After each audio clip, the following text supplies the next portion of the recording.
بسم الله الرحمن الرحيم الحمد لله رب العالمين الصلاة والسلام على رسول الكريم أما بعد السلام عليكم ورحمة الله وبركاته. How are you doing, Brother Muris? You alright? Doing good, alhamdulillah, alhamdulillah. Everything's coming along clean. Health is in good shape, alhamdulillah. So no complaints. Had a couple shahadas also as well. That's good. So that really brightened up my day, cheered up my spirits, all this stuff. So alhamdulillah. Alhamdulillah. Yes. We missed you on the panel, I think last couple of streams. So it's good to have you back. Alhamdulillah. Yeah. And just want to say assalamu alaikum to all the brothers and sisters also who are greeting us. And do apologize for the bit of delay because it's time for prayers and everything. So we thought we'll do that and then inshallah start the stream. So yeah, I do apologize for the bit of delay there.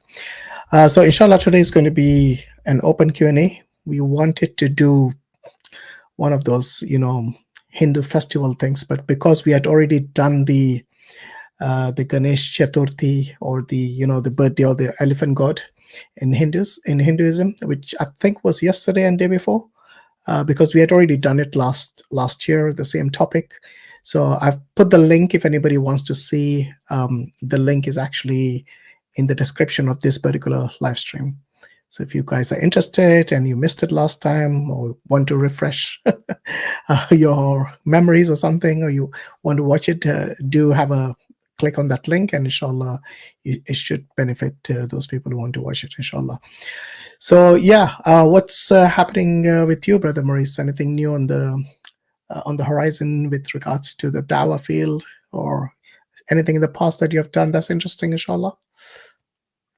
Yeah, honestly, dawah's been going good, alhamdulillah. So for all the people that keep supporting our work, just know that there's lots of materials that were redistributed. People have gotten copies of the Quran, copies of the Seerah of the Prophet. I've had many people reach out to me in private to take their shahadas. And alhamdulillah, we also had a shahada live on Brother Abbas EF Dawah stream. Mm-hmm. So if you haven't tuned into that one, check that stuff out as well. So Okay. Islam is spreading, alhamdulillah, by the grace of Allah subhanahu wa ta'ala. He's inviting people to join his deen and save themselves from the hellfire, along with having the best pragmatic approach to life that you could have. And then also I've been trying to go live.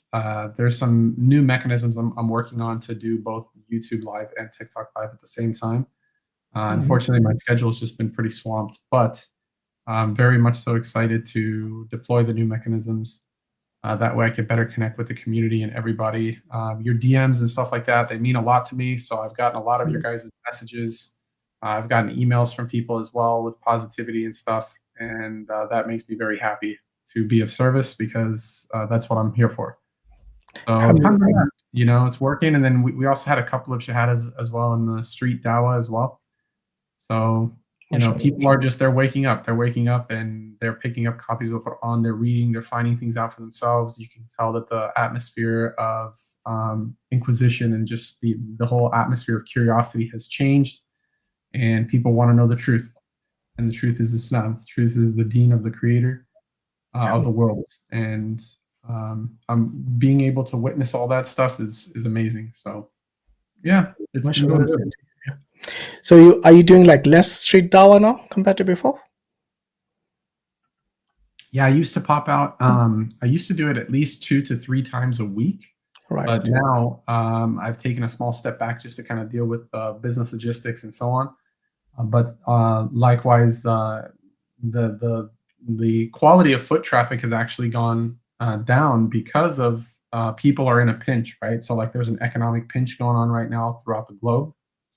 And because of the areas that we post up, they're commerce areas, meaning, typically like malls, or there'll be outdoor settings and stuff.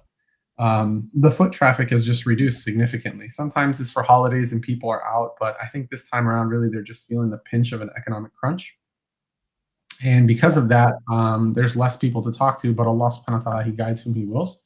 And for the people that are interested in stopping by, they certainly do stop by.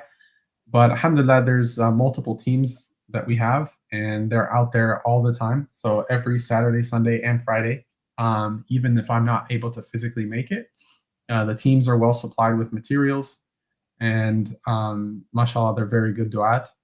So, but yeah, I do miss it. I miss the interaction. I miss all that stuff. So I've been kind of positioning a little bit more online wherever I can squeeze it within my schedule. And even then, it's a commitment to do it online, right? To spend 2-3 hours talking to folks and stuff. It's a pretty big commitment. It So is, just yeah. keep making dua, yeah. Keep making dua for us guys, and for Alhamdulillah, Allah yes. to open up those openings. Yeah, I mean, definitely online or offline, it's still a commitment. It's still dawah, regardless. And with regards to this so-called financial crisis now and then, you'll be surprised that people are more receptive during these times, because I think they become more spiritual for some reason. They pray to God that give them job or give them some sort of revenue that will keep them going. So yeah, don't let that discourage you. I mean, it's something which is again a test for people, and sometimes when they're the most vulnerable, they're closest to God. So you never know, Alhamdulillah. So yeah, we keep trying. Our duty is to convey the message. At the end of the day, that's where the limit is for us. It's up to Allah Subhanahu wa Taala to give them hidayah. So yeah, a couple of hours is commitment, but I give credit to Brother Mansur and his team, especially our Bangla team, who go online for like 11 and 12 hours, which is completely out of the ordinary. But may Allah give them barakah and patience to their families as well, because it's a huge commitment indeed. Yes.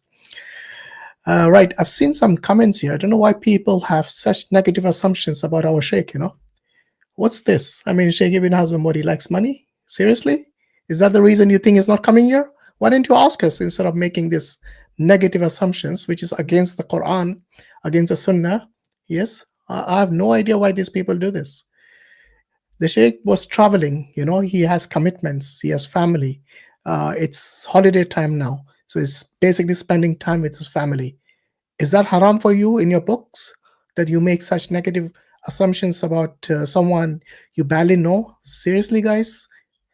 I mean, the Muslims need to, not have such negative assumptions. If you read the Quran, you will know how harmful it can be.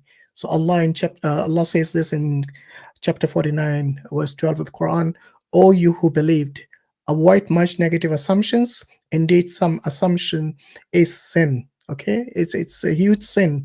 You ask any of the ulamas, they'll tell you this.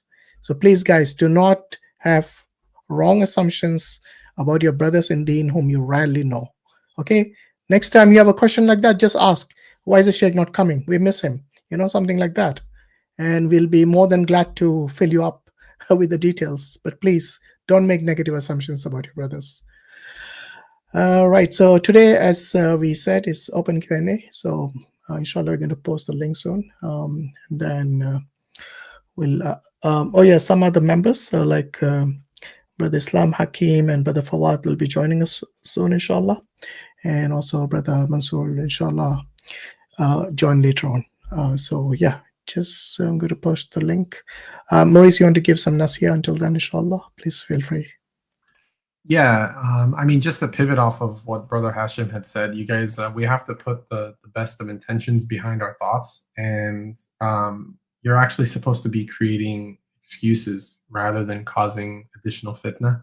So maybe something to the extent of like, is he in good health should be your first thought, or we haven't heard from him in a while. Is he going through some type of a trial that we can help out with? Can we make dua for him, this, that, and the third? Because you never really know what somebody's life circumstances are. And if you yourself were going through something, you wouldn't want somebody thinking ill of you on top of whatever trial that you were going through. Sometimes things are best left private, meaning like even if he is spending positive time with the family, right? The idea of that being an option for him, say alhamdulillah, because he is someone who is of age, right? He's earned his stripes, guys. Sometimes you guys forget, even though mashallah he looks and he's got a very youthful energy to him, when you get to be that old, and may Allah subhanahu wa ta'ala preserve the sheikh. It's tough, man. It's tough waking up. It's tough moving. It's tough, just going about through life, and you never really know what's happening underneath the skin as well. Meaning, just because if somebody's physical appearance reflects whatever their trial is, it doesn't mean that the physical appearance may not reflect it, and that they could still be going a medical trial underneath, and you won't know. So rather, best to keep a positive mindset, and just really say, simply just say, I miss him. That's it. That's all you have to say. Say, we miss him, and we'd love to have him back, and let's get him back on. And what can we do to encourage him to come back on?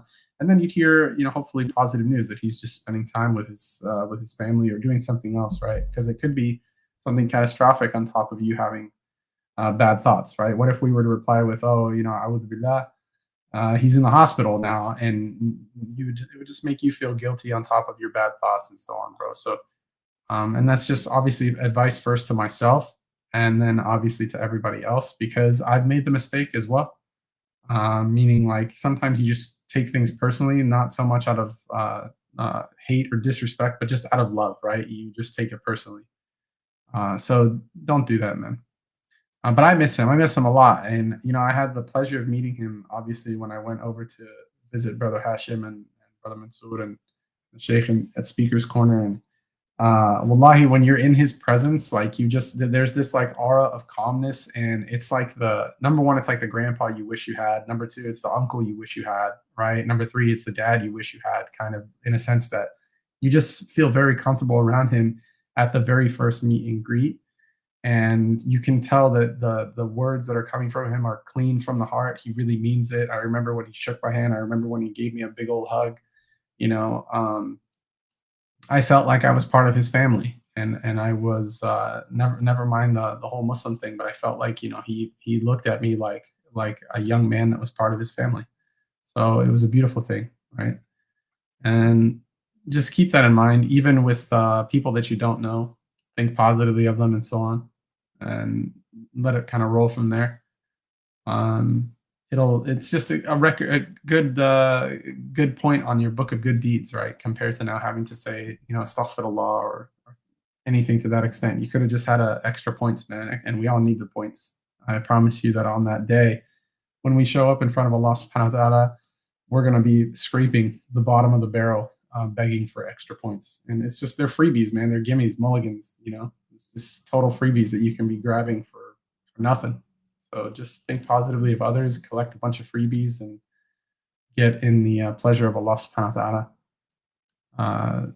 So consider that. Yes, absolutely, brother. Yes, you're absolutely right. And also in the hadith, the Prophet ﷺ stated that to beware of suspicion, for suspicion is the worst of false tales. We have lots of, similar hadiths and also the ayats in the Quran. And these are all warnings for us, to not have negative assumptions about people, because you don't know how it's going to impact you, these bad assumptions.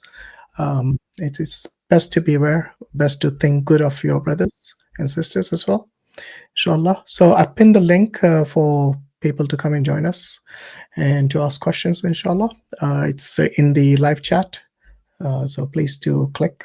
And today, both Muslims and non-Muslims will be given the opportunity to ask questions, inshallah. We'll try our best to answer, but please try to avoid any questions that is like requires a fatwa or something like that. We are not muftis, we are not qualified scholars, so when the sheikh is here, you can ask those kind of questions, but inshallah, do hold off till then.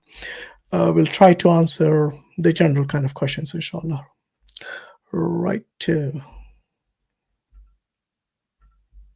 Okay, Sajjad, you're in. Assalamu alaikum. Wa alaikum salam wa barakatuh. Where are you calling from, brother? I'm calling from Tripura. It's in India. Okay. From India. That's good. Okay. Yeah. What's on your mind today? Actually, I've been watching your videos from past 3 to 4 months. I've been email you one question. I don't know what the question was. Maybe you want to repeat it? Yeah, sure, sure. It was actually the question about uh, Prophet Moses. Uh, Hmm. Musa alayhi uh, salam. What about the Prophet? yeah, yeah, Musa alayhi salam. Uh, in the Quran, that Allah mentioned that Prophet Moses met one wise guy. Uh, He met Khidr alayhi salam. yeah, one Yeah. What exactly is your question related to that? Sounds like a. I'm sorry. It just sounds like a total mobster thing. Like he met this wise guy. Or maybe he didn't remember the name, so he's That's okay. I'm gonna give you a good chuckle for sure. yeah. Anyway, what's the question, brother? Hello, Sajat, you there? All right, looks like we lost him. I'm going to put it in the back studio until you have your mic ready or come back online. All right, let's see what's next. We got Muhammad. Salam. Wa alaikum Alaikum salam. salam. Where are you joining Go from, ahead. Muhammad? Pakistan. From Pakistan. Okay, good. And yeah, what's on your mind? So this thing about Allah has been troubling me for a while. Um, how is it that Allah can have two hands while he's a You're not a spiritual Muslim, are being? you? Muhammad, you're not a Muslim, right? I am a Muslim. You're not a Muslim, is that right? No, I am a Muslim. Okay, are you sure? Can you say Yeah. the Surah Fatiha? Sure about that. Bismillah ar-Rahman ar-Rahim. Alhamdulillah. Wait, what was it? Oh yeah. Alhamdulillah Rabbil Alameen. Ar-Rahman ar-Rahim. Maliki Yawmiddin. إياك نعبد وإياك نستعين اهدنا الصراط المستقيم صراط الذين أنعمت عليهم غير المغضوب عليهم ولا الضالين غير المكتوبة? عليهم ولا الضالين. Okay, it's okay. You need to work on a bit of You need to tajweed. work on that a little bit, man. But anyway, yeah. So what about the two hands? Go ahead. Yeah.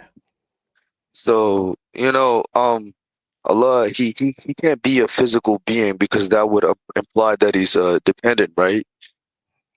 Yeah. Allah. No one says Allah is anything like any of His creation. Okay. Allah says "Laysa kamithlihi shay." That means He's unlike anything. So anything that you can even imagine, He's unlike that. So for any, these attributes of Allah, like hands and feet and so on, and thigh and all this. So this is kind of using a language which gives you certain indication as to what it tastes like. But for you to picture that and try to anthropomorphize Oh, into the creation, that is not permitted. So, for oh, example, if I were to ask you, how many legs does your chair have? well, mine has four. Right. So, what kind of legs did you imagine? Um, the ones made of like wood. Right. Why did you not imagine them out of flesh? Because the legs normally, when I ask you about any entity, unless I told you it was not a living being, you would imagine legs like that of a animate Uh-huh. entity. You know what I mean? So this is Yes. this is human perception. As soon as certain terms are mentioned, you automatically are drawn into some sort of anthropomorphized being who is got these legs or hands or something. Same thing with the clock's hands. If I said that, you would not imagine some sort of hands made of flesh, right? Because again, Yeah. it is an inanimate object.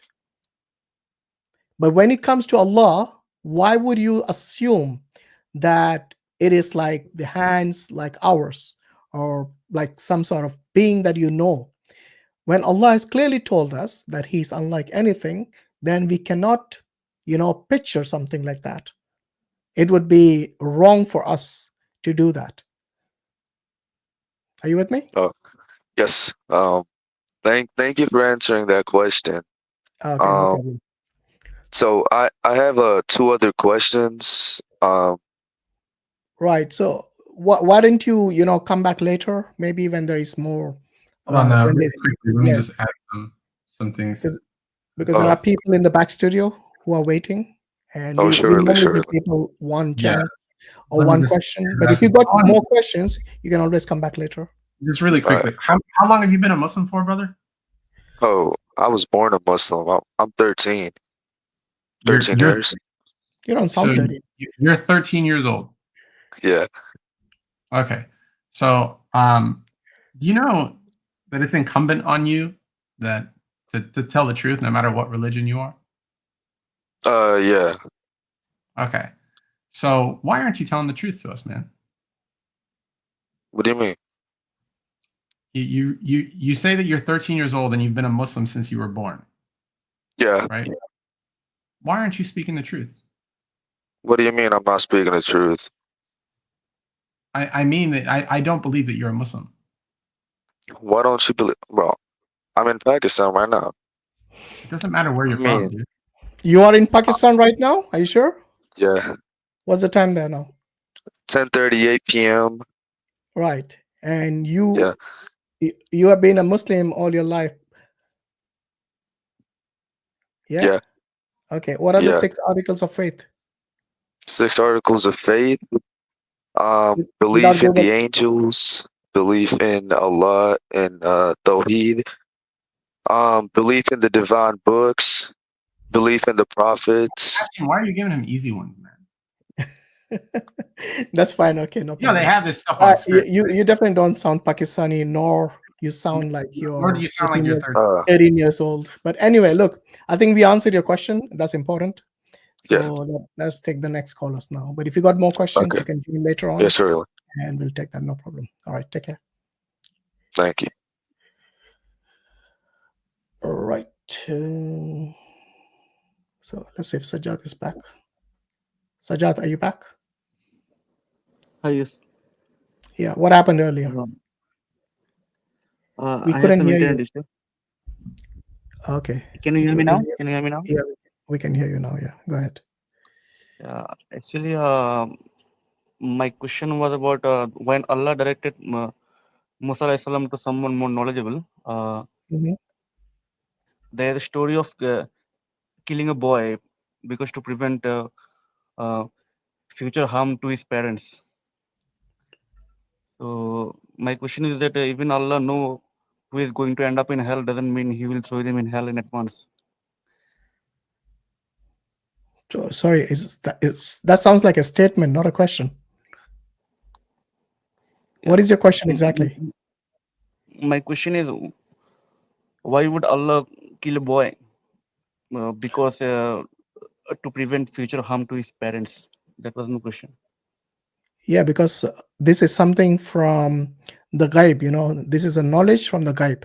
So, for example, if Allah knows that his parents are righteous and he's going to be rebellious or cause them some sort of, harm, then Allah has a prerogative to do what he wishes in this case. And this is not something, Allah doesn't intervene all the time.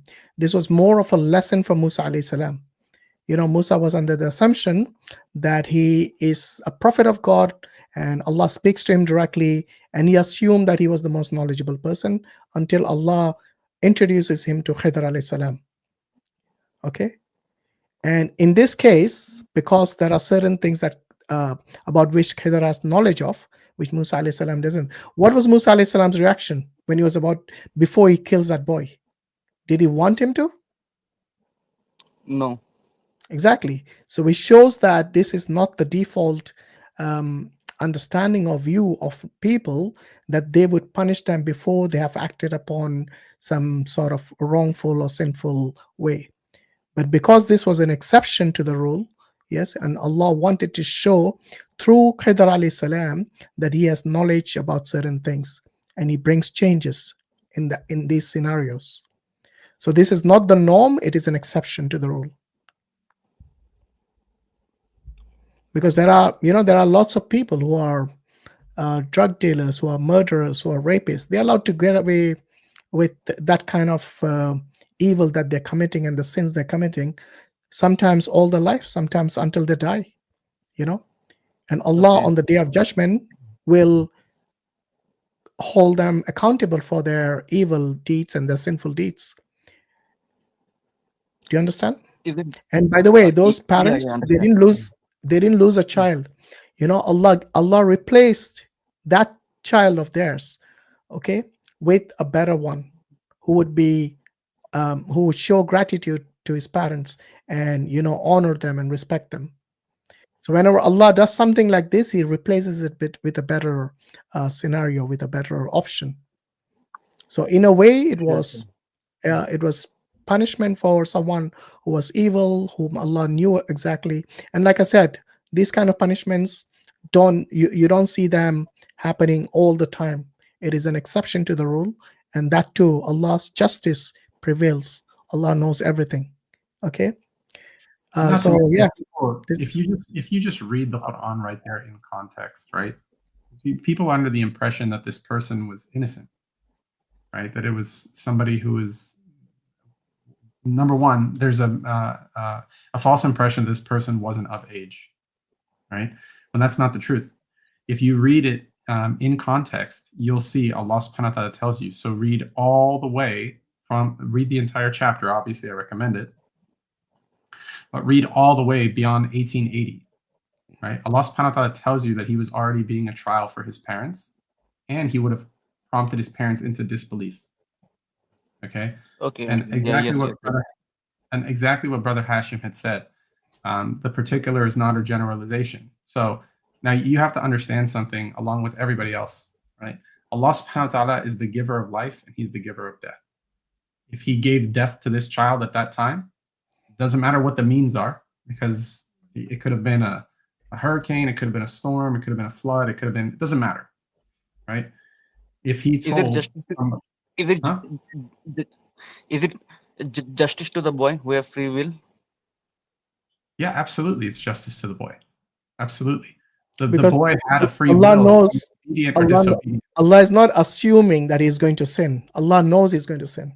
That's the And he difference already between had. us and Allah. He Allah, already had. yes, Allah knows. His knowledge is 100%. See, because contextually speaking, when Musa says, "What have you done to this boy?" Right? Musa does not have the knowledge, right? He's saying, I am under the impression that this boy is pure. But on the contrary, right?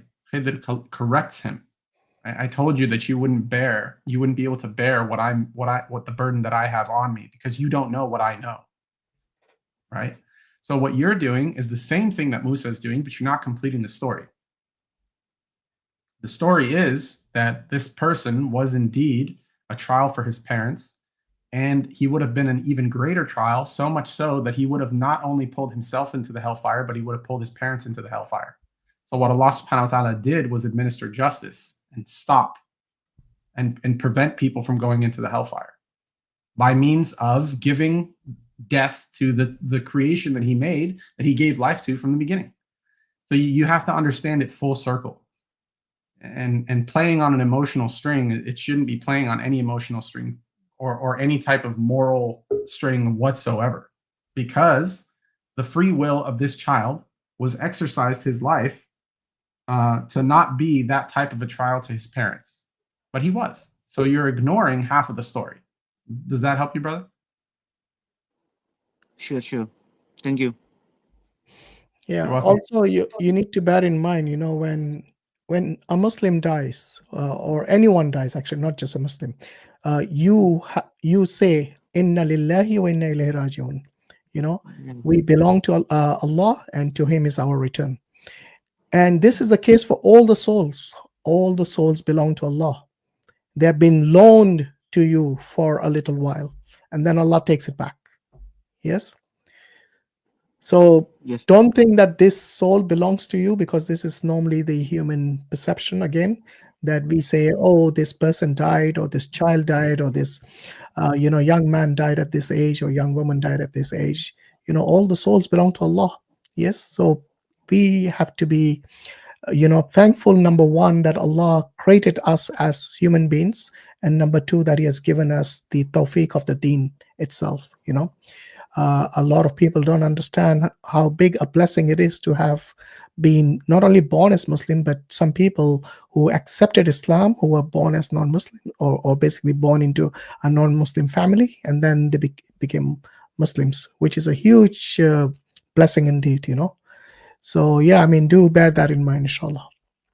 Yeah, also, Sure. I mean, you don't have to let him go, but Sajjad, I want you to consider this, right? Number one, linguistically, the term ghulam doesn't necessitate it being a child.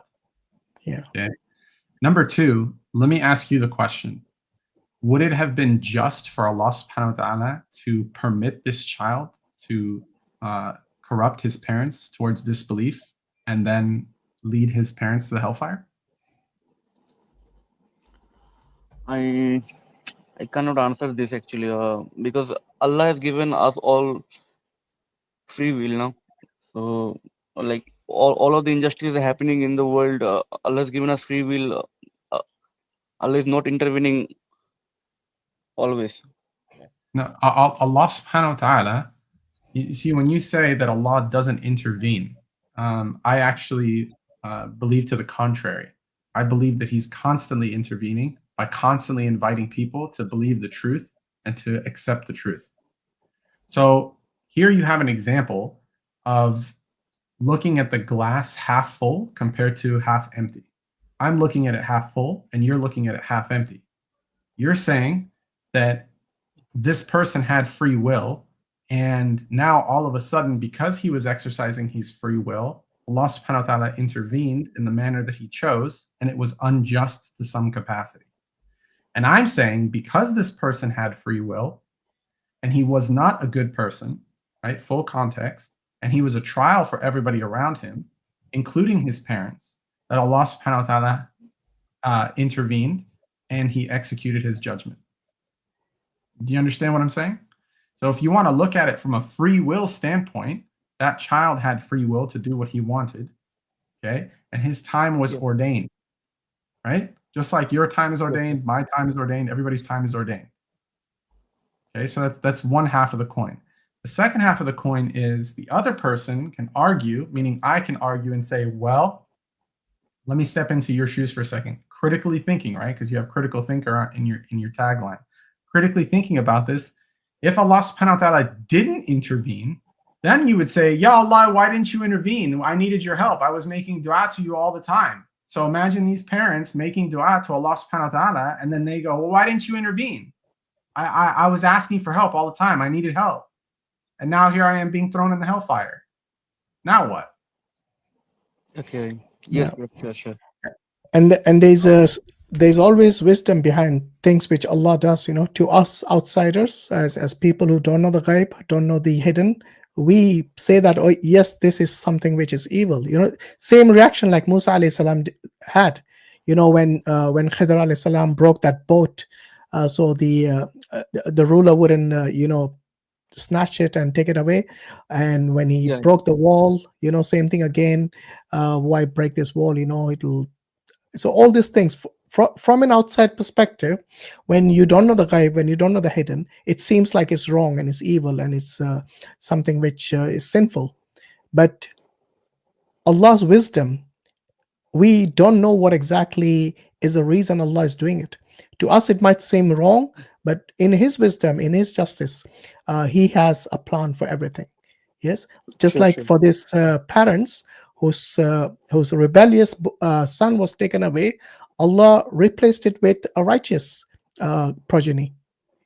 Yes, and that was a mercy. And like Brother Muris said, that if he had lived longer, even that person who was killed, even that boy who was killed, yes, he would have gone and done much more evil if Allah let him live.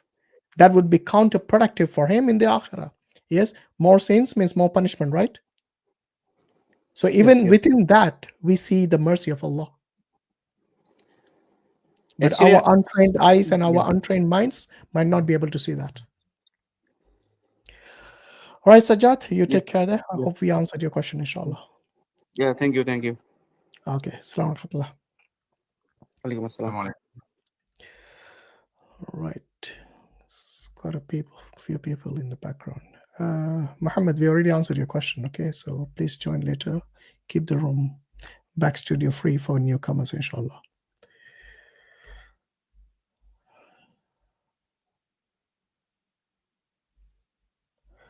Okay. Dharma, you're next. Yeah, hello guys. Can you guys hear me? Yes, we can. Yeah. Where are you calling from? I'm calling from India. Okay. What's your background? You're not a Muslim, I'm assuming. Oh, no, I'm not a Muslim. I'm from a Hindu background. Okay. But are you a Hindu yourself? Yeah, I'm a Hindu. Yes, yes. Okay. Yeah. What's your question? So my question is basically about the psychology of human There's beings. a lot of disturbance in your microphone. Can you see if you can? One second, if that is the case, just a second. I think I can fix it. Give me a second. Okay. Second.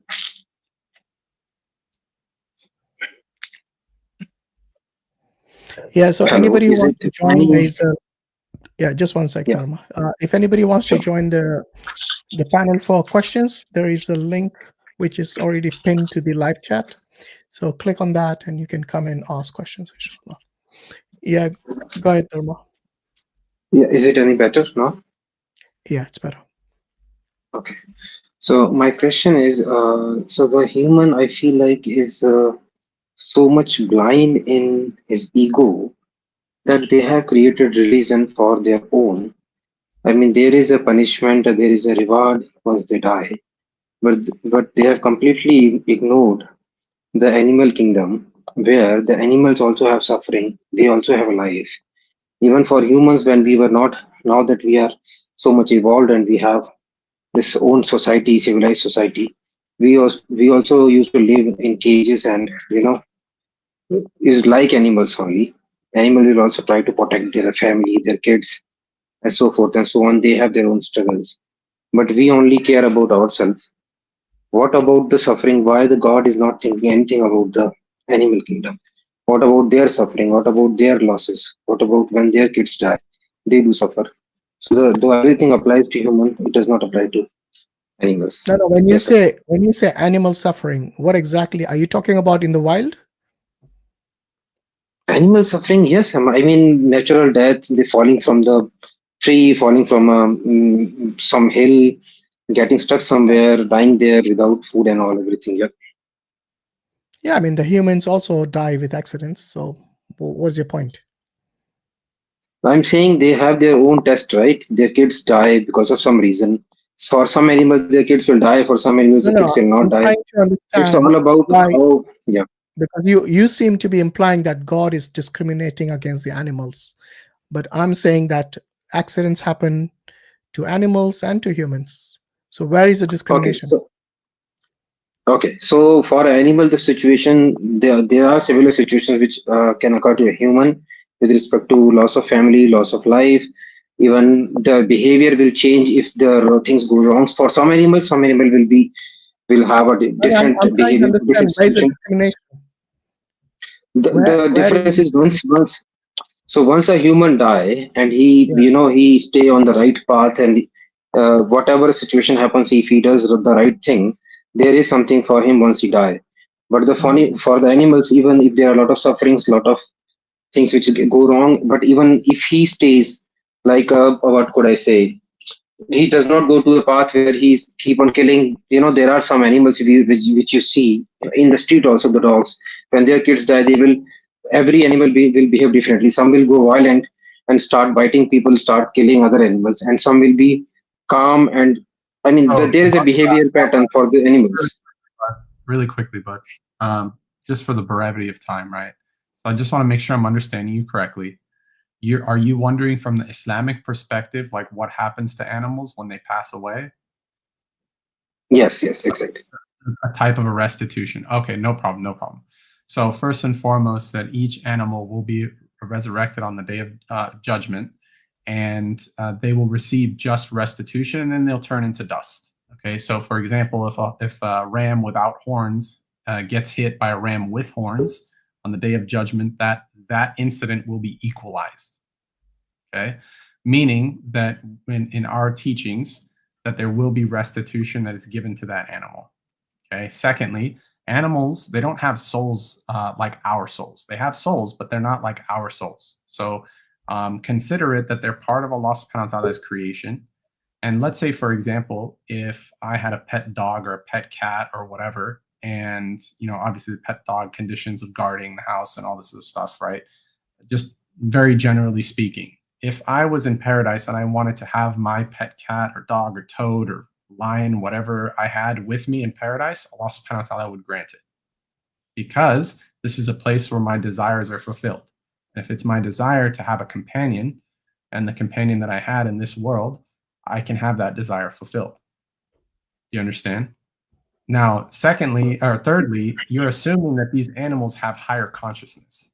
Like they can establish sequences of higher linguistics, and that they can attribute meaning. They can attribute certain meanings to sounds, but they can't graft their own meanings in a sense of where they can construct highly complex languages. Okay, they can communicate with one another, and they can establish some basic ones.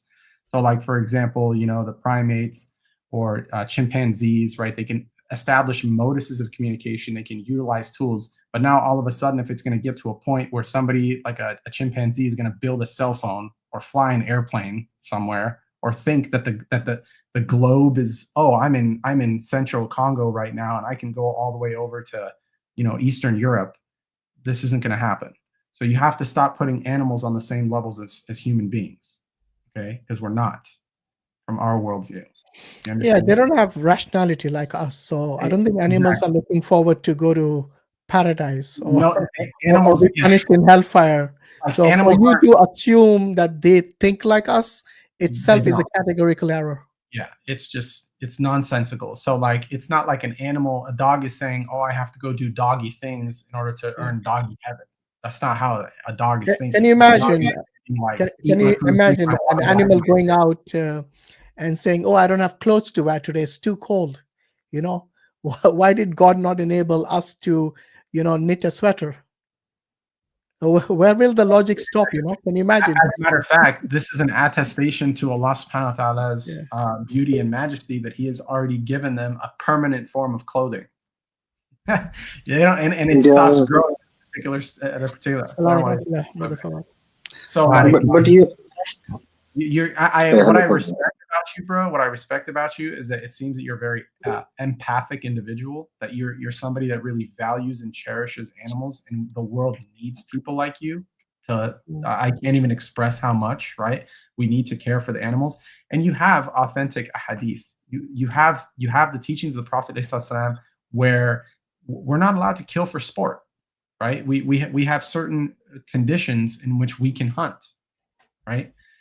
Such as to satiate ourselves and so on, or to provide shelter for ourselves, for clothing and this, that, and the third, right? It must be basically out of necessity.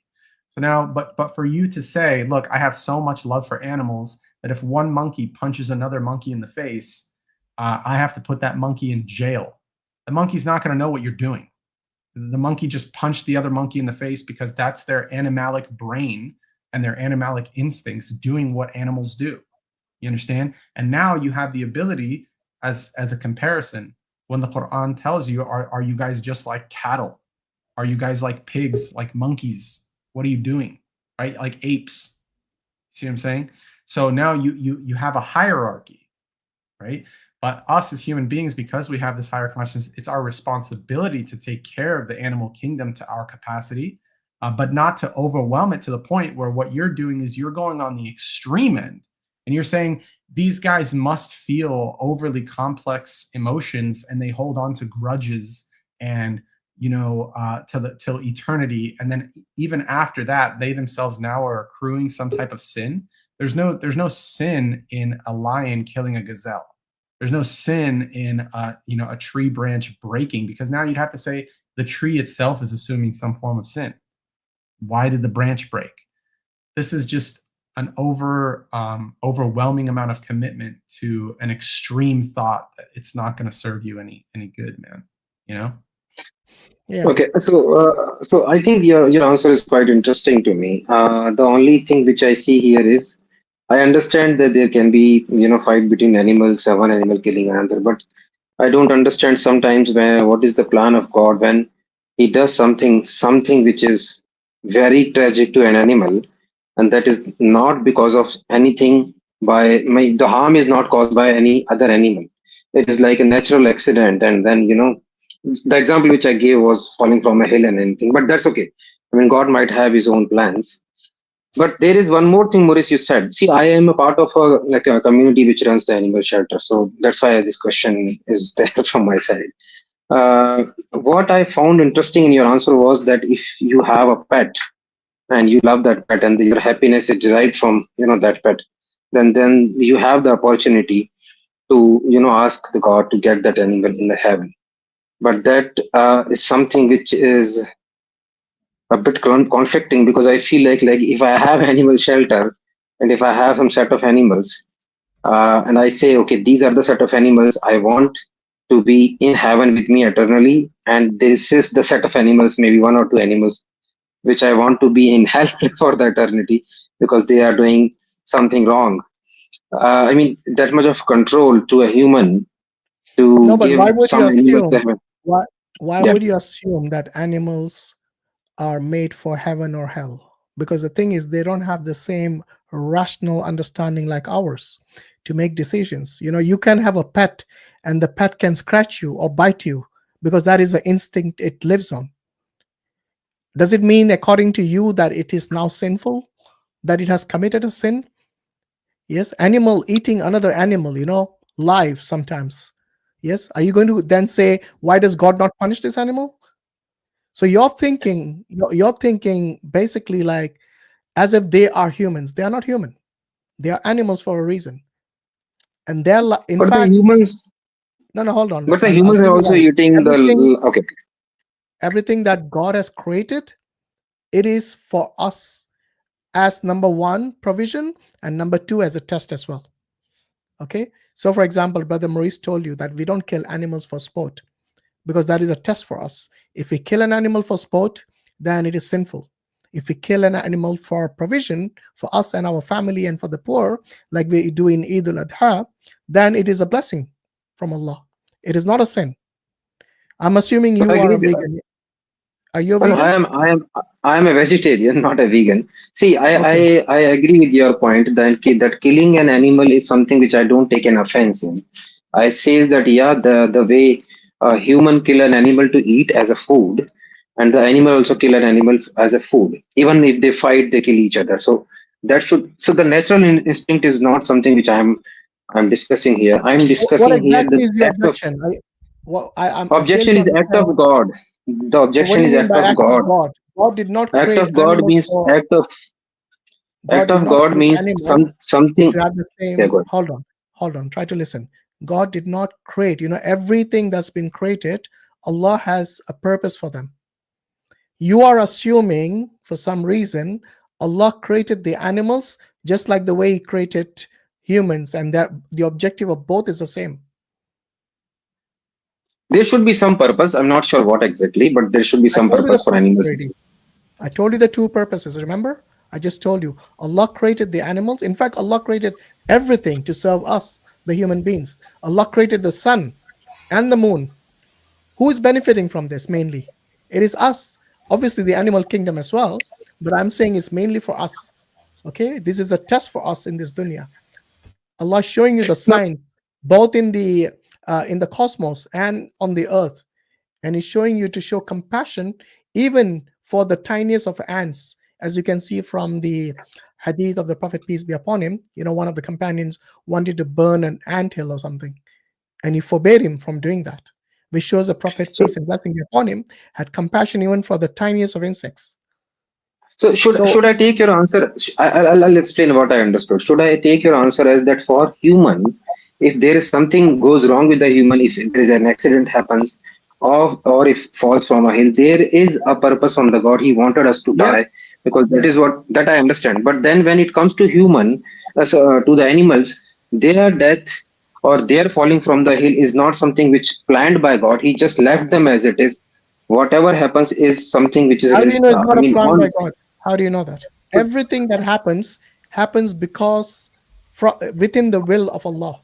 Not even a single leaf moves without His will. Okay, but then without His that is knowledge. something which is strange, right? I mean that does not give us any purpose for killing. I mean for an animal dying because of some natural causes, some flood has happened or something, he has fallen from the hill or whatever. There is was some will for the humans, for the God to kill that animal, which is has nothing to do with anything.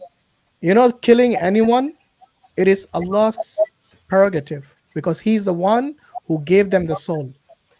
So it is like basically, you know, I was just discussing this earlier with the other gentleman with regards to killing of a human. Yes, you know, the Muslims, when anyone dies, whether Muslim or non-Muslim, we recite one of the verses of the Quran which says, "Inna lillahi wa inna ilayhi rajiun," which means we belong to Allah, yes, and our return is to Him.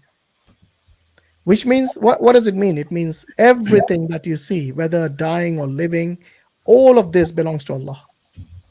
Yes, and we return to Allah after a certain appointed time in this world. So Allah knows everything. He's aware of the of an darkest ant in the darkest hole in the darkest night, and He knows about what that ant is doing. So it's not like Allah is Okay. unaware of these things. Now, in His wisdom, why these things happen, Allah knows best. But my friend, I think I Yeah. would rather you ponder on your own self rather than the animal kingdom. Have you ever thought about what will happen to you after you die and you are a disbeliever who rejects Allah's existence? Have you pondered on that? No, I believe in existence of God, not in a Okay, way that then the do way you obey you Him? believe. Do you obey Him then? Uh, I think I do obey him as per my scriptures. Okay, So so yeah, when you say your scriptures, who do you consider as God? I consider the God as the super conscious being, and I consider that once we die, we simply merge in that super conscious being, something like Okay, that. and So I have a different understanding. who is this super conscious being? This super conscious being is something which is has no qualities, to say the least, no behavioral qualities. It does not control anything. It does not have even control of death and birth. Everything is a natural process. It is So what just a does it super do? conscious. What does this Doesn't do super it. conscious being? What does it do? Can it even move a Uh, leaf? it cannot do it. I mean, since the leaf is How can part you of call that it super super if conscious it being. can't even move a leaf? I mean, since everything is part of it, so I mean, it's moving because No, no, we no, are no. part Hold of on, it. hold on. When you say everything is Yeah. part of it, so basically you just talk about the universe, right? Not only the universe. We don't know what is beyond universe. Yeah, but Everything. you're saying universe is part of it. Did it even Yes, create the part of it. universe? Did it create the universe? Yeah, the universe got. I mean, because of it, it got manifested as a universe, right? No, It no, no, is no. Answer from the him question that it clearly. manifested. Did Yeah, this? I think you're talking about Paramatma, yeah, or Parabrahman. yeah, yeah. Yes. Yes, Did it yes. create the universe? Create means it was already there, right? I mean, create means No, no, what no, is the no, no. meaning of The create, universe, right? the Create means universe, as far as everyone knows, or at least I hope everyone knows, is not eternal. Are you aware of that? The universe is not eternal. In fact, matter is not eternal. So if you I'm study not sure whether you. cosmology, even basic Yeah, cosmology, you will understand that matter came some millions of years after, I think something like 200 million years after the Big Bang. matter So formed, yes. So if the formation Parabrahman happened, but cannot not. even, hold on, Dharma, let me finish and then I'll let you talk. Hmm. If Parabrahman cannot even move a leaf, I doubt it can create the universe because it doesn't have attributes or qualities like you said. It does not even have a form. So this Nirguna and Nirakar Parabrahman is basically nothing because only nothing, which is non-existent actually, is devoid of qualities. Because in order for you to describe something, it requires qualities. For example, if I were to tell you, can you define a triangle for me? Yeah, triangle has three sides. There you go. So that's the quality of a triangle. Can you define a square for me? Yeah, four sides. For equal sides. Equal sides, yeah. Yeah. Okay, because 4 sides would be a rectangle. Yeah. See, these are the qualities I'm telling you about. So in now, take this understanding that anything that exists must have qualities, must have attributes. Otherwise, you're talking about something that is non-existent. Look around in the universe. Everything that exists has qualities, right? Yeah. So how can you say something that is supernatural, whatever, super being, super soul, has no qualities and no form? How can you say that? No, I mean, I say that because the understanding is that since we are all are part of it, if you want to talk about But that's an qualities and assumption. everything, That is an assumption you're making. When you say everything is part of it, there was a point in time when the universe didn't exist. So are so you saying that's what this I'm. God was lacking in things which came about later on? I think the point, the difference of opinion between your point and my point is you say that universe came from nothing, and I'm saying universe did not I came didn't from say universe nothing. came from Universe, nothing. Why are you assuming that? I'm because you saying said the universe universe was came. not existent and then it came in existence from No, nothing. I'm not saying it came from nothing. I'm saying God created the universe, and God is not nothing. So God Yeah. created the universe from something. From there was something available with God to create it, or He just That's not, created that's it. that's something Allah says in the Quran, that if Allah wants to do something, if He wants to bring someone into existence, He commands, and the command is not nothing. The command is kun fayakun, be and it becomes. Okay. Which is equivalent to coming so from nothing to something. No, it's not, because the command of Allah is not nothing. Neither is Allah Look, nothing. And for you, what you're talking about is nothing, because it doesn't have no, qualities I'm talking. and it doesn't have a form. So what you're talking about, my friend, is something which is just conjecture, which is just nothing basically. And nothing doesn't exist. If something doesn't exist, then it doesn't have power to even move a leaf, like you correctly said. It cannot create the universe if it cannot even move a leaf, because it doesn't have a will, and will is very important for you to do something. I So think the your creation of my friend, your the dharma, universe. because you lived in a Hindu community, most likely never question these things.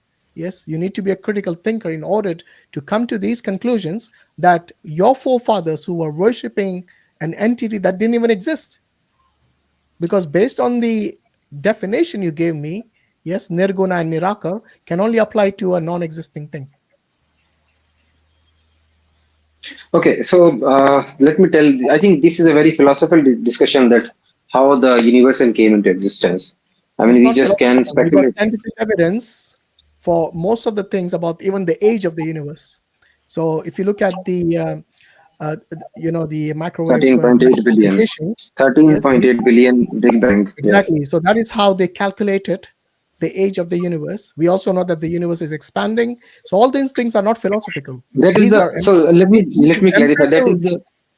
This That is is the definition of empirical universe proof they that gave. They think that anything which happened after Big Bang is called universe. So with that definition of universe, you can say that universe started from there. But we yeah, but where nobody is the knows what evidence happened. that universe existed before that? Where is the evidence other than No, just there is no speculation? evidence.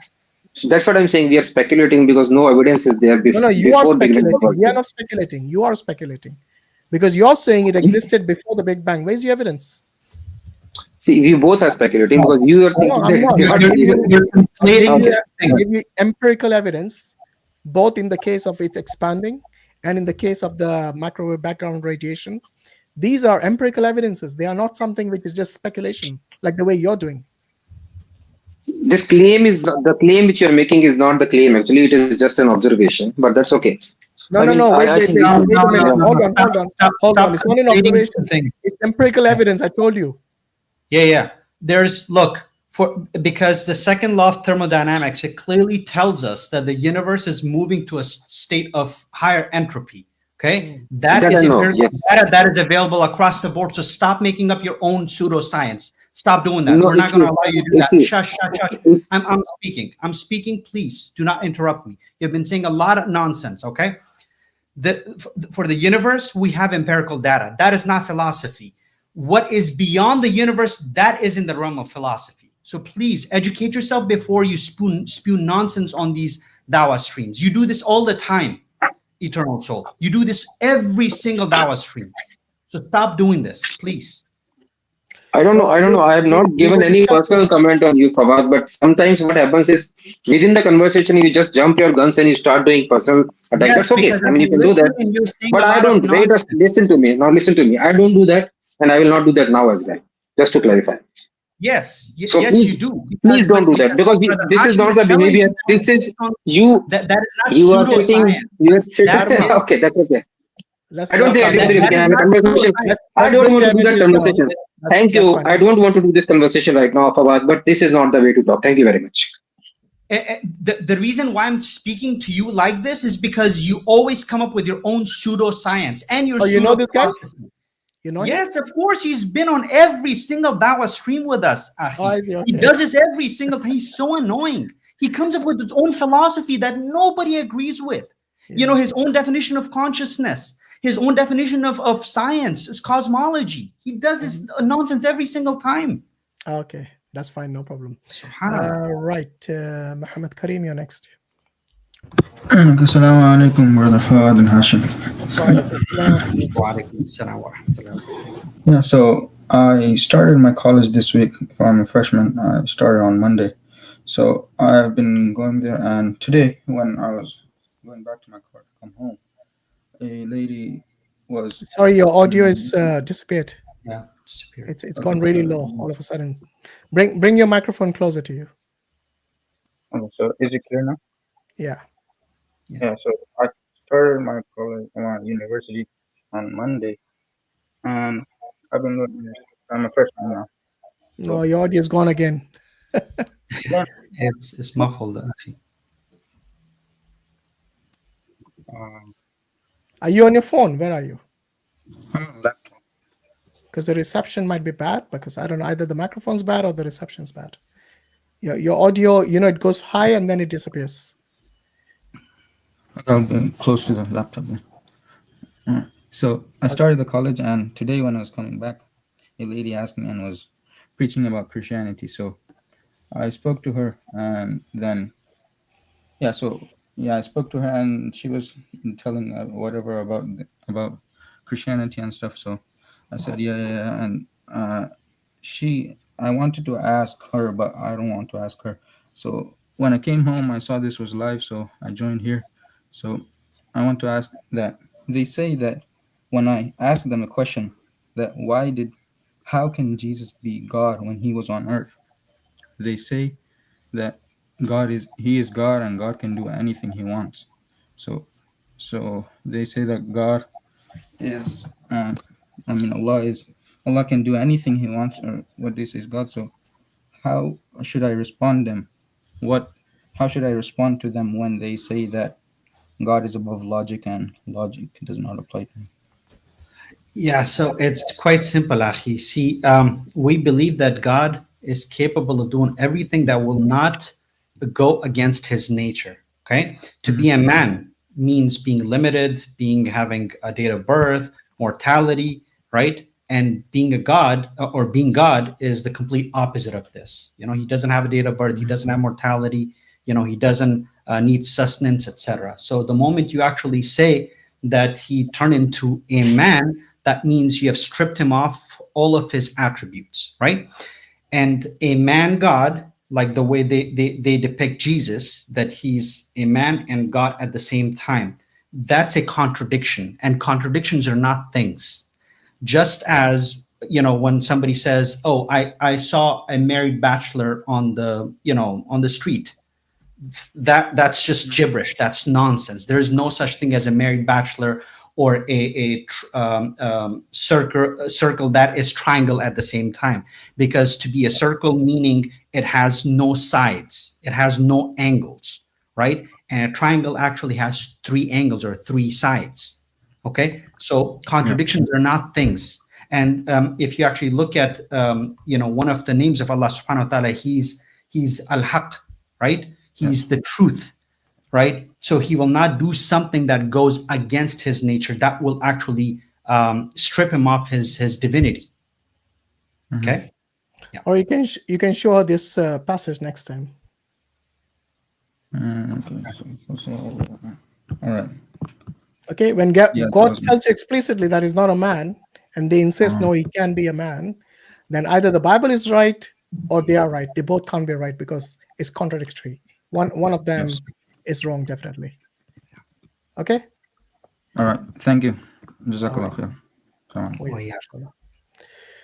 And I think brothers who don't know dawah shouldn't be giving dawah. Acquire the knowledge first and then give dawah. If someone like that approaches you, then either bring them to streams like this or another stream on dawah stream, or maybe introduce them to some of the duat who might be more knowledgeable at your university or college, wherever that is. Yes. So dawah is a good thing, obviously, but it's only beneficial if you have the knowledge to give the dawah. Sometimes people want to just jump in, and I'm not saying you, brother Muhammad Karim, but some people unfortunately jump into dawah out of the zeal, the motivation that they might have watching, some videos or something. But like any field, it requires you to first go through some sort of training, some sort of not acquiring knowledge, and then once you feel confident, then inshallah give the dawah.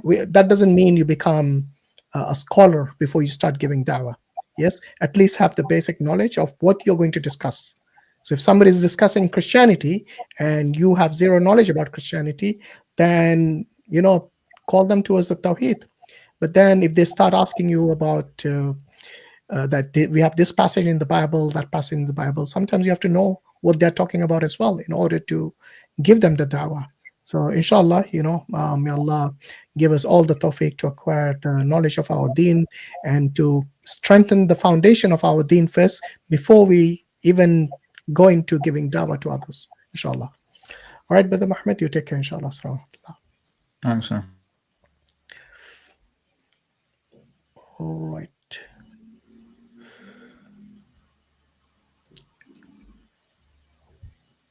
Adnan Khan. Assalamualaikum. Wa alaikum salam wa rahmatullah. Where are you calling from, Adnan? I am calling from you, India. Okay. And yeah, what's your question?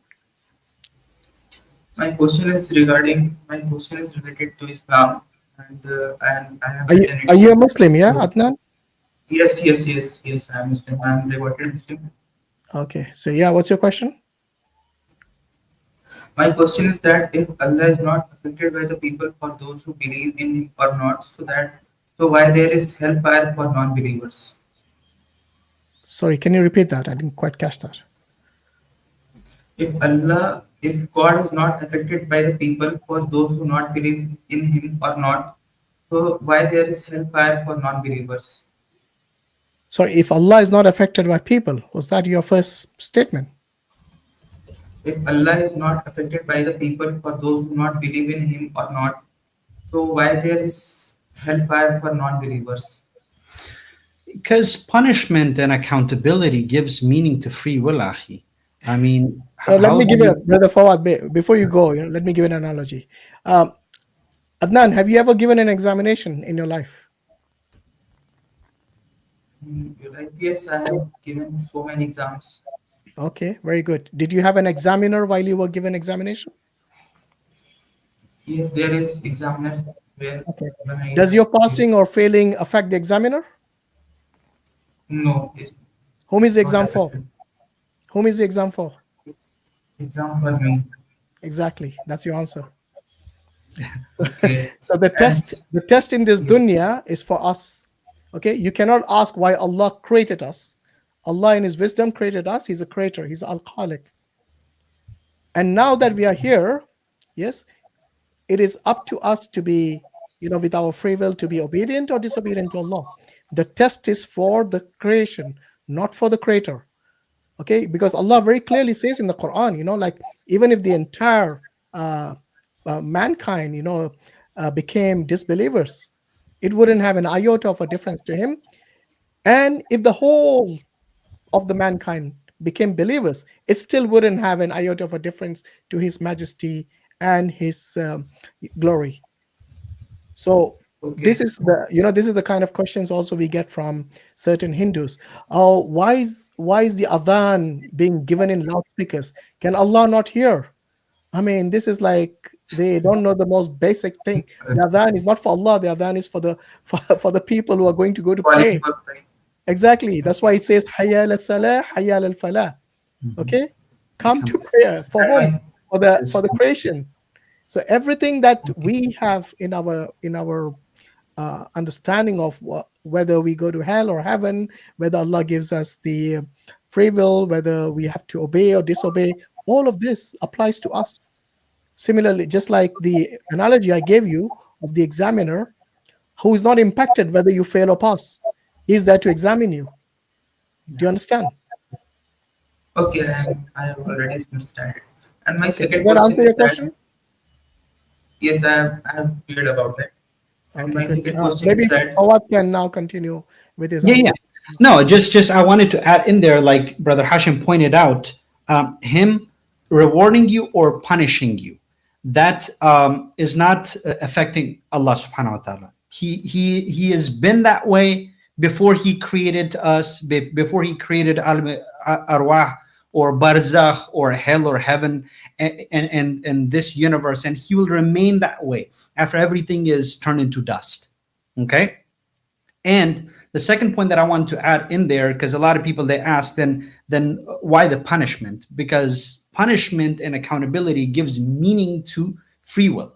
Else, like, can you imagine two people, right, on the day of judgment? One person, he sacrificed everything, right, and he did not defy God's commands. The other person defied God's commands. So would it be fair to the person that sacrificed everything? It wouldn't be fair, because you'd be like, why did I do all of this for? Just like how Brother Hashim pointed out with the examiner testing you.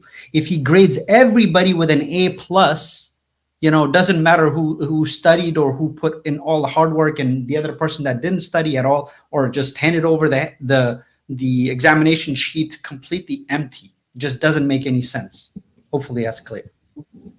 okay, I have cleared about that.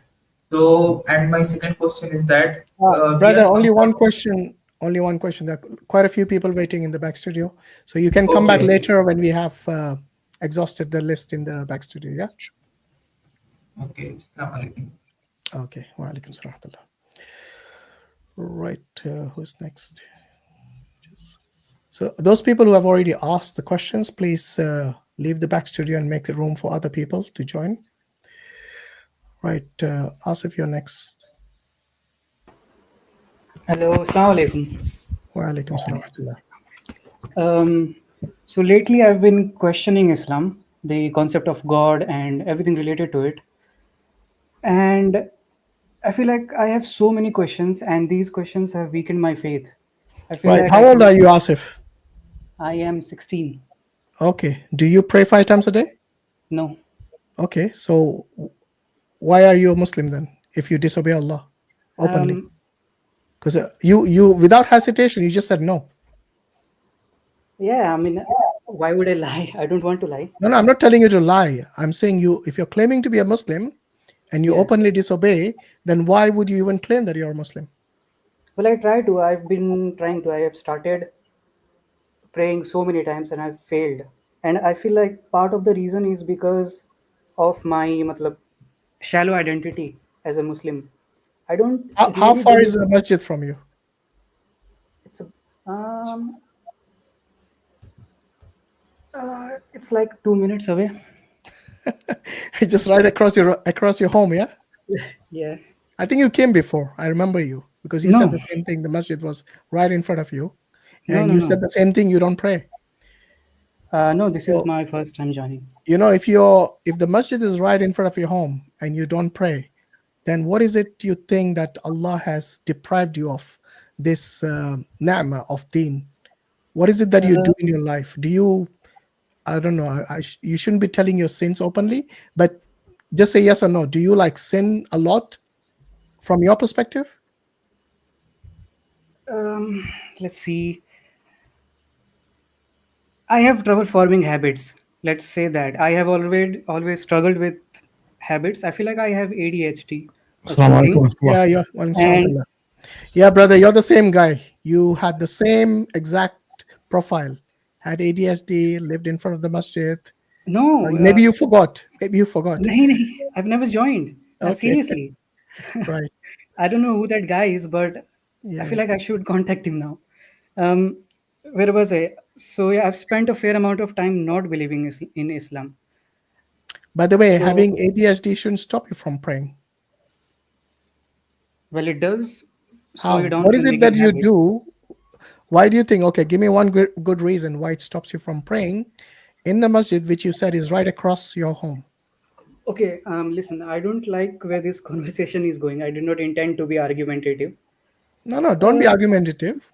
I Just had a have a different just direction have a normal where I was dialogue. going. You know, Yeah. Sorry. 'Cause I'm trying to figure out what the reason is. If you do not pray at Hmm. all, even though the masjid is right in front of your home, then I want to understand what is the reason for that. Okay, here's the reason. I feel like I don't really have the right religion. I doubt my religion. I feel like it isn't true. That's the reason. My Okay. identity is not really Muslim. I don't believe in Islam wholeheartedly. That's why I miss prayers. Okay. I So feel when like you say I you're use not a them as an Muslim, excuse. is your So family a can Muslim? I Or just ask Ashif Akhtar some questions there? Akhtar, yeah. Was that your previous position and you've changed, or is that your current position of thinking? This is my current position of thinking, and I'm open to what do you say, suggestions, advice, anything. That's fine. I mean, the fact that you're here is either you're trying to find solutions and Yeah, answers, yeah. or you're trying to say argue and make a No, criticism or no, no, critique of no. Islam. So if I it's already decided. if it's if it's not about critiquing Islam or trying to say Islam is all this X, Y, and Z as we hear, but the other option of you're trying to find out answers, then this is the right place you've come to. I mean, the brothers are here already, and some of the brothers may join later as well. So it's the right place to come to actually engage with some of the questions you may have, which is troubling you. Yeah. Because if we can help you in clarifying those questions, then your doubts should be removed, right? You should Yeah, be not having any doubts.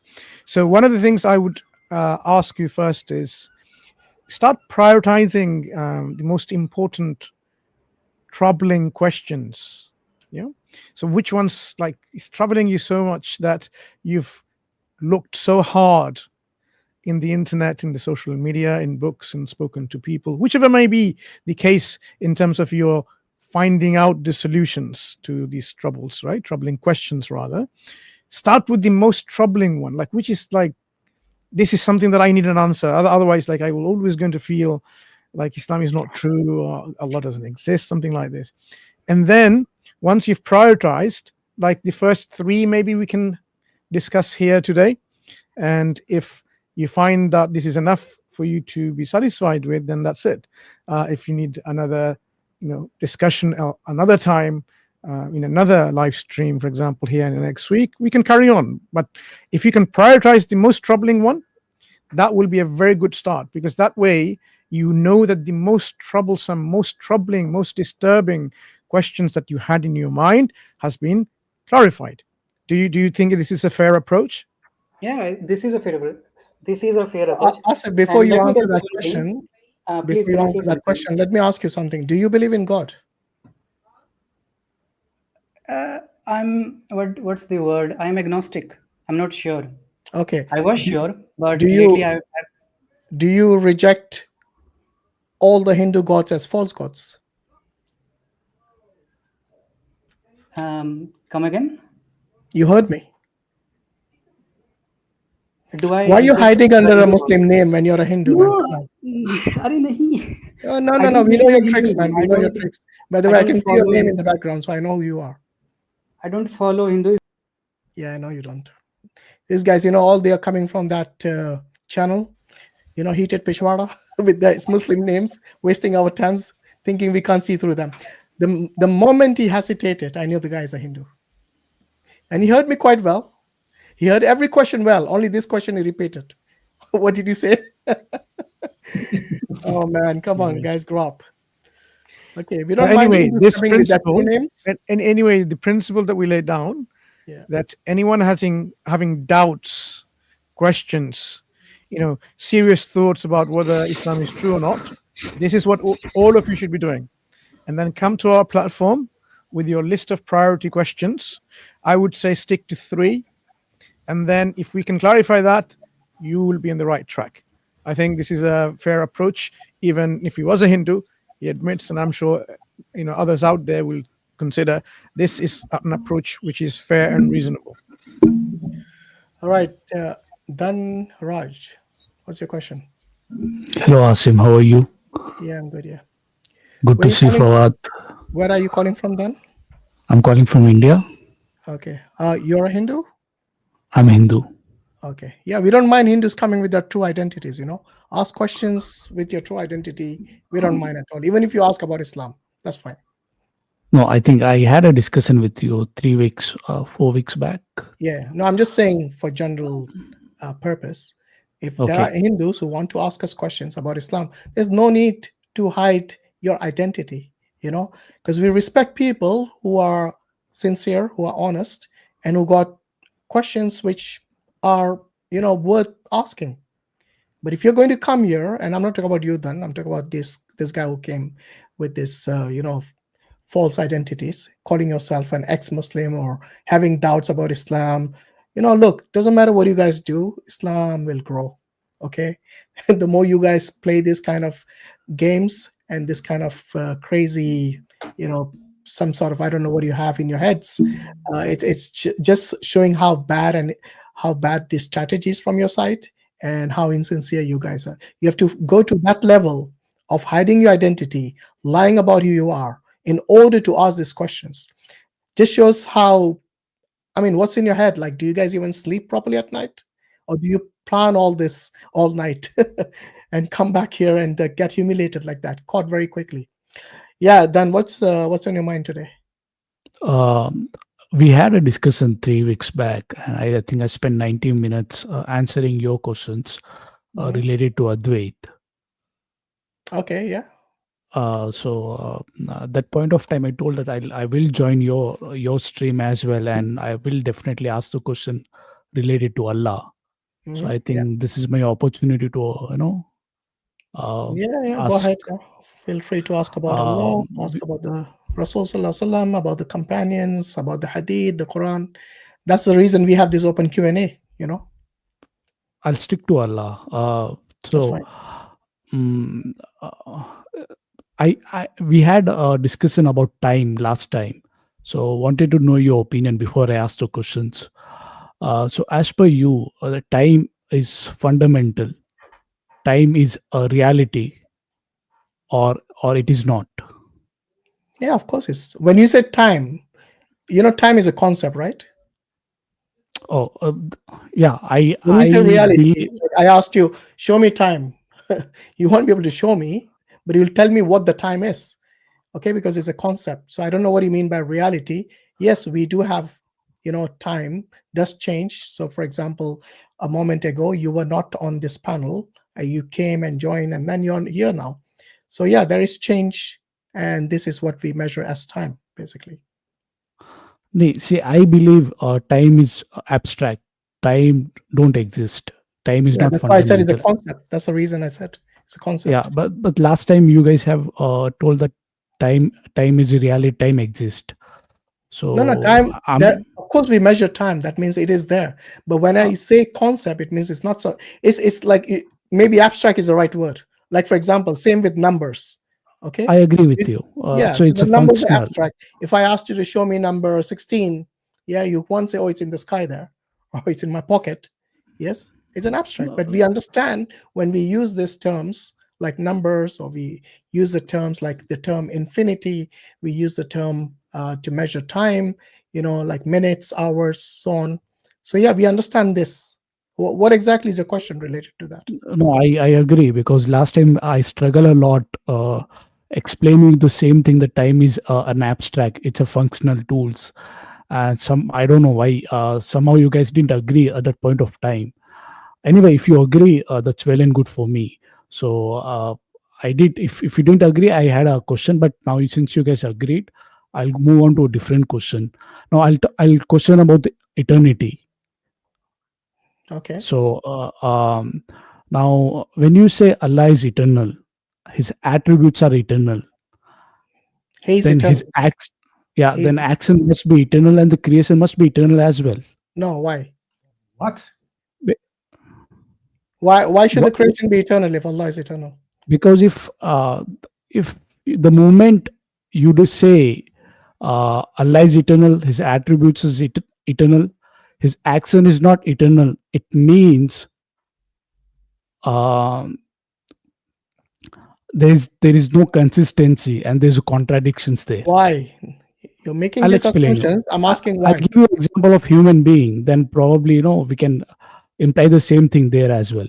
No. Let's say You said Allah is eternal, so this implies that the creation is also eternal. My question to you is why? if you disagree, then there's a contradiction. No. It's not about me There's agreeing or disagreeing. inconsistency. You made a claim. Now you need to substantiate it. So what's your response to my question of why? Why you think that way? Because the moment you say it's not eternal, then you are there's a contradictions, there's an inconsistency. What's the That's when- contradiction? And What's- now you're what's making the- a second claim without even substantiating the first one. And by the way, I'll do one. we will help you work through this, so that way you understand why you are mistaken. But where do you see the contradiction right now? I'll give you an example of human being. Like, let's say a limited being, right? His attributes are limited. He is limited. His actions is limited, right? And anything he's create is limited. So there's a flow there. You don't see any contradictions there. You don't see any inconsistency. Now, you may point out the contradictions the moment a limited person says that I'm limited being, Sir, just for my the brevity attributes are of time, limited being, but my we have a lot creation of is tests. eternal. For the brevity of time, sir. Where is the contradiction? Show us the P and not P. Where is the contradiction? I understand your human analogy. Now take that and analyze that and analogize that to Almighty God, and then show us where the contradiction is. If God is eternal, then act must be eternal as well. No. Why? Why do you think God has to act in a certain way for eternity? Let me give you an example, a simple example that everyone will understand. You have, let's say, an attribute of mercy. Yeah. Okay. Are you always merciful 24/7? No, I am not. Okay, then would you say you're not merciful for that period? Yes. No, you are still merciful. No. You're just not acting on that attribute. That's all. Do you see how simple it is? So in order for you to possess an attribute, it doesn't necessitate that you act upon that attribute all the time. Allah says He's Al-Wadud, He's loving. And Allah is also showing His wrath to certain communities, to certain people, to certain in certain scenarios. Does that negate His loving nature, His loving attribute? No, it doesn't. So what is Allah the in His reason that wisdom acts when and where as He wills. So you need to understand from the Islamic perspective two main categories how the attributes are divided. So one is His attributes. Yes, we call it the sifat al-dhatiyya, which are His intrinsic attributes. For example, Allah is all-knowing. Yeah, you can't take that attribute to be like only He acts certain times that He's all-knowing. He's all-knowing all the time. Okay, and then take another attribute. For example, Allah shows mercy, that He's merciful. Now, this is the second one is called sifat al-fa'liyya, is an action attribute. Okay, so as long Hashim, as I you understand understand the two categories in which the attributes of Allah are divided, al-fa'liyya, sifat al-zatiyya and sifat al-fa'liyya. One is the intrinsic attributes, and the other is the action attributes, which takes place in time. Like Allah shows mercy to His creation in time, at a place, So this is how we as Muslims see the attributes of Allah. So you're bringing will in here, right? Before you You're go into bringing Allah analyzing will. what Ustad Hashim has said, I just want to clarify some understanding before, so I know we get the right picture. Are you of the opinion that the God that you believe in cannot create or destroy anything, but only can transform? Is this your position? Yes. No. Yeah. So basically, Mansur, there I cannot be spent anything 90 created minutes or last destroyed, time. right? I hope you don't ask me a question. No. about me. I'm not asking you a question. You're trying to understand Islam. So your position, the reason why you're asking this question, because you have an ideological position in which God cannot create anything or destroy anything. He can only do things which you call transformation within himself, because there is no other than himself. He's the only reality. There cannot be any other reality other than him. Yeah. And this Because from the Advaita school of thought, yeah. Advait, Yeah. yes. Yeah. And that's why you're saying how It's called non-dualism as well. Yeah. So that means he is not someone who's capable of bringing a new creation from nothing, and he's not capable of destroying that new creation as he brings from nothing. He doesn't have the ability, capability, or the power to do so. Is that what you also believe? What is the point, Mansur? It's I don't want to important discuss. because that will answer your question about in Islam about eternity. Is God whatever he brings is eternal or not? Because Mansur, I if can we give you believe, the answer. I'm clarifying, if we believe God can bring something while it was non-existent, so he brings it and gives it a beginning, so it has a beginning, and then he can likewise bring it or take it back to non-existence again, so it will not be eternal. So it will be momentary existence of something. He can do that because we believe God has the power or the ability to do so, because he is powerful than anyone you can imagine. Everyone else in our understanding, in our reality, can only transform existing matters. But someone who's greatest, the greater being, is able to bring something from non-existence and able to take that into non-existence again if he wants to. That is the demonstration of more power. So that means we have a concept of a being more powerful than a concept in which he can only transform. So if you have a concept of a being who is greater than your concept, then he cannot be the greatest being. And God, by definition, has to be the greatest being. And we've just offered you a definition of a concept which is greater than what you hold. So that means by logic itself, your concept cannot hold true concept of God. Do you follow so far?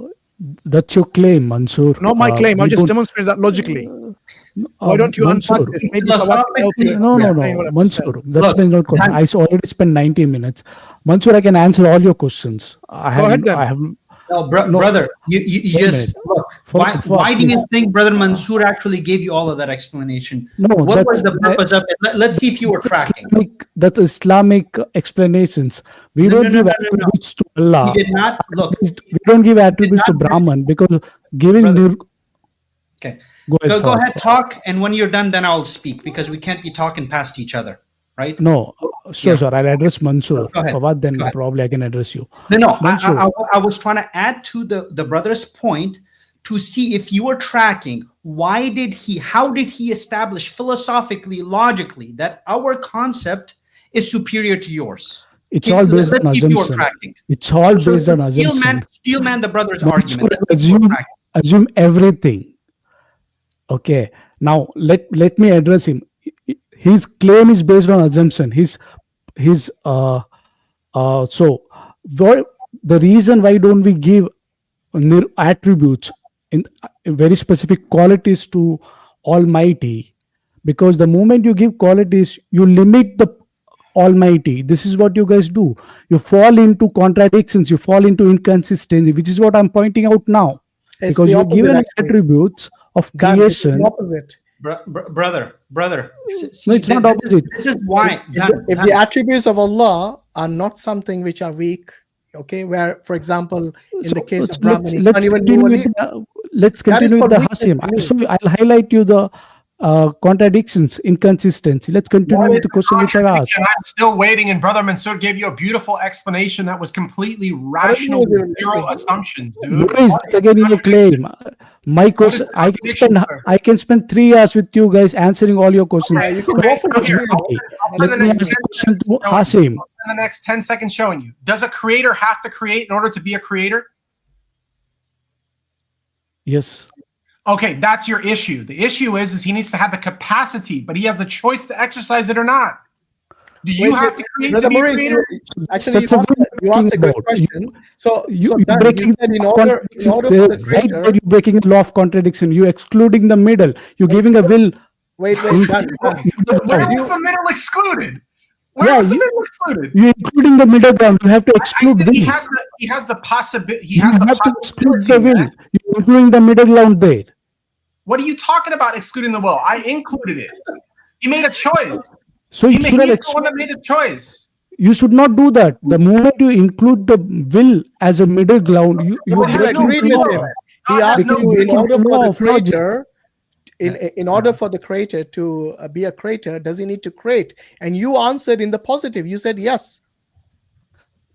That's Look, not the he correct asked me the analogy, question. brother, I you're answered using You it wrong. took away his free will, brother. that's- You took that's away not- his free that's not a will. Brahmin. One minute. You guys guys, are just one second. not letting Dan, me speak. Yeah, Okay, and does You para Brahman can speak 24/7. no problem. Does para Brahman create anything? You Hashim, you pointing out question to me. I already answered last No, 3 weeks back, 90 because you minutes. contradicted yourself now. No. That's the reason I'm asking. Hasim, When- you have when to answer Muris my asked you- question. hold on, You stop have to talking answer over my me. question. You're not Dan, answering me question. Dan, Then I can stop talking continue. over me. Calm down. Hasim, When you're not Muris asked answering my very question. clearly, does the creator need to create in order to be the creator? You said yes. Earlier, when I asked you during the last stream when you came, does Brahman have any attributes or does he have form? You said no. But now you're He saying asked yes. me in general. He didn't What do you ask mean me general? about the Brahman. Did What do you mean ask me, general? Muris? Did you Okay, ask so about once the again, Brahman? No. does Brahman have the attribute Okay. of being a creator? No, he don't have any. We don't assign any attributes to Okay, him. so Now you you just answered. said- You contradicted yourself a minute ago when Maurice asked you the question. Not to Muris mention- was not to mention- asking about the really quickly. creator. Really He was not quickly. asking about the Brahman. Why you guys are confusing me? Hasim, let's stick to the point Not which I confused. answered. We are not confusing you. You're already confused. You're That's not why answering confusing me yourself, question. like most Hindus do. So Especially the you're not answering because you clearly see there's a contradictions and inconsistency. Vedanta are a small minority among the Hindus. You know why? Because most Hindus even see the contradictions in your philosophy. No, Yes. I have answered 90 minutes last time. Let Hasim, let this be me asking you guys question, you answering it.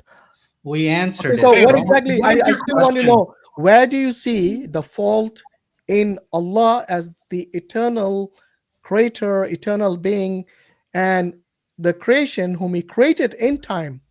Okay, See. we don't see the creation as eternal like the way you guys do, because you believe in this. All of this is the reality. All of this, where the You creation. don't see eternal. The You you guys see so the you one got as one. eternal. None. Allah is not eternal. We are That's not. what you We claim? are not. We don't follow the philosophy of this non-duality.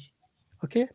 But see, you're following the philosophy of Islam, and Yes. I'm highlighting non-duality, the by the way. contradictions there. I'm highlighting the inconsistency, and You you're haven't yet. You made claims. You haven't told us why. Okay. Why the Just to clarify, both of you, just you're including the middle ground. time. 1 second. Brother Muris has been asking multiple times. So has Brother Fawad. Can you lay out in clear terms, in logical terms, where there are inconsistencies? We have two propositions about God in Islam. So P and not P. That's a contradiction. So I Yes. would like to hear Okay. from you. 1 second. I will let you speak, and I will let all the other brothers to remain quiet while you're speaking. We would like a logical presentation of how this is a contradiction, P Sure. and not P, right? All right. So now you have 2 minutes uninterrupted to demonstrate using logic that this is a contradiction. I don't want your everyday language of opinions and what you think. We are now dealing academically in the language of logic, and you need to establish how this is contradiction. The time starts now. Go ahead. All right. P is Allah, not P is his action. So if Allah is eternal, his action must be eternal. So the creation, if it's not, P is not equal there, not P, right? If it's, then there's a contradictions there, right? Yeah. Sir, did you just say that your premise was your conclusion? Sorry, Is that it, or is there please. We No, have I given him want 2 to minutes. make sure I'm tracking because I lost him in what he Brother, said. please. We're going to start again. So apologies for that. We're being very trying to respond back. Brother Muris and Fawad, please. Let's start the clock again. Go ahead. How do you say there's a contradiction? I want to know. We are not going to interrupt you, so it's time to start it. Go ahead. I already answered. Okay, no problem. Okay. P is Allah. Allah is eternal. When you call Allah is eternal, and when you call Allah attributes are eternal, and his actions and the creation is not eternal, then it's P is not equal P. Because if you call P Allah is eternal, then the action must be eternal, creation must be eternal. And if it's not equal there, then there is a contradictions there. Mansur, I'm done with it. Done. You've done it like in 35 something seconds. Okay. Yeah. Now, what I am going to do, no, I'm not going to do that, because we are going to give you some opportunity to come back again with what? I'll tell you precisely now. What you just said, watch that replay in the stream, take your words, put that in an AI model, whether you want to do it in Copilot, Perplexity, DeepSeek, Gemini, you want to do it in ChatGPT version 5, do it. Exactly the way you framed it. Ask it without any kind of religious bias in there to demonstrate whether you are able to demonstrate a contradiction. And then one second. You can do it now if you want. You can do it now if you want, but because we have other guests waiting, what we are saying is we're giving you 1 week at least, an opportunity to come back and say, formulate it. This is where the AI model, linguistic models, who are not biased like you and I perhaps, has given us a construct in which this follows logically that is contradictory. Then we can talk. Because now what you presented is, I don't want to, totally undermine your understanding of logic and reason, but I want you to have this chance to correct yourself by going to this AI model and present it. So I'll do it. I'll if you want me to do it now, as you told already, there are guests. You don't want me to do now? I can come. Okay, so come back. Do it now and come back, and I'm going to see exactly no problem, Mansur. I as you have told that you don't want to undermine my logic, can you highlight what I'm missing here? No, I'm not going to say anything. I'm just going to say, do it with an AI, because that's what you should be doing now. I'll do it. I'll do it. Listen, Mansur, every single critique. Let's help him out. We'll throw him a bone. Critics should now get help and support from AI models before you bring anything against Islam, because what you'll find, the AI, especially like ChatGPT, is like the common thing everyone uses, isn't it? You will see that it will undermine everything that you bring about Islam. I'm not just joking or making an assertion, being confident about it, but that's the reality. So we are giving you a chance to really raise your bar, raise the standard of critique of Islam. No, we want you to be a good critic of Islam based on good, sound criticism, not just shallow thinking and opinion. Do you see my point? I will check at my own time. Okay, so let's Mansur, I want to see what is that critics you pointing out here? Yeah, I am asking you simply to demonstrate how this is contradictory. We'll throw you a bone, buddy. We'll throw you a bone. You're conflating his actions with his attribute. There's your first bone. Okay, now go chew on it for a while. Right? Think about that and then come back. Yeah. And by the way, we told him the same thing even the last time. Yeah. The exact same thing. What did I pull? Fawad? Muris? No. We don't want to continue any further. No, all right. I'll tell you what. I'll let you remain in the back studio. You do your homework Mansur has given you. And exactly. No problem. Okay. And then we talk. In the meantime, let's hope you get something out of it. Okay. Next guest, please. Yeah, I like this approach. That was good. Ahmed, you're next. You need to unmute yourself. It's gone to sleep. Ahmed, are you there? We can't hear you because you're muted. All right, let him stay in the back studio. Abu Shakir. I'm going to go for Maghrib now, inshallah, and come back and join later. Okay. Thanks, Abu Shakir, you're next. Need to unmute yourself. Hi guys, I'm a former theist. Now I'm an atheist.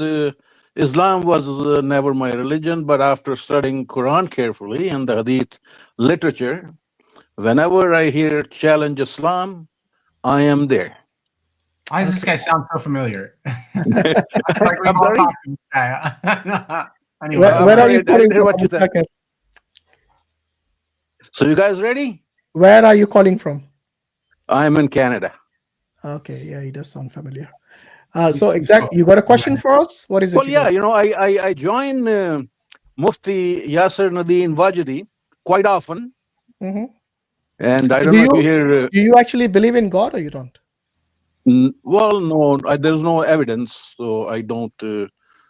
As I said, I was a theist at one time, and my what religion did you follow at one time? I'm sorry. What religion did you follow? I followed Sikh religion. Okay, so why are you calling yourself Abu Shakir?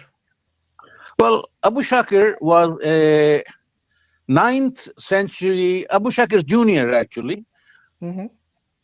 Abu Shakir's senior, my great-great-great-grandfather, was a 9th century atheist who confronted Hazrat Imam Jafar Sadiq, and he challenged him on Islam, and he really, really impressed me. So I took his name as Abu Shakir Jr. I hope to be as effective as him. Okay, why didn't you take a Sikh name? Why a Muslim? SubhanAllah, bro. Well, then you're going to ask me 30 questions. Why didn't you do that? I love Abu Shakir. So wait a minute. He actually met Imam Jafar? Yeah, you can read all about it, Abu Shakir. No, wait. So you're saying Abu Shakir in the 9th century met Imam Jafar, yeah? Yeah, yes. Do you know Imam Jafar actually died in the 8th century? Well, like... if you... I have a very bad spot for you, mister. You better change that name, Junior. Okay. I'll tell you what. Ahlul Bayt that was such a cock and bull story. Honestly, bro, where did you make that up from? Whipped out the belt, dude. And he got this name. Listen, like a common name. Listen to me. All you got to do is go on the internet. Abu Shakir, the atheist versus Imam Jafar. Yeah, but you got the dates completely wrong. You couldn't even get the century right, let alone the dates. I have a lot of dates wrong. Great grandfather's word. Yeah. I didn't even remember a date, dude. I missed it by a generation or two. For God's sake. You missed it by a century or two amongst friends, man. You know, don't worry about it. A generation or two, dude. Nothing can happen. You can read about it. Yeah, don't worry about it. All right, don't worry. Okay, so first tell us why you stopped being a theist. Let's start with that. Well, first I studied my own religion very carefully. And I found contradictions in it that could not be cleared. So I believe that the religion is man-made, but I still believed in God. I believed that there was a creator. I went over to deist side. And then, a few things happen. You haven't answered the question. Why did you stop being a theist? Answer that question. Well, a theist, once I realized that my theology was man-made, I stopped. How did you come to that conclusion? We are not talking about your theology.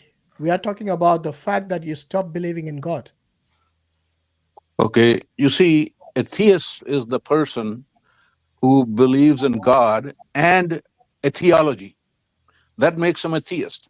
Once I departed So once I departed from a theology, I was a deist. you can. Some people, they appeal to one theology, then another theology. They don't just leave God. I mean, some might do. I didn't leave God. I believed in God. Like the way you said, you stop believing in Sikhism. Yeah, am I right? That's your religion. Yeah, that's correct. That's your former religion. Okay. Correct. Now, did you actually study Sikhism, or you just left it for the sake of it? I studied it very, very carefully. I took it very serious. Okay, so in the Sikh theology, what is the understanding of the Sikhs when it comes to the gurus? Well, we had 10 gurus, and it is believed, even though in their main Sri Guru Granth Sahib, it doesn't say that we are prophets, but Sikh as a whole believe that they were 10 prophets. No, they don't believe them as prophets. They believe more than that. So you didn't study Sikhism properly. They say it as living gurus. Yes, and not only living gurus, they are more than just prophets. Okay, so you didn't study. I don't think you even know the basics of Sikhi. What is more than based on what you just said? I don't think you even know the basics of Sikhi. No, but tell me what is more than prophet. More than that is like an avatar of God. Like well, show me. They're representing God on earth. Okay, give me the reference from. Give me the reference from Shri Guru Granth Sahib, not from Dasam Granth. Give me the reference and you won. First and foremost, where is the reference that they are like prophets? Let's start with that. I'm sorry? You claim that they are like prophets. Where is your reference for that? Yeah. Because there is no claim. Answer the question. Where is your reference? Because you asked me for reference, but you made the claim first. So where is the reference for that claim that you made first, that they are like prophets? Go on.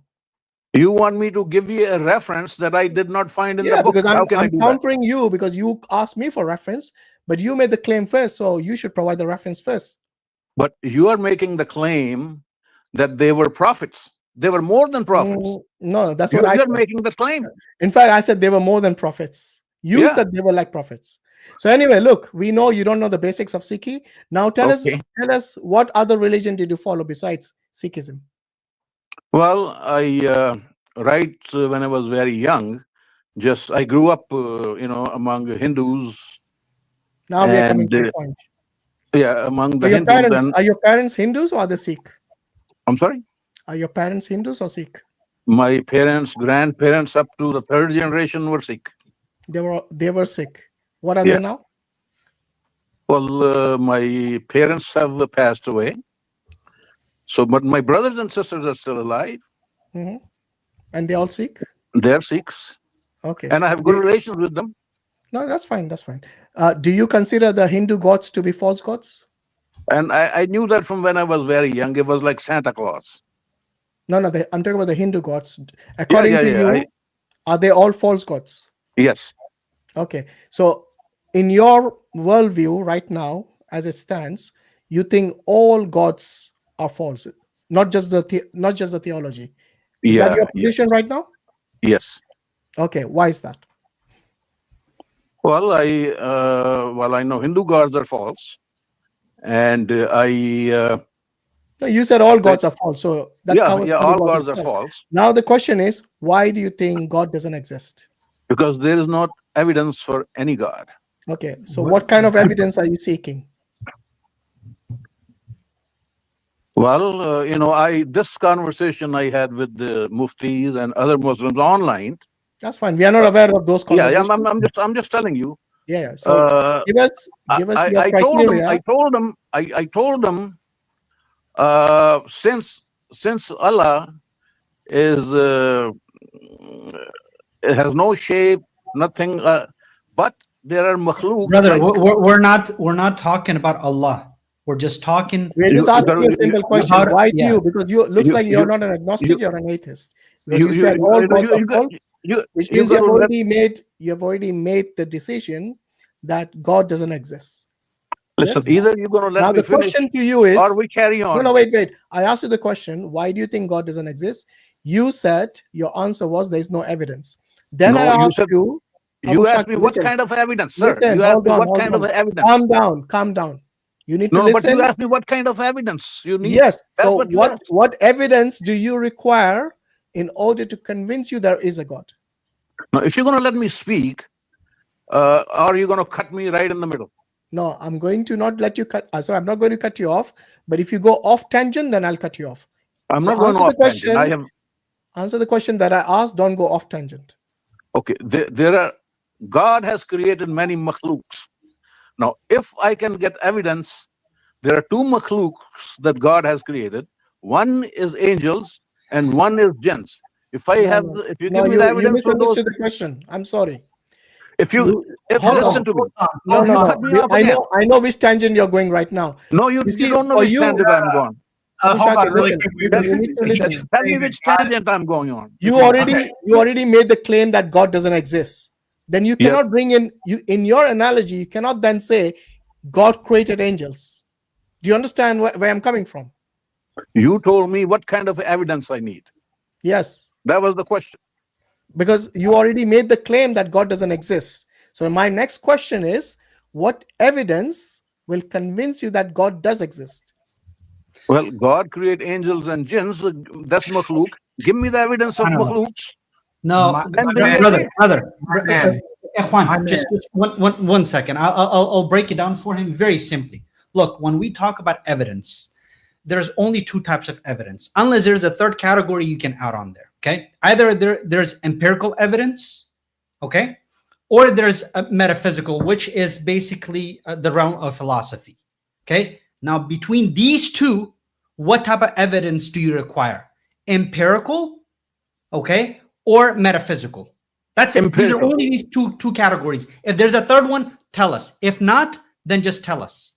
Empirical. Is it empirical that you want or metaphysical? So he wants empirical evidence. He said it already. So when you say empirical evidence, it means you're expecting empirical evidence for an entity which is not physical. Am I right?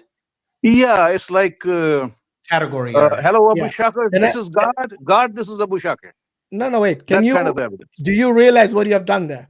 Do you know empirical evidence doesn't apply to non-physical objects? Well, I you don't even know what's empirical evidence. Abu Shakir, so give me empirical evidence of mathematics, of numbers. You believe in numbers, right? You believe mathematics actually exists, correct? Yes, it works on a calculus. Give me empirical evidence of numbers. There's no such thing as empirical evidence of numbers. You know why? There you go. It's not metaphysical. It is metaphysical. Mathematics is metaphysical. It is metaphysical. Numbers are metaphysical. Numbers are abstract. Okay. And you studied your grandfather who went up against Mufti so and so, and you argued with Mufti so and so. Where does it say? Hold on, brother. They probably listened to you for all of 10 seconds and said, Allah yarhamu, this is someone who is beyond like Majnoon, and we have to let him go. That's probably what happened. Just say your piece. They gave you a nice little pat on the back. Maybe no challenging Islam. Bro, you fail even simple logic, let alone Islam. You fail logic. All right, guys. All right, good to talk to you. You know why you fail logic. I want to know if you understood that. Metaphysics. Good to talk to you today, guys. I'll come back next time. I think you should rename yourself Abu Joker. No. I love. By the way, do you know why you fail logic here? Shall I explain to you? Because it looks like it hasn't clicked yet. Okay, let me explain to you. You're using. All right. I had enough. You had enough what? Right, take care. Why you guys are nowhere?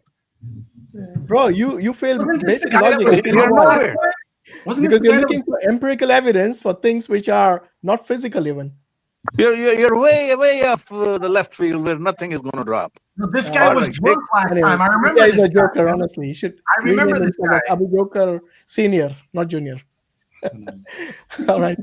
It's he asked for empirical evidence, and then he goes, numbers are not metaphysical, and then he goes, he needs empirical evidence. So it's basically you're using the wrong tool. Okay, it's like me asking you, okay, here's a metal detector, go and find some plastic. Will you ever find plastic? No, you wouldn't, because it's a wrong tool. to go and look for plastic. So for you to look for seek empirical evidence for Allah subhanahu wa ta'ala or for God, yes, when we know for certain that we as Muslims do not consider Allah to be matter, but you are looking for empirical evidence which applies mostly to matter. Okay, so anyway, I think that's the logic he missed out. I hope he understands that. Right, Ahmed Daniel, let's see one more time if you are available. Hey, hello everyone. Yes, hi there. You all right? Alhamdulillah Rabbil Alameen. And how are you Okay. doing? You should always start with salam, brother, when you come in, okay? MashaAllah. Assalamu alaikum warahmatullah. Wa alaikum assalam wa rahmatullahi wa barakatuh. Sometimes we forget in our excitement. I do understand that, so no problem. Yeah, I've been here like months ago, and it was a pleasure to talk with all of you. You have clarified me with a very big, deep question. Maybe you remember about me. I'm the guy from Brazil. Okay. And Good to have you back, brother. So, alhamdulillah. Are you still in Brazil or? Yes, I'm Rio de Janeiro. Oh, that's nice. Interesting. Yeah. Right. You have a question for us? Yes, I do. Okay. By the way, are you a new Muslim? Nope. I've been a Muslim for almost 3 years, 2 years and something. Okay. And I'm practicing so much in order to give da'wah for the people around here. As you know, Brazil is not a Muslim, and so far it's next to be a Muslim. So I believe that one of the big steps that we can do here in Brazil is da'wah. But I would like to take the idea that you were speaking back then is to give da'wah, you actually need to have acquire some knowledge, acquire some understanding of that. And that's actually my question for you. How Okay. would I'm just going to step out for Salah, so I'm just going to sure. hand it over to you guys, inshallah. So how would you understand, like, we are ready to give da'wah for someone in order we can actually convey a message in the right way, the way that Rasulullah sallallahu alaihi wasallam told us to give, and mainly important for someone who had never heard about Islam, and all they have this paradigm, like the idea that Islam is this and that, without having any knowledge. Like, how do you know that someone is ready to give da'wah for these people? Sure. Yeah, the best thing you can do is just stick to principles. And like, for example, you can give effective da'wah just by knowing Surat al-Ikhlas, right? The principle of there being one God, the principle of all of us being dependent on Him and Him being dependent on nobody or nothing. It's sufficient enough. You don't have to have all the solutions when it comes to the polemic side. Rather, what you have to do is know what you know, be certain upon what you do know, and know what boundary not to cross. So, like, if somebody says something that you don't know, don't just speak without knowledge. Rather, just say, "Hey, that's a great question. I don't know the answer to that question, but I do know some people that know." You can either get back to the person with the question and start engaging from there, or you can direct them to those people of knowledge so that they can ask whatever type of question they want and let the conversation evolve. But obviously do it with good akhlaq, that you're representing Islam based on the truth and knowing your own limitations. And that's it. The Prophet ﷺ told us that you just convey one thing, whatever that one thing is, right? It's up to you to convey one thing, right? And stick with that, right? Oftentimes it's whatever attracts you most to Islam. Is it the fact that it talks about treating your parents well? Is it the fact about treating society, neighbors well, treating your body with respect, fasting? It's just anything that you yourself have a strong passion towards in regards to practical applications of Islam in your daily life would be a great place to start. Yeah, barakallah. I think that we need to know something in order to convey the message, but that was my main question, because I always hear you speaking about a lot of subjects, and when you speak about that, I always learn something, and that's what I was thinking. Like, should I acquire enough knowledge in the same way that you actually do by gathering, talking to people, or should I just have the bare basic, and just like Surah Ikhlas, of course, that most of the Muslims kind of know that. So yeah. So here's the question that I would ask you, right? Would you rather take a kick from a guy who practices 1,000 different kicks, or would you rather take a kick from a guy who practices one kick 1,000 times? Can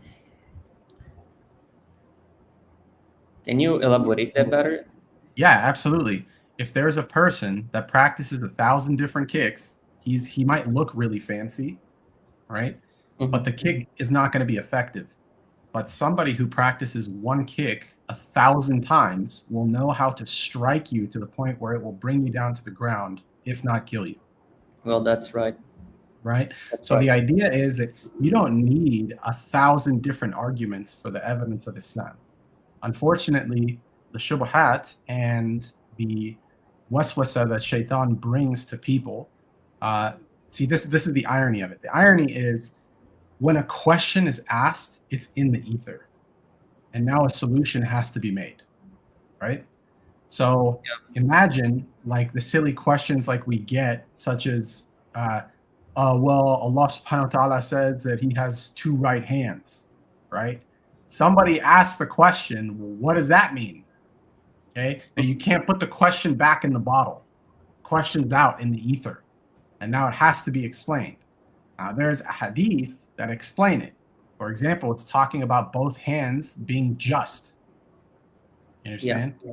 And then you have other things like don't anthropomorphize and laysa kamithlihi shay and all this other stuff. So the question can be addressed in many ways. This is the analogy of the 1,000 kicks, right? Different ones.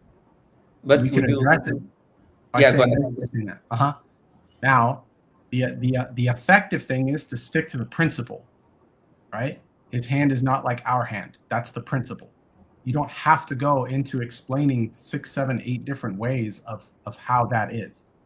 You just say what Allah subhanahu wa ta'ala says about himself is true, bila kayf. We don't ask how. Without the how. We don't ask the modality of it, right?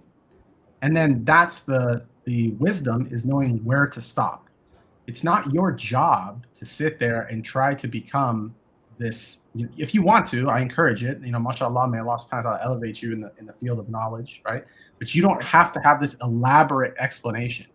You just have to have the principal knowledge of, we don't go into how. We don't know what his hands look like. They don't look like ours. We know that for sure because that's what he revealed of himself. But we don't know what they look like. And we just stop there. There's no need for speculation. But in this case, yeah, since it's a type of question that is, a lot of people may not get that because it's written in the Quran that Allah Azza wa Jalla has hands, right? So they kind of get it to the literal realm. Like of course, we should never do that. Of course not, because as you said, Allah said that there's nothing like into Him. So of course that should be the direct answer. But do you think that for all the other questions, do you think that watching the debates, like I watch you, all the video that you do, I watch all the video that Mansur do, I watch, and I learned so much from you. But do you think that's the way? Do you think that watching no, I'll tell you what, you should go learn from people that are actually scholars of knowledge and that are prime sources. Why? Because the idea now is that you're going to strengthen your foundational depths. So for example, let's say if you just go with the principality of Tawheed, right? The principality of what's in Surah Al-Ikhlas. And there's many principalities in there, right? That he's one, he's absolute, he's self-sufficient, right? There's lots of principalities that are there. Okay? Yeah. You study these principalities in depth, you'll start seeing that they start linking to different portions. And you'll know how to build bridges to get people over to what the principle is. So like, for example, you have atheists that say certain things and they'll attribute it to the natural world. Now, this is a form of rhetoric that you can only identify through conversing with people. So here's what I mean. When an atheist says somebody died of natural causes, what's that supposed to mean? There's no such thing as attributing death to nature. Allah subhanahu wa ta'ala created everything, including life and death. So if you understand the principle of the fact that he is the giver of life and the fact that he is the giver of death, huwa al-yuhyi wal yumit, okay, mumit, right? Then you'll know that there's no such thing as a natural disaster that had, you know, this, that, and the third. It doesn't exist. So from their worldview, you have to correct them on what the actual truth is. Okay, but to know how to guide the conversation to the point where the person's going to be willing to listen to you, that'll come with time and practice. Yes. So that's very good. So yeah, like as a Brazilian, we live in a country with the majority of Christians. They are Christian not necessarily by faith, but by culture. And yeah, since I'm Muslim for kind of 2 years and something, I believe that I can acquire even more knowledge with the people around here, and from you as well. So good that Allah Azza wa Jalla has given me the opportunity to talk to you and, you know, let you know that not only the people that you think watch you, actually a lot of people watch you. Keep doing the great job. You are actually teaching a lot of Muslims how to handle the situation, some situation like that. The same goes for Mansur and everyone else, working on this here. You are actually inspiring us, even almost like in Brazil side, to do exactly the same thing. And I believe that's how we can actually make the miracle of the Quran become true, which that Allah just said that Islam will be inside of all houses, right? So, yeah, I believe that we can. Barakallah fi, brother. Barakallah fi. May Allah bless you and your family and keep our Muslims strong and stronger by the day, inshallah. What we want from you, as our youth, brothers and youth, to be motivated and inspired by our work, and then to take on the lead, take forward, not just sit there idly and be lazy, but really proactively take to the next level, inshallah. And this is what we'd like you to do, and we know that you are capable of, and we have no doubt about it. We are sincerely hopeful that you can take brothers who are young and spirited to the next level and continue the legacy. You know, before us, there are people, brothers and sisters who did, you know, the work. We continued, and we want you to continue, our next generation to continue, inshallah, take on the lead. And that's how it should continue. Not this suddenly you have like one or two individuals talking about it, and then it goes like very nothing, no activities. No, we want to continue to, you know, improve and then go exponentially the work, because Islam is something so easy to understand for people, and people don't need very much sophistication and sophisticated words or sophistry and all of these things which, you know, you have to use semantics to make things work. Yeah, none of that is needed. Simple presentation of Islam, the message of Islam is clear, and that's all you need to do, and you are more than capable of doing so. So what it needs is some kind of, you know, continuation of doing that, and let's hope, inshallah, brothers like yourself will take that lead for us on our behalf, inshallah. Okay, take care, my brother, and we hope to speak to you soon again. Wa alaikum assalam. Nice, brother, mashallah. Device not connected, Shamsul or Akhtar, whatever your name was. Shamsul Haq. Yeah. I mean, he says he's Ashif Akhtar and some kind of misplaced identity. That's fine, but can you connect your audio? We will take you again. It says device not connected, something to do with your audio. If you check your audio, we can take you. Otherwise, we'll take someone else. Still device not connected. Take the next guest, whoever they were first. But Shamsul was here, or this brother. All right. First name, you need to unmute yourself. Ashif, yeah, later. Very scary profile picture. It's just a small cat.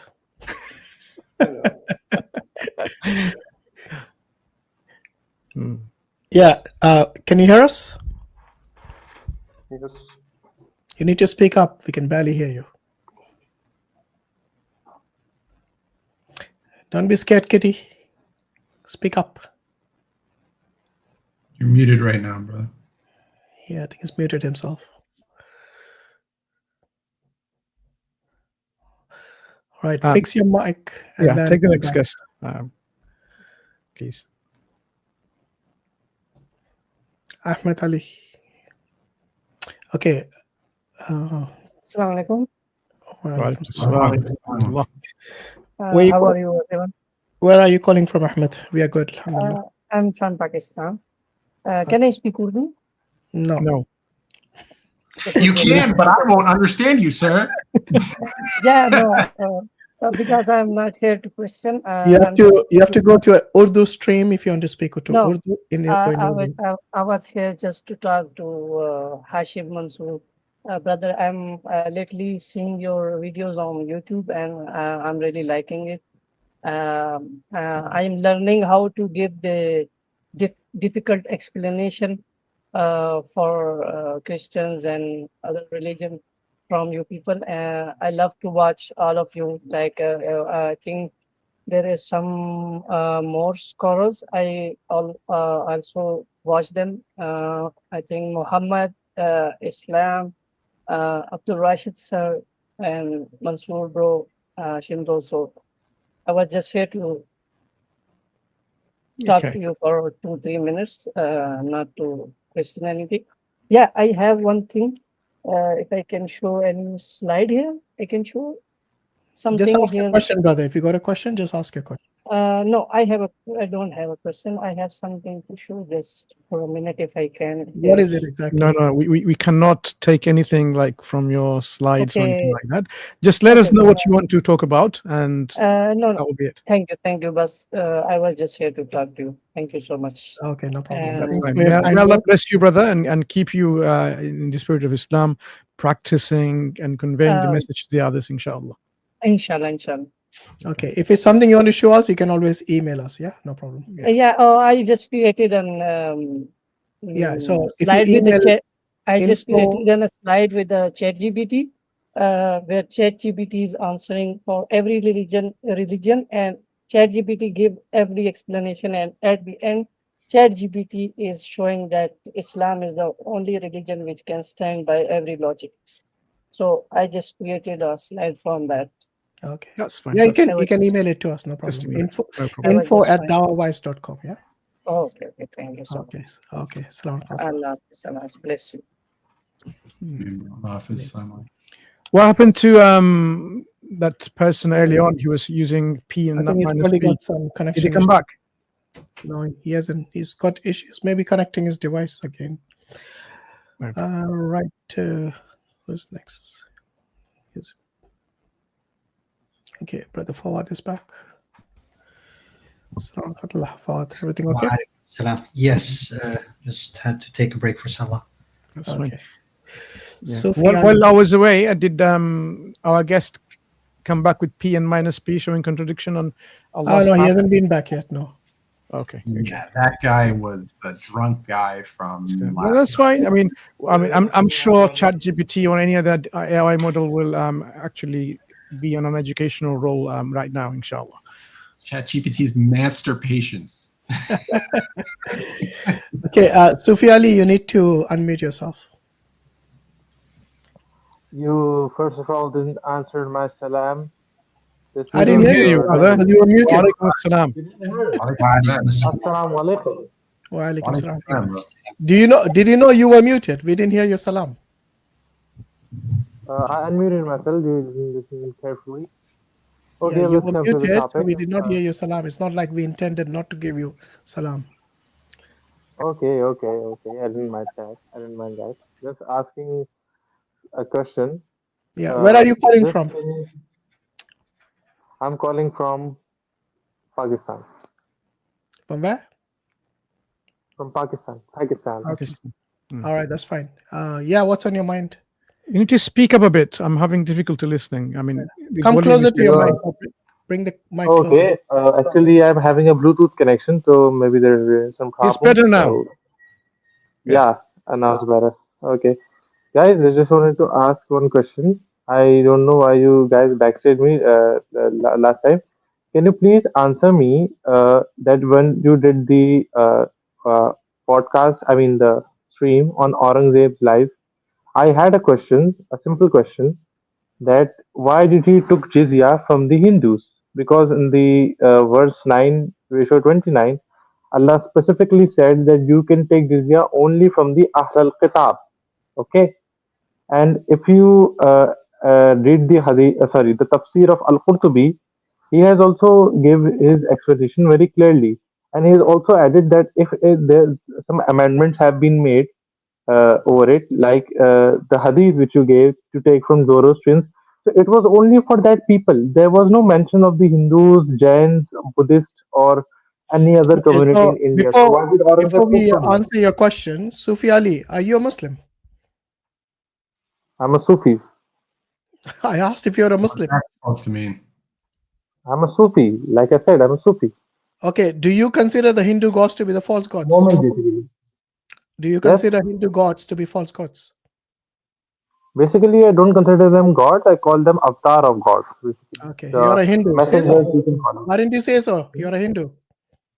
Why you come Why with did this I say Sufi name? Huh? You think we are the Sufi name? Because I'm a foolish Sufi. here, waiting for you to come as a Sufi with a false picture, false identity? Seriously? Why didn't you just say you're a Hindu? Sir, what proof do you have I'm a Hindu? I never said that they are God. They're just like avatar. What is okay? Why- What is an avatar? what's What is wrong an with it? avatar? Let's see if you can define that.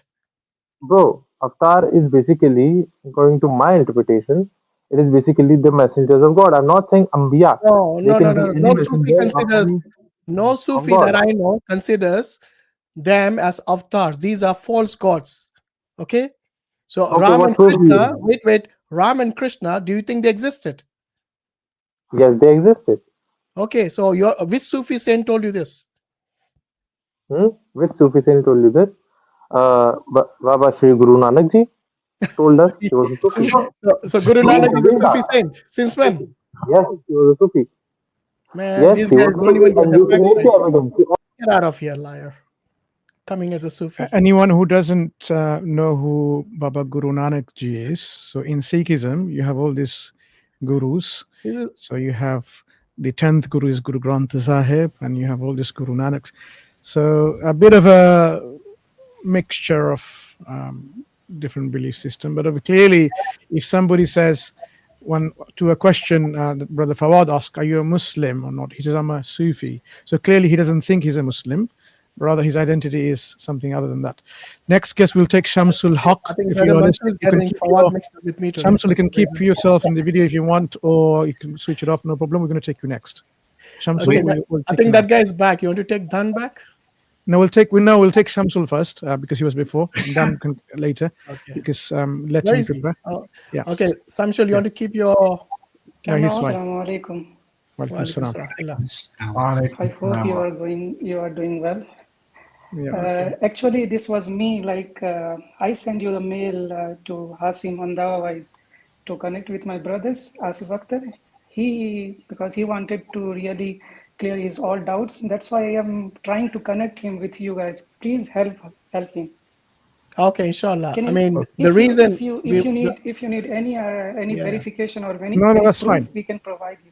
Okay, that's Just- fine. Because He I'm just let really him come with concerned the about video him, that's on. why. He can switch it off if he wants. No problem. No, if you want to see him, he can be in the camera. Like No, that's fine. He doesn't it's need not a That's fine. That's problem. fine. Like because he's We- underage. We would don't like want to. him We'd like to talk to you, Ashif, if you don't mind. So just come and have a chat.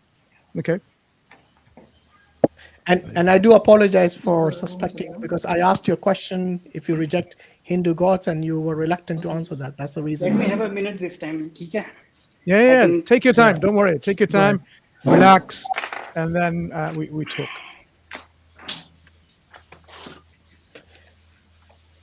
So let us go back to the question that I was asking you. So I think when I asked you, do you believe in God? What was your answer? Just remind us. He says he was agnostic, and then but we talked about to prioritize, and then you brought about his agnosticism.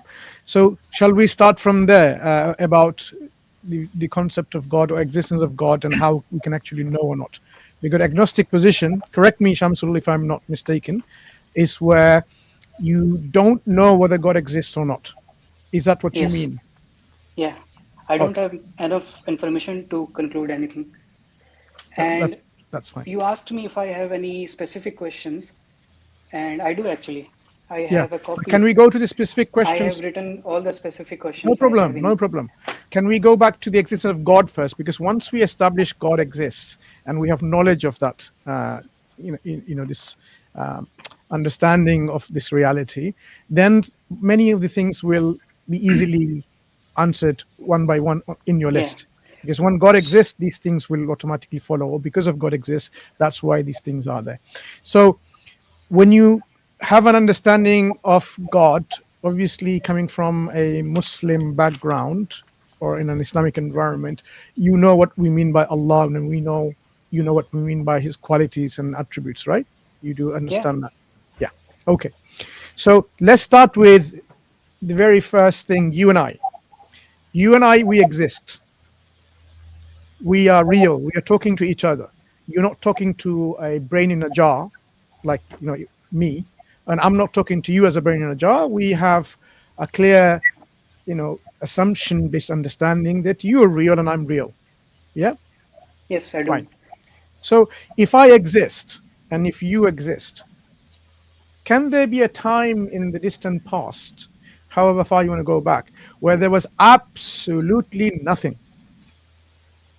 Is it possible?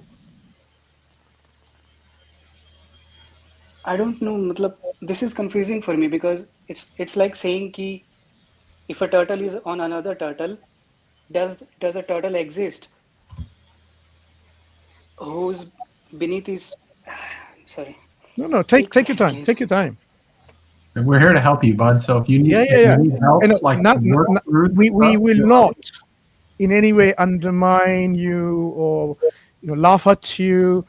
This is not why you're here. We will listen to what you have to say. Nothing that you say or you will say now is something it's going to be a matter of like a laugh or anything. Okay, we will take it seriously because we want you to express yourself. Take your time. Yeah, take your time. So can I say something first? Can I Please. have a minute? Yep. So I have a lot of issues with Islam. Some things that don't seem morally correct to me. Some things that feel like unfair. Mhm. And all the issues that I have with them, with Islam, they all usually boil down to one essential moral thing, moral Mm. axiom, and that Sure. is the concept of free will. I Right. am unsure. I feel like I can get more information before I conclude anything. So I'm just here to get information, maybe suggestions Yeah. for a book, some articles, Brother your take Ashif, on it. we can talk about free will. In fact, we have been talking about in our Bangla stream free will for a very long time. Every Saturday, not this Saturday coming, but all the past Saturdays, we've been talking about it. So what I'm saying is, look, once we understand that God exists or not exist, these things will be much easy. Look, I am not forcing you to stay here, and I want you to really believe that you are speaking to me on your own free will. Is that fair to assume? Yeah. So do you believe in free will, that you are freely speaking to me? Why am I forcing you to speak? Do I believe in free will? Is that the question? No. Do you believe I'm forcing you to speak, but are you actually speaking on your own free will, that you do have free will? Yes. I mean, I was the one who joined. Yeah, fine. So we both agree that free will exists. Okay. So if you find something in Islam which somehow, goes against this concept of free will because God knows everything and that makes no one's free, if this is what you're thinking, we can talk about it. So let's go back to the very question.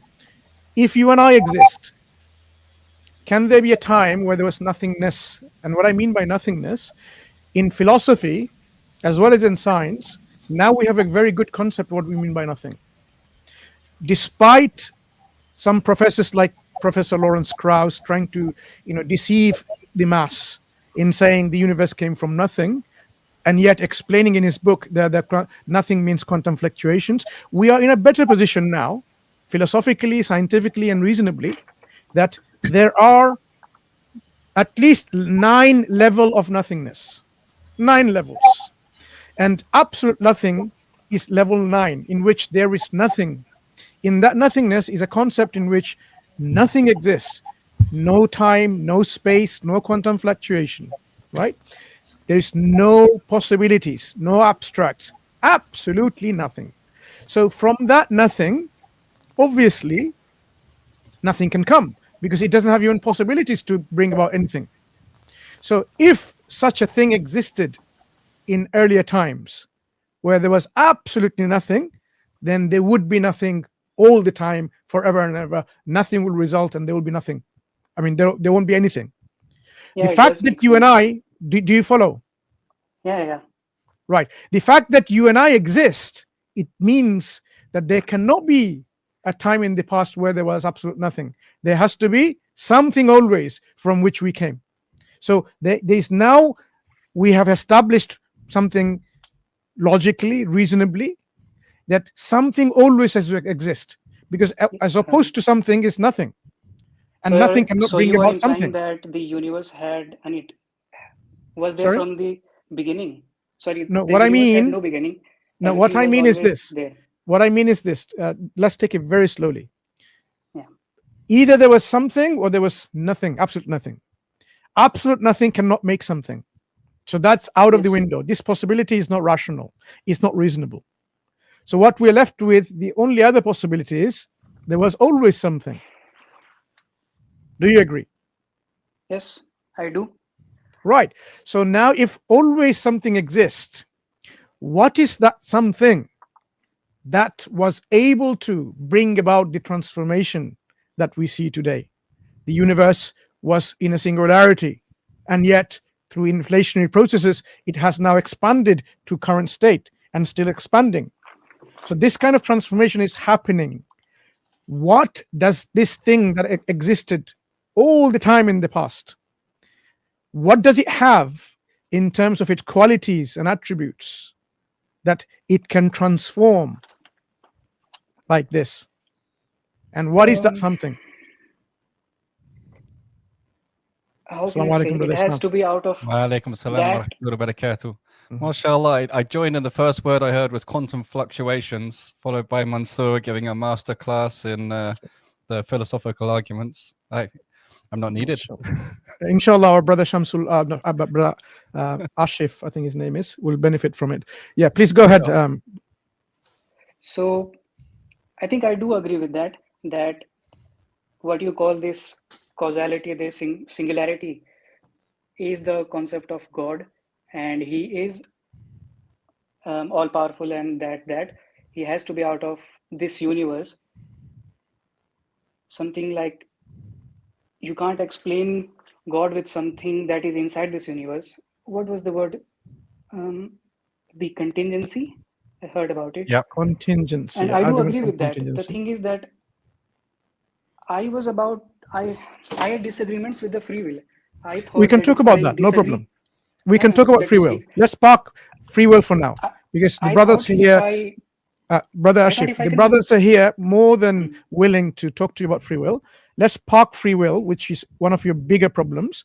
But once we establish about your agnosticism, and then move to you into a real position of theism of some kind, then we can talk. So as you said, you do agree that there is a being, a necessary being, let's not call it God yet, a necessary being who has to exist to make all this transformation.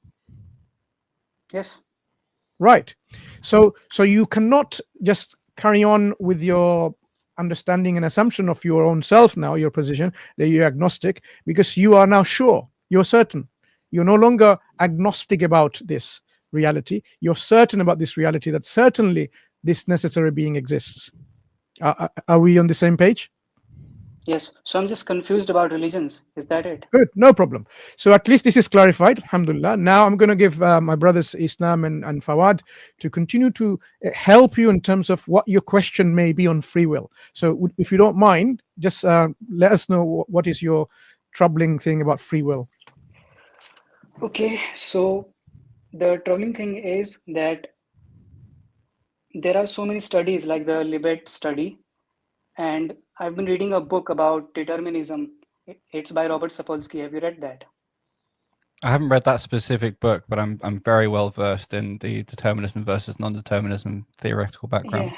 So basically, compatibilism, which I think is compatibilism muddies the meaning of spreading a message to non-believers, and I feel like it also does so many other things that undermine what Islam says. And Well, I'm let's just take a step confused. back there. Do you have a solid position? Do you believe in determinism, or do you believe in your free will, or are you not sure? Right now, I have more evidence that determinism is the way. Interesting proposition. I'm not sure you have more evidence. You may be more convinced. Yeah. Here's an interesting conundrum. So in Islam, we believe that everything happens by the will of Allah. Allah has total qadr. When I have my hand like this and I want to open my fingers to grasp something, or I want to wink my eye, this is only possible by the will of Allah. And He already knew before He created everything exactly what we're going to do. So where's the incompatibility with determinism? Okay, I think we are not on the same page.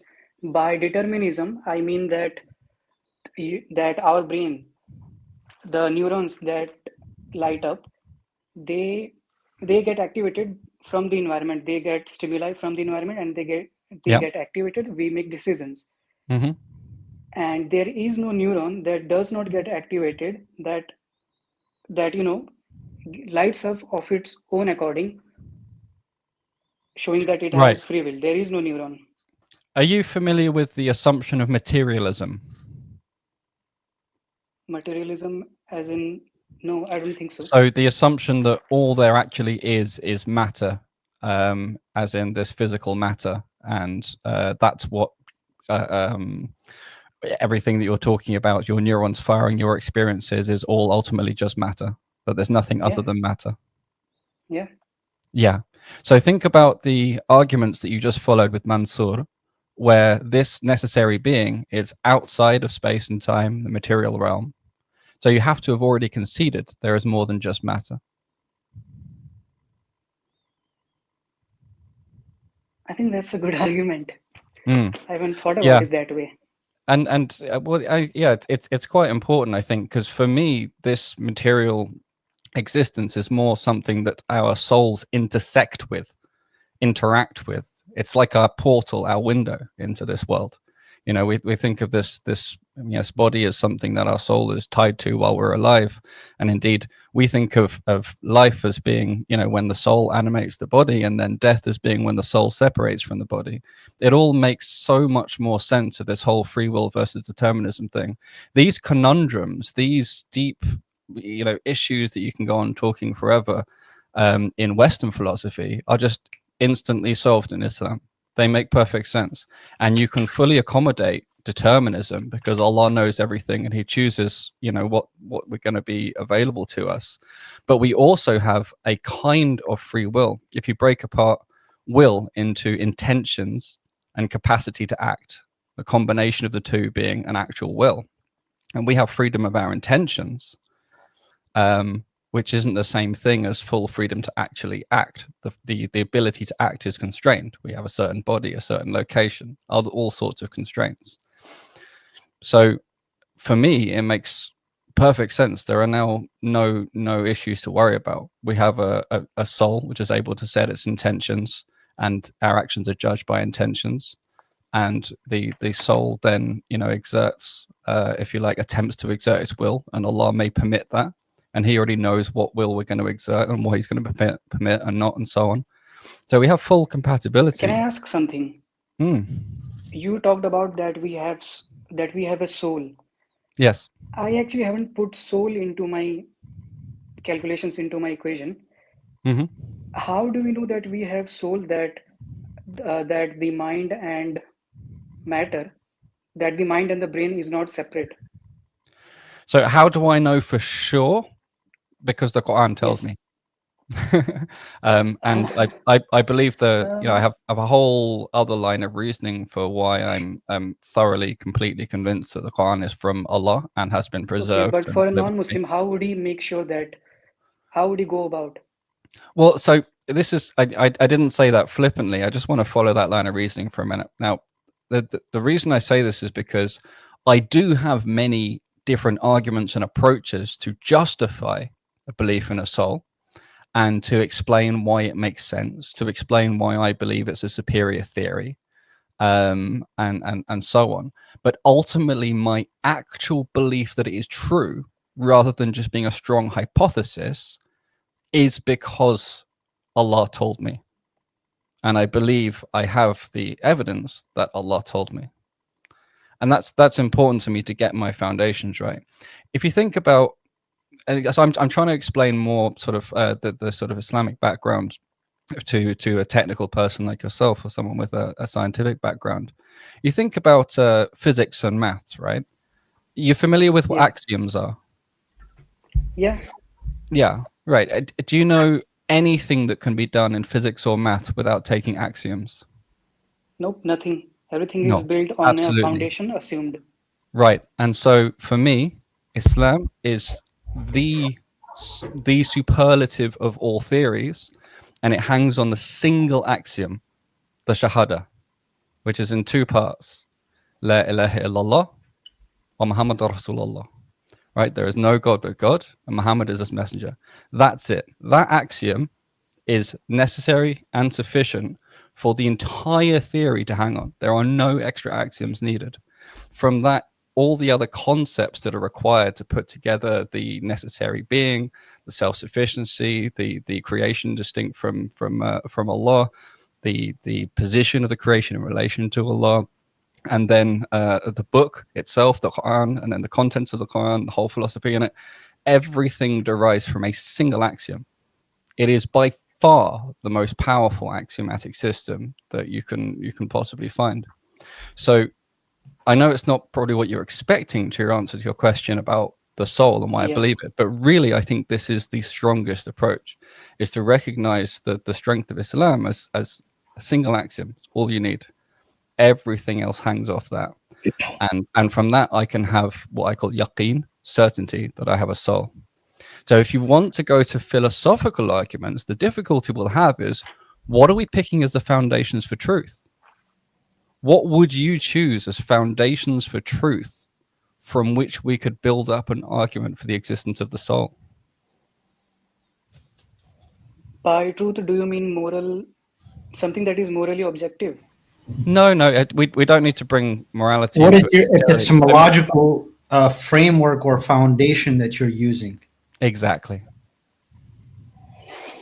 Oh, I get it. So it's your epistemology and also the evidential basis within that epistemology from which you think that we could construct an argument for or against the soul. The foundations that the scientists today are using? I mean, well, you're in a bit of a pickle already.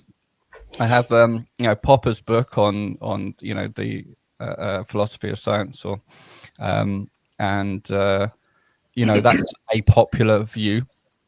It's by no means comprehensive enough to cover all the different kinds of scientific methods. You would be amazed. I graduated in theoretical physics. You'd be amazed how many articles of faith are required to take up any particular science. You have to start from belief in certain things and build up the rest of your theories. So the reason I was putting this challenge book? to you is because even for this one question, do we have the soul? Right? We can, don't worry, if you really want to, we can try and find ways to tackle it. But like I said, we'd need to first of all find common ground with an epistemology and things we already believe in together that we can use to build up these arguments. And I think what you'll find is, as you try and build one, you won't even be able to count the number of axioms you rely on and the number of linkages that you put faith in before you can even start to ask this question about your material body and whether or not you have a soul. Whereas, again, the Islamic view, you have a single axiom. And from that, all of physics, mathematics, and spirituality all fits in a beautifully integrated way. So I would encourage you to think, hang on a minute, what's the most efficient way to approach all these questions, to approach all these things? Is it to battle uphill, or is it to start top down?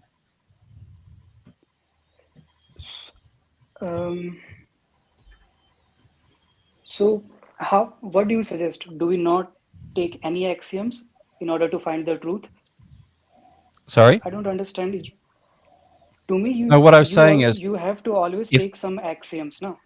right, So because that we you can established build before up. that we established before exactly in physics and maths or sciences in general, you always have to take axioms, right? So how do we find the truth then? Well, this is the thing. For me, we already established, but Mansur already elegantly established, the existence of La ilaha illallah, right? There is only one God. So the Isn't only that still an axiom though? yes, as I said, you can't avoid having any articles of faith. There are a lot of people who think they've avoided it, but they don't. Or the reality is they have buried articles of faith that they're not very clear on. They actually have a lack of clarity of their own belief system and how it works. Everybody requires and uses articles of faith all the time. The thing I love about Islam, having come from atheism before, is that rather than a whole field of different axioms and a priori beliefs, only a single one is required, the Shahada. And this is why I'm saying, as a basis for exploring the world intellectually, if you pick any other foundation of axioms, you're going to find yourself confused and lost compared to the axiom of Shahada. There is no superior axiom from my perspective. This is what I'm trying to So you're implying that one axiom is better than taking a lot of axioms. Exactly. And there's not only for reasons like Occam's razor, but also in terms of. I can't hear you. So, Assalamu alaikum, brother Islam Hakim. I think we lost you there for a minute. The audio. The audio go. Yes. Yeah. So one axiom as a foundation, one founding belief is superior to multiple founding beliefs. One argument for that would be from Occam's razor. You familiar with Occam's razor? No. Can you spell it out? I can't. hear it properly. OCCAM, Occam. Occam's razor, RAZOR. You can read on it in your own time, but Sometimes the simplest explanations are the best. Yeah, basically the simplest explanations are the best, or rather the least multiplication of entities, the least founding things you need to complex, in the existence of. And if you think about it, this is quite obvious, right? If you need to get multiple pieces in place, then you're more you have a more complex system and you're more likely to make mistakes than if you have something simpler to start with. Yeah, the more assumptions you make, the more wrong you can be.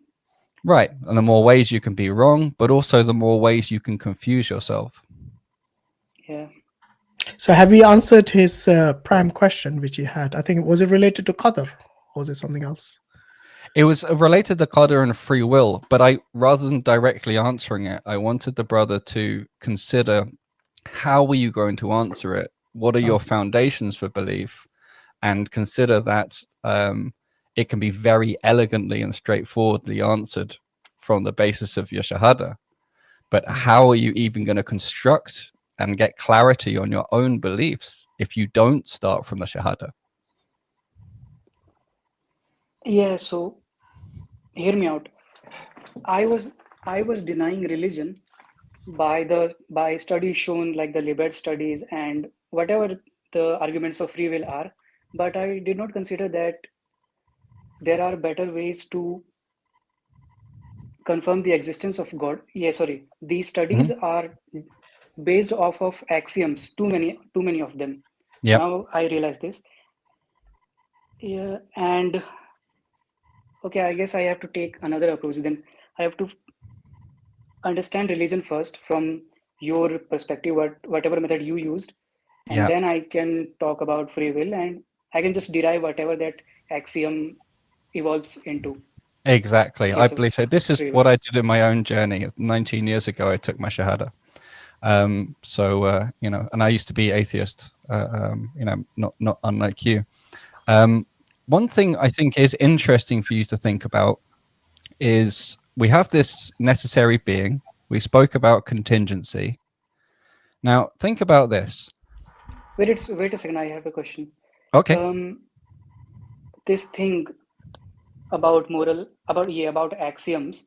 Mm-hmm. Do you have any resources or books? Because I'm not pure 100% convinced. I still have so many questions, and if you could refer me to a book, suggest me anything, I would read it in my leisure time. Then, You what mean resources about did you use? axioms in logic, or? Yeah, about logics and how they are derived from certain assumptions. So many of them. Priest has a good book. There's quite a few, but it really, my recommendation would depend on your current level. I have something like 10 or so books, on my shelves. Just recommend me what you find the most I, convincing, or again, the ones I use, I have a background in symbolic mathematics, so it might not be that useful to you. There might be a better book for you. I have a whole range of them, so you can my email cogent.faith@pm.me. You can drop me an email and we can get in contact and establish the right kind of resources for you to read some more on this stuff. I can okay. show you Is your different email in the recommendations. description of the YouTube video? It's you see underneath my name. Oh, there we go. He's just put it up, so you can find that in the recording. Just take a screenshot of that here. Yeah. So inshallah that will help. And so in short, I just wanted to respond because I think he's probably still mulling over that question of qadr. So he did mention determinism earlier, isn't it? That's what he believes. Mm-hmm. So yeah. Just in short, brother, I want to say that we as Muslims do not believe in absolute determinism, nor do we believe in absolute, free will. We as always, we take a balanced approach, and we know that as individuals. So are we compatibilist? No, yeah, I mean, there's a bit more to that. So let me finish, and you'll probably understand that. So Allah creates the action, okay, but you are the one who has a choice, and you're the one who intends it. Does that make sense to you? For example, I think Brother Mansur at the beginning asked you, did you come here on your own volition, or did somebody coerce or force you to come here? I came by myself, but again, there are studies that prove that. Forget about the studies. Forget about studies. It's interesting. Yourself, just a what do you quick feel in your heart and in your by yourself? Did you feel forced to come here by any agency? What I feel is irrelevant, I think. No, what you feel is very relevant. Because I think that the brain because anyone can have any opinion, till the cows come home, we can hear opinions. Let me just say something really. Let me just say something really quickly about this. It might help you answer, Shamsul. So, a deep question here is, how much accountability do you take for yourself? Because if you say, oh, well, it was determined by my neurons firing and my history and everything else like this, you're effectively disowning yourself and disassociating yourself from every single one of your actions, choices, thoughts, and everything else. So if you have any self to yourself, if you take any accountability for yourself, that's how much you can see your will. Does that make sense? Also, like, I hate to point out, it's like, I don't know if the brother has ever thought about it this way, but it's a self-defeating position to take if you actually think that determinism is true. You realize that, right, brother? Because your belief in determinism itself is just a product of, like how you put it earlier, I think when you were speaking to Brother Mansur or Brother Islam, that's just neurons firing in a predetermined way, correct? Yeah. So that's not really a rational conclusion, right? That means you cannot reason. Right now, you and I, what are we doing? We're reasoning, right? Mm. And you reach this conclusion by reasoning that determinism is true. Mm-hmm. If you believe that determinism is true, you were forced into it. You cannot make a claim truth anymore. Yeah, so and just to be clear as well, it's material determinism, and as we established, it cannot be that everything is material. Mm-hmm. So I think the correct term would be soft determinism. We don't believe in hard determinism or incompatibilism. Okay. Yeah. So you need to look. Allah is the one who without whose permission not even a leaf will move. Yeah. So he's the one who makes everything, basically all the actions are created by him. But we also at the same time believe that Allah has, given us the choice and a free will, but not absolute free will, if that makes sense. He's given us a will, not absolute free will. What That do you means mean we have certain not absolute free limitations. will? We can't do everything we will. He's given us certain limitations, and we can act within that paradigm. But one thing, Shamsul, one of the reasons I wanted to previously I approached this by pulling back and taking things back to Shahada was because actually there is problems built into the Western framework we're using to try and translate Islam to you. The concept of free will is already baked in with these materialistic issues, for example.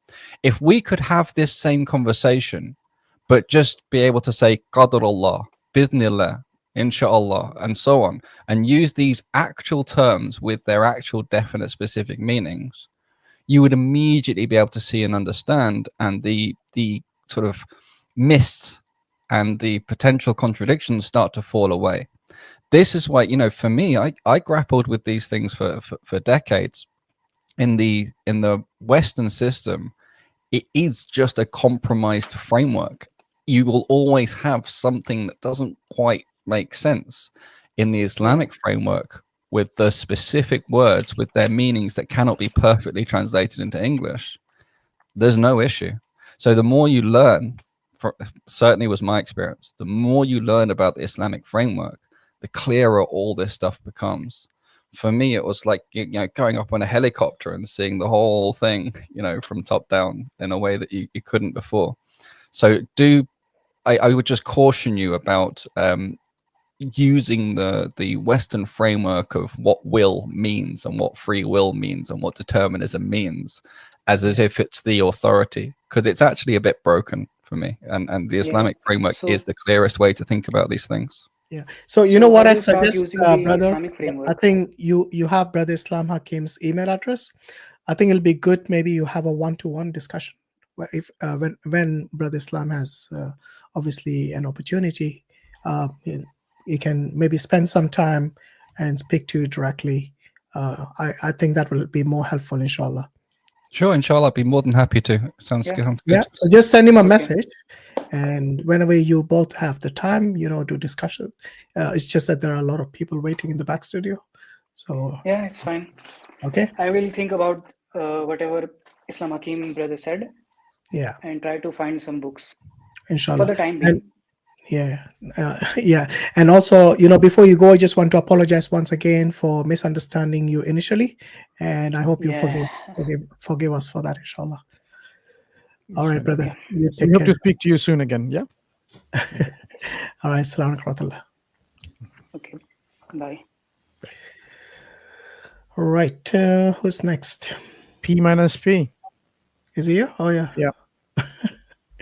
Nice. Hello. Yeah, Dan, did you do your homework? Yes, I just did, and Mansur was right when he told, because he was, what was that? Cause, yeah. So Allah has been cause, and the creator is subject. Creation is a subject. You mean cause and Right? effect? Is that what you're talking Cause about? and effect. Sorry. Yeah, Okay. I'm so sorry. All right. Yeah. Cause and effect. So with that, cause become a different subject and effect become a different subject. So there's no contradictions there. Okay, good. As long as you acknowledge that, that's important. No, yes, but so, but we already established, Hashim, initially that time don't exist. So if time don't exist, you cannot. I don't know imply what you cause mean and by effect. that. Time doesn't exist. You cannot imply cause and effect. No, wait. What do you mean by time does not exist? Well, what does it mean exactly? Are you talking about prior are to you saying creation? time is not tangible? Is that what We you're have trying to say? agreed. No, Hashim, we have agreed time don't exist. You Time, you told time is an No, abstract. we said that time is not something tangible. It's like a concept, a measure. That's what we meant. We don't mean that it doesn't exist in terms of our, I You mean, told time is relative an to abstract. our daily life. Would you say length doesn't exist? Or breadth? No, length. Length So and the breadth. length between my fingers, does it doesn't exist or not? It exists only when you give a point of reference A and B. Right, the two fingers. But does it Yeah. exist or Yes. not? But that's it part of the gives- definition of length is the two Yes. points it's taken between. So my point here is, again, in space-time, in the modern view, you can't really say that time is any more or less abstract or non-existent than distance. Yeah. Yes. One relates to time, the other relates to space. They're just different measures of different things. Yes, Yeah. we use abstract concepts to refer to them, but there is also a reality we are referring to. So you Okay. agree? Can we now move Islam, on from time? It's a and fundamental get back to reality. that, Well, I just wanted to check because he was talking about the initial causation. Now, it is true that before Allah Ta'ala created the creation, then there is some interesting question about the nature of time because there's just the eternity of Allah. But that's not something that No, we were discussing necessarily about want the to go into. eternity. But the concept of time we're referring to is in creation. No, we were talking about the eternity. Right. My initial question was, if Allah is eternal, attributes as eternal, the act must be eternal, so the creation must be eternal. That's the framework I laid this is out. actually very interesting. That's a Imam non-sequitur. Al-Ghazali tackled this previously because what you brought out is actually an excellent point. I'll be back shortly. Ghazali was upset 1 minute, with Hashim. 1 Kalam. minute, Islam. So Mansur, let me complete how Mansur went. Okay. No, what I was telling that, so when I bought this to the Mansur had told that there is no logical contradictions there. So he told me to go back and look whether there is logical contradictions or not. So when I look back, the chat GPT do tell that there is no logical contradictions because it defined Allah as a cause and creation as an effect, right? Yeah, correct. There's no contradiction. But if there is no time, then you cannot imply cause and effect because No. This is cause why and you need effect is to the let me outcome of time. just let me finish, and you'll see. I know where you're going, and it's all right. I've got this covered. All right. So this notion of cause and effect that you're using, okay, you have a time-bound concept of it. Now, this is why I distinguished Allah. Prior to creation, He existed, exists eternally, right? Now, this notion of he then chose to cause something. This is the crucial thing. Him having a will and the ability to choose is what makes all the difference. If he didn't, if it was just a consequence of his existence that creation was created, then your claim that creation would have to always have existed as well would hold. But because it's his will, because he has the choice to create or not create it, it no longer follows that the creation always existed. Islam, I like the way you explained. Okay. But here is what this has been pointed out before as well by Hashim, by other panelists. Now, they told the same thing, that Allah will is what makes a difference. But when I pointed out that it breaks the law of logic because you're including a middle ground. You're including a will as a middle ground. No, it's not a middle ground. It is. No, it's part of it's I shouldn't say part. It's one of his attributes. Yeah. So I'm talking about eternity. So you're including a middle ground as will to defend that eternity. No, that's not the break the purpose law of of it. logic. That's not the purpose of it. That's the application, or it's an application of it. So, are you familiar with the argument from contingency? I'm familiar. Brilliant. Okay. So you know the difference between contingent and necessary? Agree. Okay. So to make this a bit firmer, you agree that there are contingent things like myself. Okay. And there's a chain of contingent things. And then we go back to this need for a necessary being. Now, if the created contingent things necessarily follow from the necessary being, then you would have a chain of necessaries rather than a chain of contingencies. So you'd have a contradiction. So in order to not have a contradiction, the necessary being must have a will, and that will was exerted. That is the Islam, only way you understand. can have a chain of contingent So things. this is what I'm pointing out to the same thing. Whenever there's a contradictions, whenever there's an inconsistency, you inject will, and that's where you break a law of excluding middle. That's what I'm pointing out. Why do you think it breaks the law of excluded middle? Because you're bringing something. I'll give you an example. If I ask a person is Muslim, right? Either he's a Muslim or not a Muslim. So this is a question to be asked, right? So how would he answer?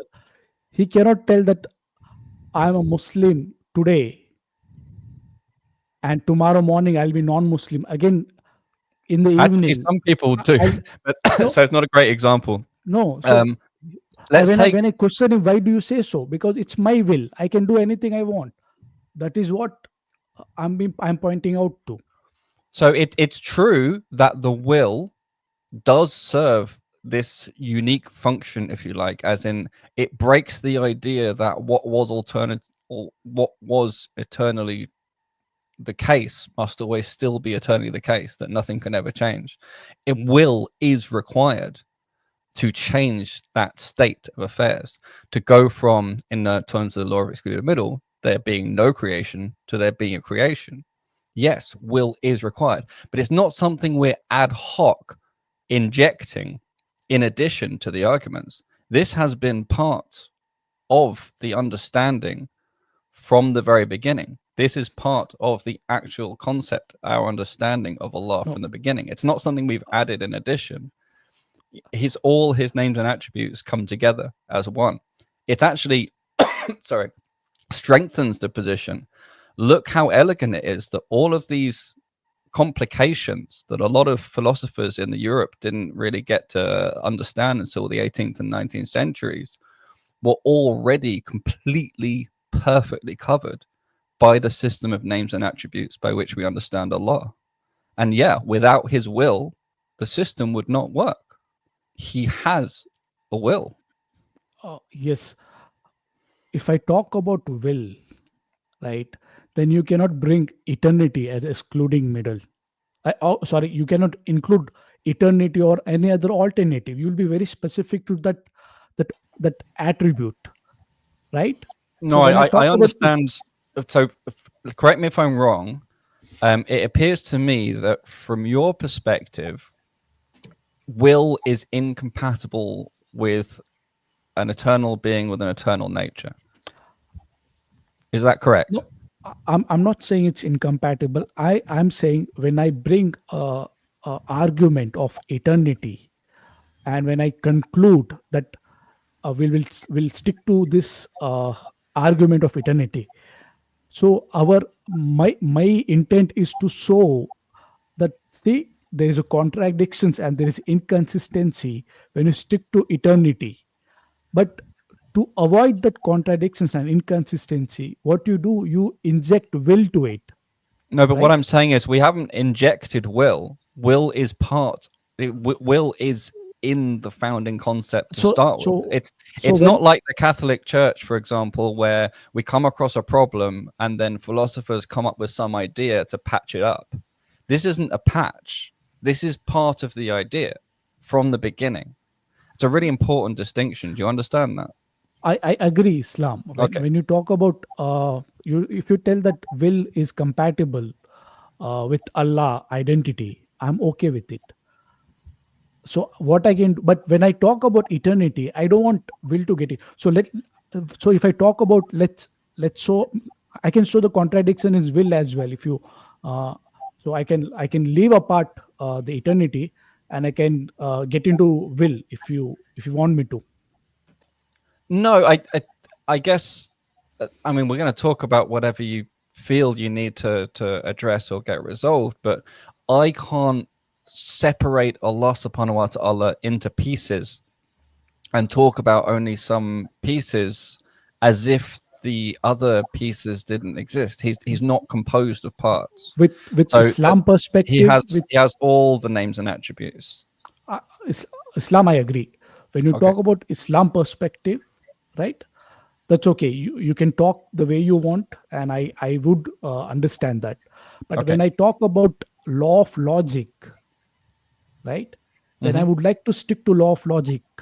Then I don't want to take. That's fine. And so, again, this excluded middle. Let's say, can we talk about in terms of the creation? Because it seems to me that you have an issue with the creation going from non-existence to existence, and that being compatible with the creator himself being eternal. Is that what we're?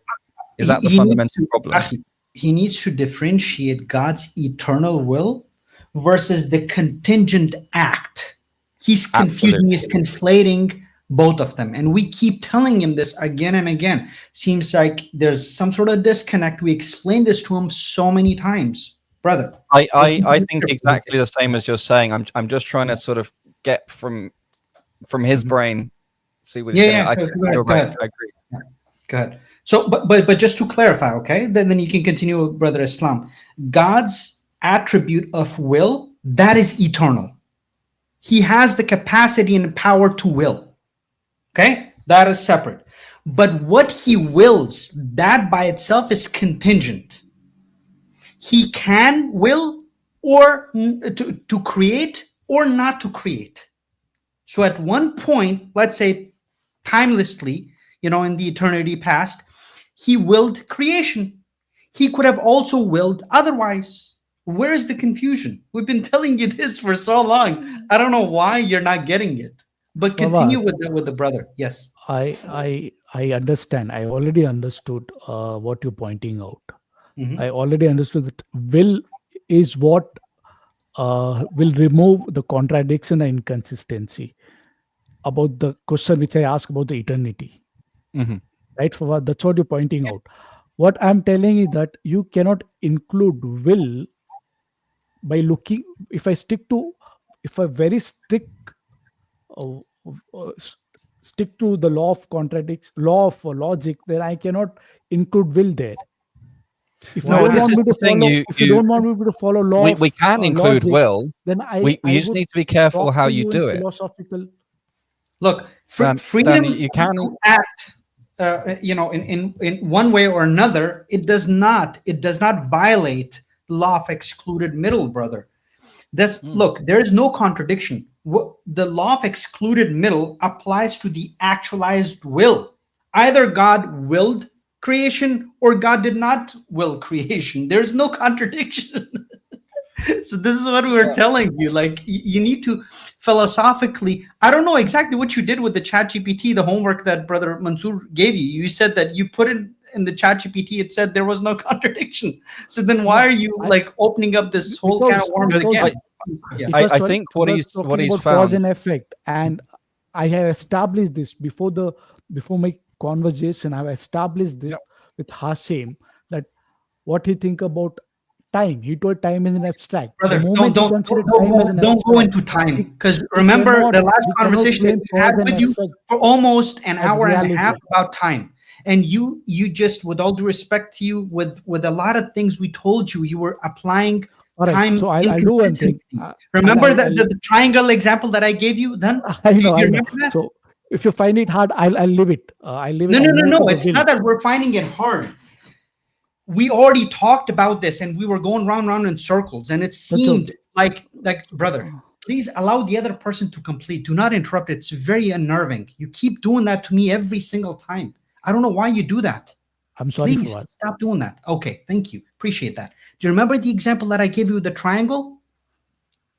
Do you remember that example in the Yes, last yes. conversation that we had? Yes. And remember how we explained to you that to explain a triangle to somebody, you don't necessarily need time, because a triangle is a contingent truth, not contingent, a necessary truth, an objective truth. For objective truths, you don't need time to explain them. We Okay? need time, and I No, you don't. That's Fawad, where I you're wrong. explain Akhi, you. look, Explain you. We need time. brother. For me to explain, okay. Let me phrase it differently. For me to explain it to you, yes, I would require time, but that does not change the fact that a triangle is a triangle. The triangle would have been a triangle even before this creation existed. Would you Triangle agree? is abstract. Yes. So, but is it is it a truth statement that I'm making that a triangle has three sides, or did we discover this like one day, 2,000 years ago or 5,000 years ago, No. that triangle must have three sides? No, it's I- always been that way. Correct?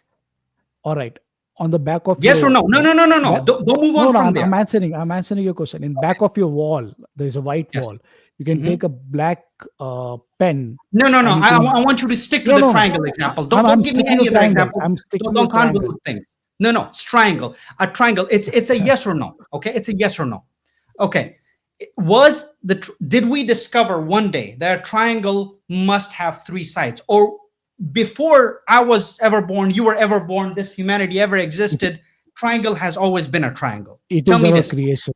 It is our creation. No, it's not a creation. That's where we disagree with you. A No, it is triangle our creation. was a triangle, just the- like all the two was abstract always thoughts, two. all the abstract Just idea like is two- our creation. Okay, so this is where you're philosophically not very equipped to have this conversation, with all due respect to you. Okay, because if you actually say that a triangle was discovered, because then basically you're telling No, me it's our that creation.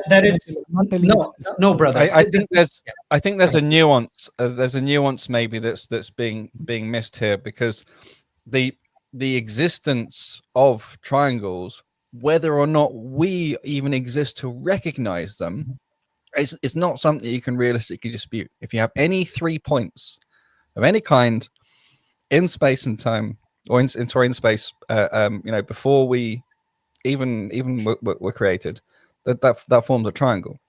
But the abstract concept we have, and our ability as humans to recognize and put a word to it, then that is this created concept. So I think that bridges.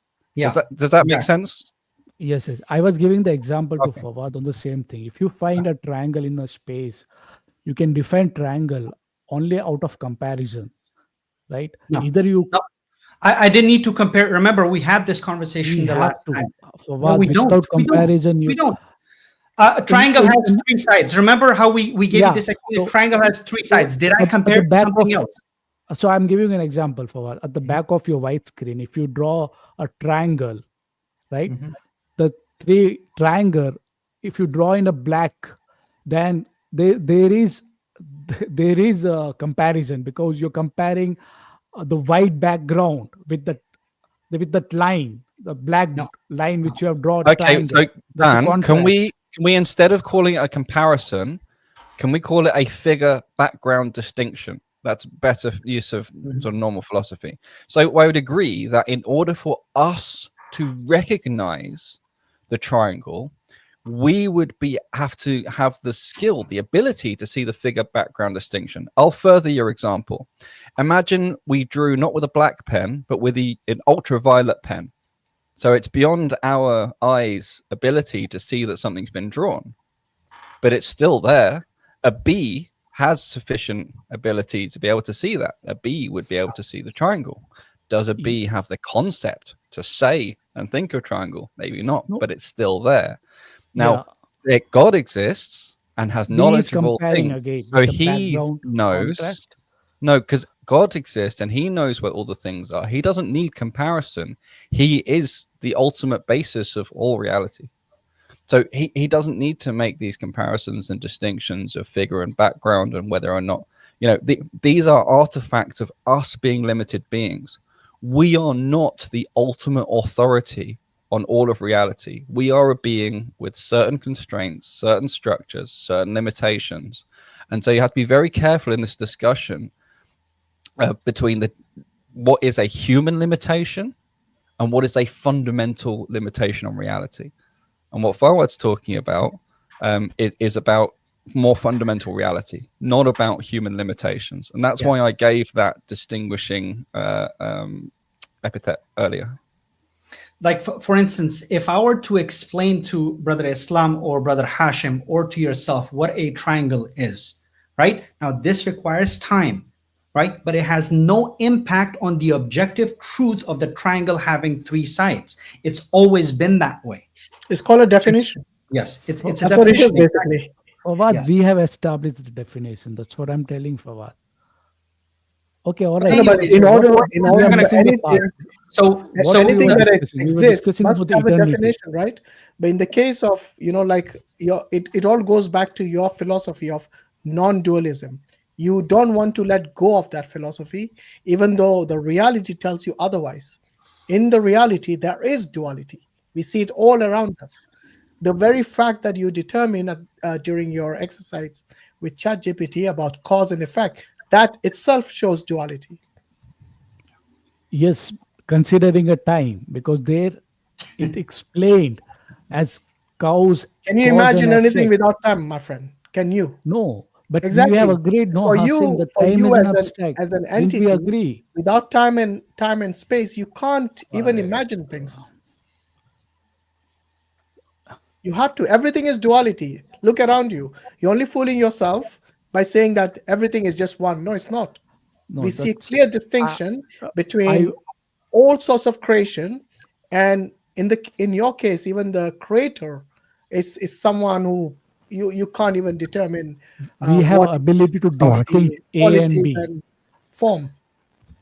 Hashim, we have ability to distinct A and B. We have ability to scoop abstract from whole, right? We do have ability to do that. Yes, that shows duality. Does it make a this ability shows you that there is duality? That's what I'm telling you. If I scooping abstract from whole, right? What do you mean? It doesn't change the reality as whole. It is. Dan, can I ask you a question? What's doing the scooping?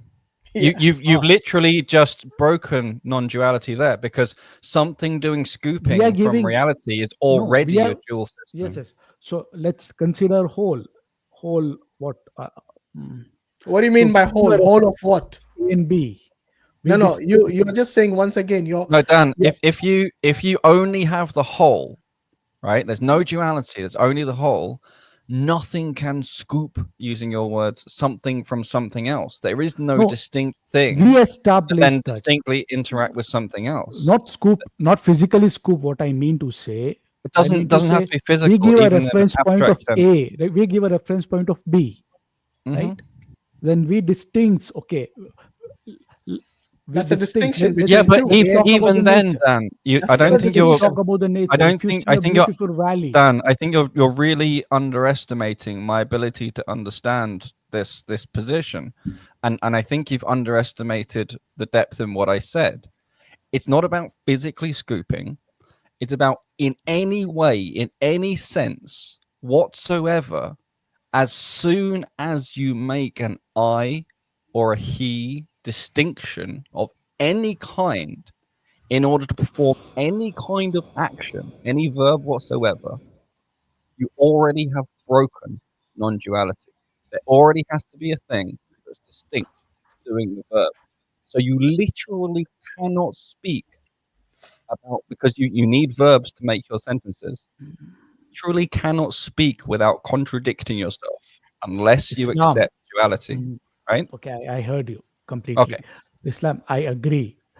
We use duality as a functional tools, right? I agree with that. But is the reality duality? No, reality is oneness. Hang on, use or require? Is it a choice, or we must use? Is it a necessity for you? We must use to live in this world. We must use. So it's a necessity. Exactly. Exactly. Yes. So it's not a choice you have. As a human being. Without that, you can't operate. And this goes back to your respect, Dan, for the laws of logic. Dan, please.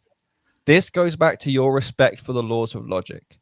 If we must use that framework, we don't have a choice but to avoid the use of it. So any time where you then say you take another contrary position, you are in contradiction. Okay. When I say we must, it means not every time, not all the time, not all necessity. Okay. Can you give a counterexample? I can give you an example. When I see that's what I'm trying to No, tell you you. just When said see a I, beauty, and you used a verb. You have to avoid yes, using but any language is prepositions, built. pronouns, Language is or built. verbs. See, Hakim, I already told. Language is built in time, in past, present, and future. Right? Yes, but Dan, I think you're really missing the depth in what I'm saying. If a person is correct that all of this is just a fiction, a useful fiction, for example, no, it is not then useful you cannot. fiction. It No, but exists. let me Reality exists. finish. Let me finish, Dan. If it is true that actually this duality is just a useful tool, right, that we have to use for whatever reason, and actually underneath reality is different, then we could not speak about it in any logically coherent way. We would always be in contradiction. So if what you are arguing is true, the only thing you could do about that argument is to close your mouth and never speak about it. Everything else is a self-contradiction and hypocrisy. If it's true that there is dualism to reality, that there are separated, distinct things, then we can use this framework that we use. No, and we can do it consistently. Hakim, didn't I told you that we use functional tool? We use abstract things as a functional tool. But exactly. Yep. is in reality, it's a whole. It's not abstract. No, Dan, did you follow me? When you say so you say we use this functional tool, yes. If you're saying in reality, this functional tool is not actually, it doesn't actually comport to reality. You're saying the reality is actually one fully connected whole, and this is just a tool that we use. Okay, exactly what I said holds. If that is true, in order to stay consistent with it, the only thing you can do is to close your mouth and never speak of it. Because as soon as you start using these tools, you are using a framework that stands in contradiction to it. Hakim, I have lived like this. It's my personal experience, right? I have lived for 2 days, 3 days continuously, like in a meditative state where I have not spoken to anyone. Yeah, I have experienced what I'm talking. I'm not talking out of nowhere. Yeah, it's fine. No, I'm sure you can. I've had similar experiences. Right? Yeah, That's experience. Yeah.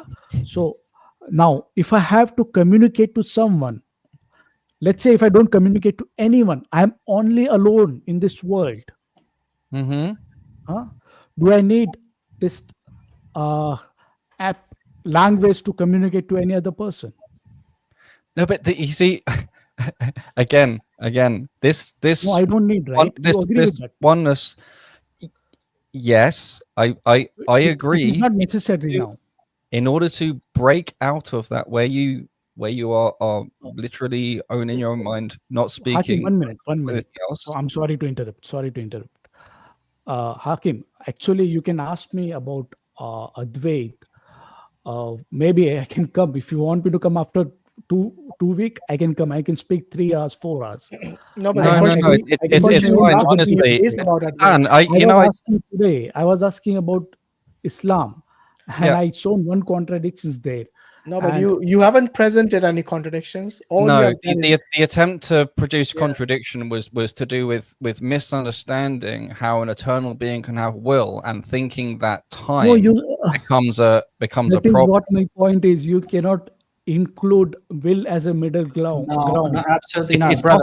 it's not a middle ground. Will is baked into the concept, and it's because it's part of the concept that it's not contradictory. And the only other thing you can come up with is trying to say that something that's eternal can't then will something that then comes into existence. And you talked about breaking the law of excluded middle. The will does not put a middle in the excluded middle at all. The will, right? You have the intention to act and the capacity to act. You have acted or you have not acted, or you have acted in branch A or branch B. The will in no way puts a middle in the excluded middle in the slightest. Any such concept is simply a misunderstanding. Like what you keep doing is you keep presenting free will, brother. You keep presenting free will as a third option between P and not P. Will, it simply means which proposition became actualized. It is not necessary. It's contingent. I'll give you an example. I lifted this tripod up, right? Now, if I say, so either it is true or not true. Either I picked it up or I didn't pick it up. Okay, that is law of excluded middle. But before I chose, it was not determined. Once I acted on the fact and I picked it up, it became truth. Same thing with God's will. He could have acted as, he could have not created this universe, okay? But he created this universe and it actualized in time. But his ability to create, his will, that is from eternity past.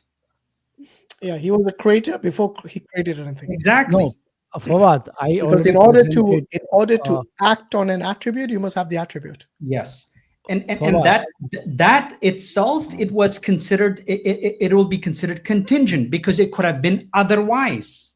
So I think we are just going round in circles. So I know. We explained this to him like so many times. He keeps presenting the free will. We had a long discussion last time. We had a long discussion the last time. I want to ask you one question before you go. With regards to consciousness, do you know that you have consciousness? Is that something which is an illusion or is that a reality? It is a reality. Okay, so your consciousness, is it any different to anyone else's consciousness? At the level of, regardless of the level, is it different in any way? No. So you're saying no one is more knowledgeable or less knowledgeable than you. The conscious experience. No, consciousness includes your awareness. Okay, which includes knowledge. Your breath. It's your breath is different than any other person's breath. No, don't ask a counter question. Answer my question. No, is your consciousness? I'm answering the question. Hold on. If you already answered this question, actually, I asked you, is your consciousness any different to anybody else's consciousness? You said no. So I just want to reaffirm if your answer still is no. So when I say consciousness, I'm excluding the experience, the conscious experience which we okay, define consciousness for me then. Awareness. Good. So when you say awareness, does that include experience and knowledge? Now, have you? No? That's where. Hold on. Once again, when you define consciousness as awareness, okay, when you say aware, in order for you to be aware of, say, danger, you need to know what is dangerous and what is not. Am I right? When I say consciousness as awareness, it's a backdrop of all the experience which I experience. Yes, and your experience comes from knowledge. Yeah, your experience comes from knowledge. Okay. Yeah, your experience adds knowledge. Knowledge is acquired to your consciousness. Now, the question obviously would be, how can you say your consciousness is not different from anybody else's consciousness? Because their experience and their knowledge will be different to yours, and their awareness too. For example, that's why I excluded. Even in your case, look, even in your case, that's why I included experience. No, when you were young, when you were a baby, there were dangers. For example, say electric. Yeah, electric is harmful. When you were like, let's say a year old or even less Yes. than that, Yes. yeah, let's say 2 months old, you Okay. were not aware of these dangers because you didn't develop your faculties of reasoning to that level yet. Agree, So Hashim. even in Let's your case, the let's stick to this consciousness will point. differ as you age. Am I I'll right? take the same example to explain you. Now, when I was 2 years as a baby, was I conscious or not? I was Say again? conscious. Yeah, you were conscious, but I your was level of conscious, but awareness was different. I didn't had an experience of a danger. No. I think you misunderstood what I'm saying. I'm saying even as a baby, you were conscious, obviously, but your level of awareness was different to what it is now. Because your experience was different at that point. Now your experience is different. Okay, So that's I why I'm agree, saying Hashim. for But you the to say, wait so a minute, you you agree that need to acknowledge fundamental one thing, level that there is everyone has consciousness different and you can add up. consciousness, different awareness, and different level of knowledge. They are not the same. So your entire idea of this duality falls apart because you said consciousness is reality, it's not an illusion. Yes, so I'll go Now back go to 2 home, years. go home and think about this, because Hashim. my next question would be, when you Hindus who believe in Advaita or not, when you attain moksha and you merge with the Brahman, what happens to your consciousness at that point? You have wrong understanding of that. Anyway, what I was pointing out. What do you mean wrong understanding? You didn't even explain what is a wrong understanding. Do you not merge with the 90 Brahman minutes. when you attain I can moksha? spend another 3 hours with you with Yeah. When you have moksha, according to your philosophy, do you not merge with the Brahman? No, we don't. Okay, so what is moksha then? Moksha is realization that that you are essentially Brahman, and once you have Do realized you merge that, with Brahman or you don't? What No, we happens don't. as a result once you realize this? What happens as a result? What is the product of that? I agree. So for that, there is complete one chapter in Brahma Sutra. Just answer the question. Just summarize. Answer the question. Tell us what happens after you realize, after you have moksha. What happens? You will have a blissful life. And how does that happen? Yeah. So you break away from all the division, all the separateness. Yeah. which What is happens causing- after that? That's the question. What happens after you have No, let us realized leave. that everything is one? Do you not merge with the Brahman at all? Your Atma, what happens to your Atma? No, we don't merge. It's a Okay, so realization. all these Hindus who tell us the Atma merges with the Paramatma, they're all wrong, yes? I can give you a presentation on that. I Okay. cannot talk. Anyway, on I behalf think of I don't other want any Hindus. more presentation of jalebis. We had enough for today. But the fact that you're not answering simple questions, especially even about consciousness, for you to say that everyone has the same consciousness is completely and utterly wrong.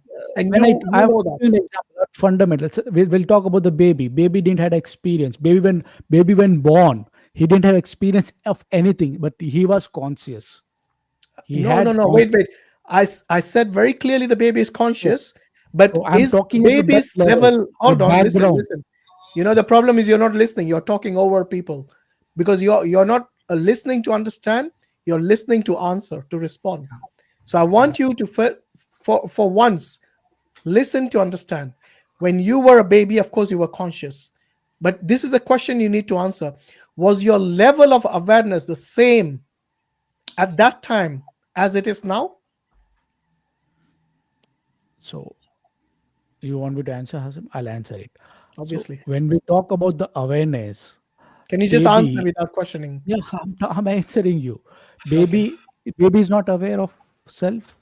I said the level of awareness for a baby, So the level is it the what same as that I'm of an adult? explaining. Level is what experience is all about. I'm talking Exactly. about. So is it different? I'm The talking about experience is different, right? backdrop of experience, a backdrop, the screen. I mean, a Is the backdrop. awareness different between a baby and an adult or not in the same individual? Yes, it is different experience. Yes, it is different. No, not just experience, the level of awareness as well. Yeah, the fundamental awareness remains, right? What Is you it inject- different or not? Stop making jalebis an answer. I'm not telling. I'm explaining you. Okay, so is We're the not- level of awareness in a baby and an adult the same or is it different? Why are you calling it awareness? Why don't you call it experience? I'm calling it awareness because you define consciousness as awareness. That's why I'm using the term Doesn't awareness. define- that's what I'm telling you. I'm going to answer it as an experience. No, I want Level you to experience. answer based on the term awareness you use to define consciousness. My definition of awareness is different from your definition. Okay, is My consciousness awareness or not? consciousness awareness it's like a backdrop of awareness. Oh, so now So you you're change the talking- definition of consciousness. No, Once why you again, mixing- define Why you consciousness. mixing up No, experience? wait. as We'll level see of who's awareness? mixing it up. Why don't you call it awareness? Done. Define consciousness for me once again. Awareness, a self. There you go. Like no. All right. Anyway, goodbye. I think I heard enough of your jalebis for one day. This is what happens. They confuse themselves, and they keep changing the goalposts every time they get stuck. Well, this is the thing, though. This reminds me a lot of when I was atheist, right? Because I didn't realize how much I was contradicting myself. I couldn't do anything except, either you really write everything down and really closely examine yourself, or it looks like it's the other guy doesn't understand. It's just part of misguidance. It's so. In his analogy, the law of excluded middle would be God both willing and not willing creation.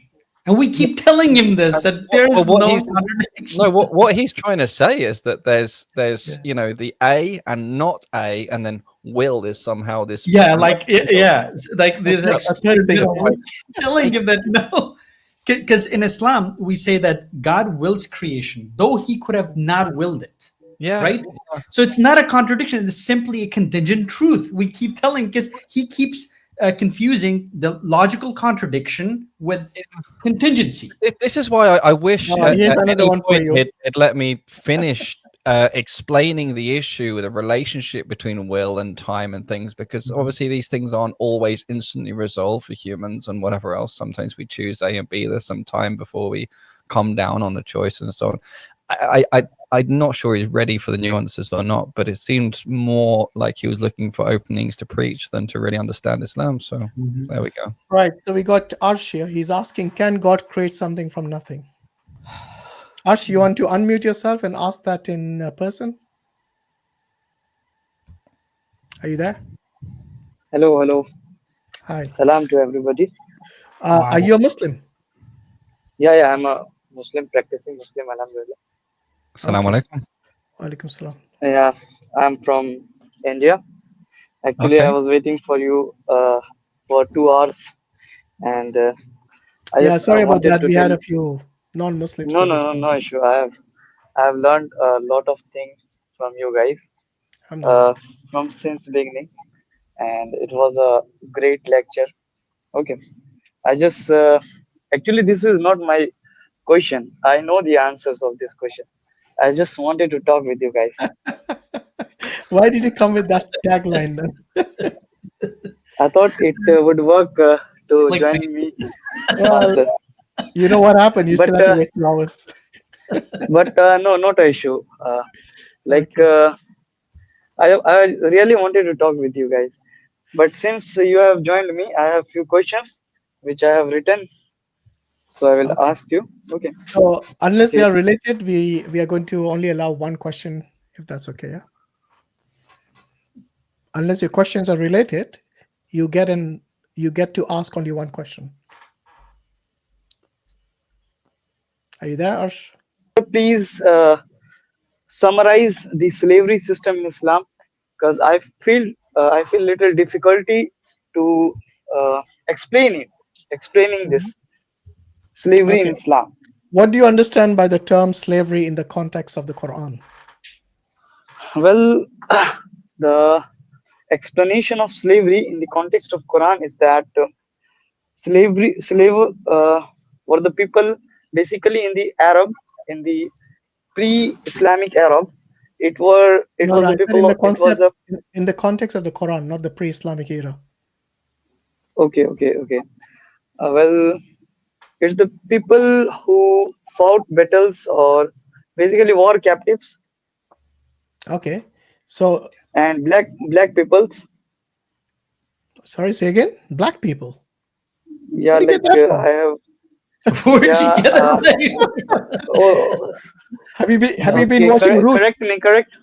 No. Correct me. I might be wrong. I must be wrong Okay. because I'm Here, just learning. I'll give you a very simple explanation. Subhanallah, it's very simple. Okay, so throughout history, if you really study, there have been three types of slaveries, quote unquote slavery. Even though this term is problematic, it's got inherent connotations, that Islam does not agree with. But let's go with the English term, right? So there are three types of slaveries. If you have a fourth one, let me know. Okay. Even from before the pre-Islamic era, right? Sorry to interrupt you, sir. Excuse me, sir. Sorry to interrupt you. Actually, I have no issue with colors. Okay. Actually, I'm not forget about explaining that. you. It's okay. Yeah, it's okay. yeah. No, forget Can you about please? that. My initial and prime question was, what were the consequences of the slaves after battles? The like. I'll explain that. Akhi, if you allow me, it'll be very fast, okay? Because we've got other callers back. Okay. So one was so three types of slaves, right? One, or quote unquote slaves, right? One was taking a free person and enslaving them, right? This is clearly forbidden in Islam. There's hadith Qudsi by Allah subhanahu wa ta'ala himself saying that he will be against anybody that takes a free person and enslaves them. Okay, that he himself will be he himself will hold them accountable on the day of judgment. Okay, so this is completely forbidden from day one. Islam actually forbade that. The second type of slavery is through lineage. So your parents are slaves, and your children will be slaves as well. Now this was forbidden in Islam over time, and there's a lot of wisdom behind that. Okay, we can get back to this. Okay, then the third is through prisoners of war. Right? Now, this is what we refer to as Malk al-Yamin. This is allowed in Islam. But at the same time, even though Islam allowed it, Islam introduced measures that led to its gradual eradication, through time. It encouraged, freeing slaves. Quran chapter 90, I think it talks about it, right? It encouraged through zakat for freedom, for the expiation of sins, to give them improved rights, treat them kindly, give them fair wages if they worked for you, and prohibited harsh punishments for them. You cannot even hit them on the face, etc. Right? Well, these are three types of slavery. So the first two that I told you, one is taking a free person, enslaving them. That is forbidden in Islam, completely haram. Okay. Across the board. Now, slavery through lineage, this was eradicated over time, because where would these people actually go? And the good example of this is like in the United States with the, under Abraham Lincoln, when he signed the Emancipation Proclamation. Overnight, when all these black people, when they were freed, what happened to them? There was chaos, and the entire economy system collapsed overnight. Where would these people go? Who would accept them in the society? So Islam eradicated this, with time. Okay, and through prisoners of war, it's fair. Till this day, it's happening. What would you do to people that actually came to attack you? So, but at the same time, Islam puts introduced measures how to gradually make them be part of the society again, right? But if you let them go, again, it's a long discussion, but generally these are three types of slaveries. Hopefully that would have clarified. Yes, sir. My doubts were clearly explained by you. Okay, thank you for joining me, and thank you. All right, no problem. Assalamu alaikum. Right, what's next? Mahir.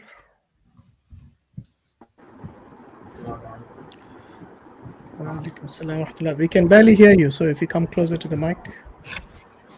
Is it clear now? Yeah, it's still low.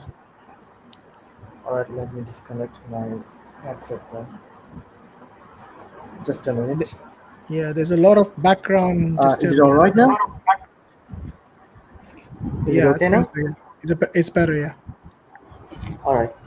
First of all, first thing I want to make clear is that English is not my first language, so hopefully you will understand what I'm going to say. Yeah, where are you calling from, Mahir? I'm actually from Bangladesh, same place where my brother Mansur is from. Okay. Yeah, what's your question? Alright. So my first question was on the term milk and yamin, or some people refer this as Yeah, slavery. we But just we I'm just not sure answered what. that question already. Yeah, my question wasn't exactly that. My Okay. question was, I want to know about the law, like the streamer Muslim Lantern. In a stream, I once heard him say that you can make concubines, only those people, like only the war captives, you can keep them as concubines. And he specifically said that only those people who will come to fight you, to fight against you, you can capture those people only, and then you can make them concubines. But No, I not think I think Brother Fawad gave you a category which is through lineage as well. Three is that types. yeah, was it valid, like according to the Islamic law? Because as far as I know, that Maria didn't Yeah, came that's to. that's where the lineage comes. Yeah. So Okay, so that we was. answered that question already for the previous caller. If you were listening, we specifically answered that No, question. I was actually preparing for my assignment. I have. All right. So my second question is, uh, You when only Allah. get one question, brother. Only one? Yeah, if you want, you can come later when the queue is finished at the end. Yeah. Yeah, but I'm sure it won't take. It won't take Unless it's time. a direct follow-up question, I Yeah. have to be fair If to it's not everyone. related, then we will not be able to take the question. It's from another topic actually. So Okay, yeah. so come back later when the queue is less, or next time maybe, inshallah. All right. All right. All right, we have to be fair to everyone because we are giving everyone one question. Yeah. All right, take care, brother. Assalamu alaikum. All right, what's next? E.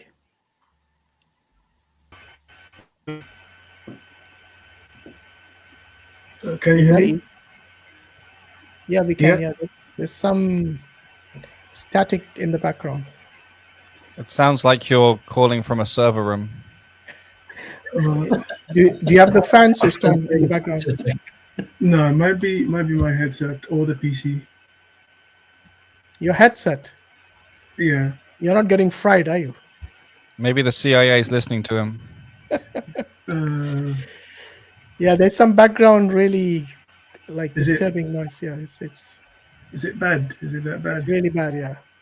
So fix it and then I'll take you back. Yeah, don't worry. Cool.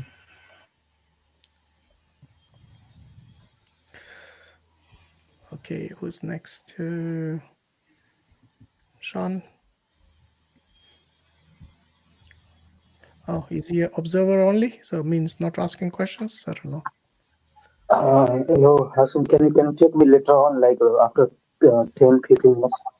Okay, no problem. Okay, Samian, you're next. All right. Hi, Salam. Wa alaikum salam. Where are you calling from, Samian? Oh, I'm still in New York. I'm in New York. Okay, good. Yeah. Sorry. So good they named it twice. Sorry, Oh, I it was a remember while you. ago. We talked. Do you remember? Yeah, I think We Muris talked about. I was spoke to you talking to last time. Muris. I was How talking are with things with Muris. you? You right? Walaikum salam, bro. How you doing, man? I'm choice doing. of hairstyle. I'm in the house. I said I'm not going to go to. Good. What? What? No, I'm just playing. I'm just playing. But no, No, man, I you're had to good, go dude. to. It's like, dude. That's what you got to do. You got to do, man. Yeah, yeah. Nothing- I had to. nothing- I had to go come by. I got to make sure everyone's all right. No, but so what I decided though was that I'm going to go out like to the desert where there's mosques instead of in New York, basically. Just to let you know Okay. that.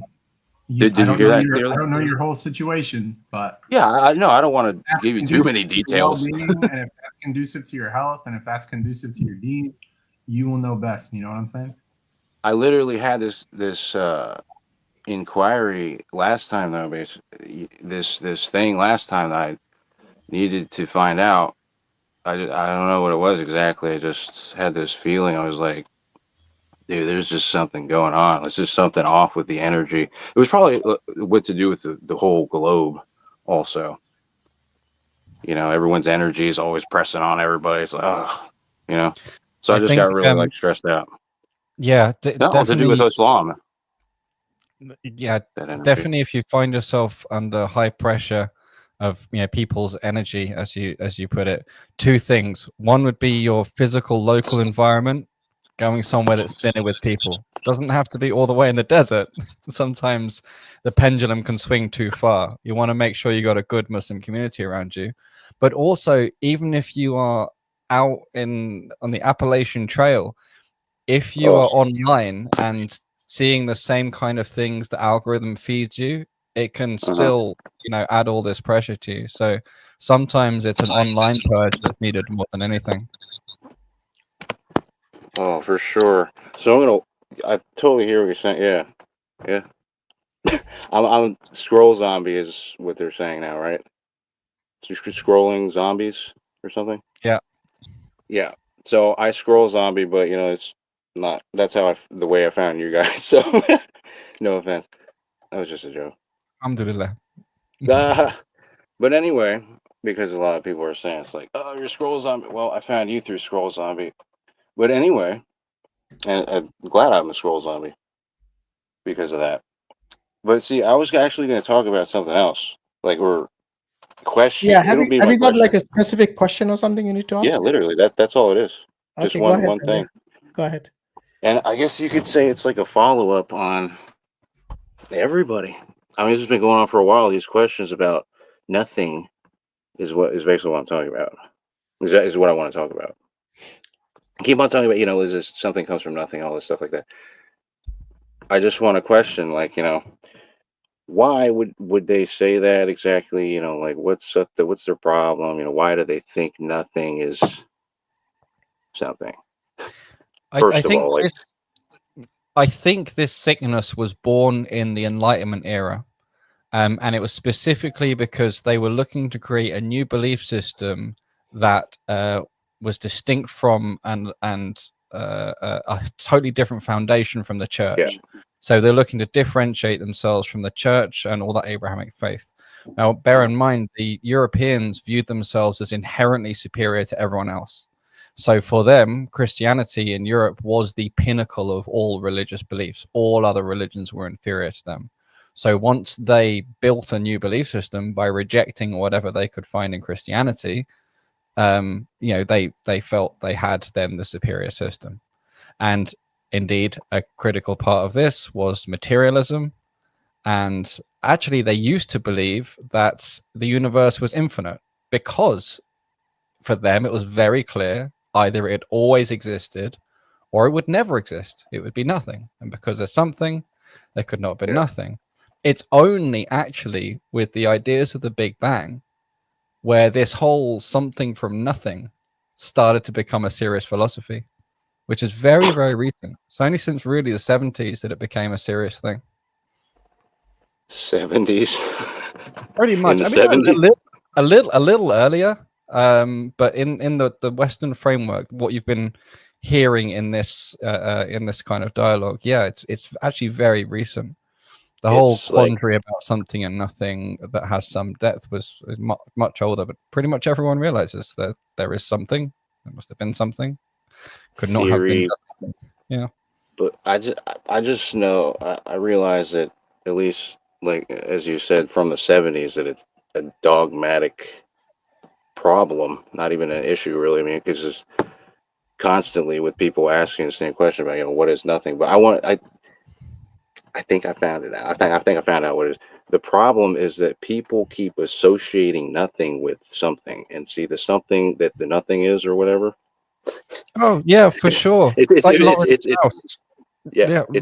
Krauss wrote his book. Thinking, something from nothing. Yeah. And the nothing turned out to be loads of different somethings. People say, oh yeah, it came from nothing. What nothing? Oh, this quantum field that fluctuates. Well, that's not a nothing. I mean, children's stories out of this thing now. I mean, it's like crazy. Yeah, I think Doesn't make any people sense. struggle to conceive of nothing and often don't realize that actually Fairy when they tales try and and stuff. imagine nothing, they put their own assumptions in there. Yeah, you will disappear or something like like in the fairy tales. Like I'm a Muslim, and they were telling me that when I was a child in school and like stuff like that. It's like what is happening to me? You know what I mean? So anyway, that's like I said, dogmatic. Pressure onto youth and any age. But what I was thinking though, and not to disrespect anybody, okay, but this is really it's just not the best, like the most intelligent topic of all, man. Let's just put it that way. It's not the most intelligent because nothing. This whole concept of nothing is just one of the funniest things. It's my new joke because nothing. There's no nothing, like, because the nothing you're thinking about, right? When you think about nothing is air. You like when you say nothing. Even What that is happens is something. there's Air is that's something. exactly. Yeah. But let me Nothing. tell you though, In the short, visible. nothing. Absolute nothingness does not exist. Yeah, even a That- vacuum is not That's the nothing. answer. So smoke, right? The smoke is air. Okay. So air has turned in from nothing to something that you can see, smell, even hear, Yeah. feel. All right. So this so-called nothing, it's just a different way of the quote unquote molecules or something, or atoms or whatever, combining But together as what air. Hashim said was actually spot on and really deep, right? Because nothing doesn't exist actually goes all the way down to the logical roots. You know, if you have the set var nothing, which is the set of empty, the empty set, the set of all, you know, the set where nothing is true. That is where there is literally nothing. There is no true statement. There is nothing there. It doesn't exist, and actually, that's a tautology. It's an equivalent way of saying doesn't exist. So, if soon as there is something that exists, it's not nothing, and if there is As truly soon as nothing, there is no they're bringing existence. time. Yeah. All right, Time. Simeon. That was pretty deep, and yeah, thanks for that philosophy. Dude. Yeah. Yeah. That, So I would, you know what? To be honest, I would love for you guys to allow people to understand this from now on. yeah, There's no no, nothing. we It's up to mentioned Allah it who all the time. understands it. Well, he's saying he's telling me to tell you this in the Quran. In the Quran, I'm not saying I got a special revelation or anything, a special realization, any of that. I'm just saying that this is the guidance. I'm pretty sure, okay? Because I'm hearing it like I said, consistently, basically. It is currently a common. It's nothing form real. of What do you think about guidance. nothing, guys? It's like Yeah. too many times. It's this happens in trends though. So the way the shayateen work, there's different kinds of misguidance that are popular at different times. You know, they keep flogging one horse until everyone realizes it's dead, and then they move on to another one. This one's been conspiracies. flogged for a while, but yeah, there's nothing to it. But Ow. Now I'm thinking that something, nothing is something, or think about those crazy statements that people say. There's All just right, a mate. conspiracy. That's all. A lot of people waiting in the back studio. So All right, see you. All right, see you. Salam. Thanks for your time. wa alaikum salam wa rahmatullahi wa barakatuh. Salam. Salam alaikum. Wa alaikum salam. Right. So if anybody asks you, what did you talk about? Nothing. Right, Sean. Hope your mic's working this time. I hope you can hear me. Yeah, we can hear you. Go ahead. Yeah. So my question is on blasphemy. I know some blasphemy, but No. if you can, Your audio is still muffled. It looks like you're underwater or something. Okay. Okay, no problem. You can take me like. I'll fix it now. Okay.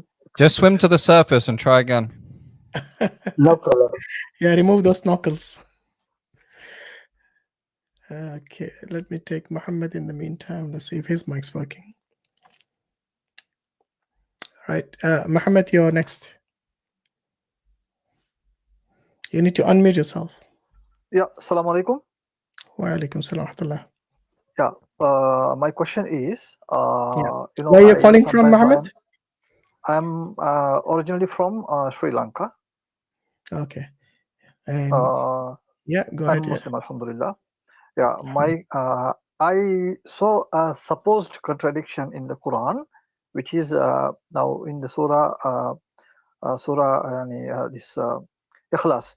It says Allah is beyond imagination, human imagination. Allah is Where does beyond it say, human.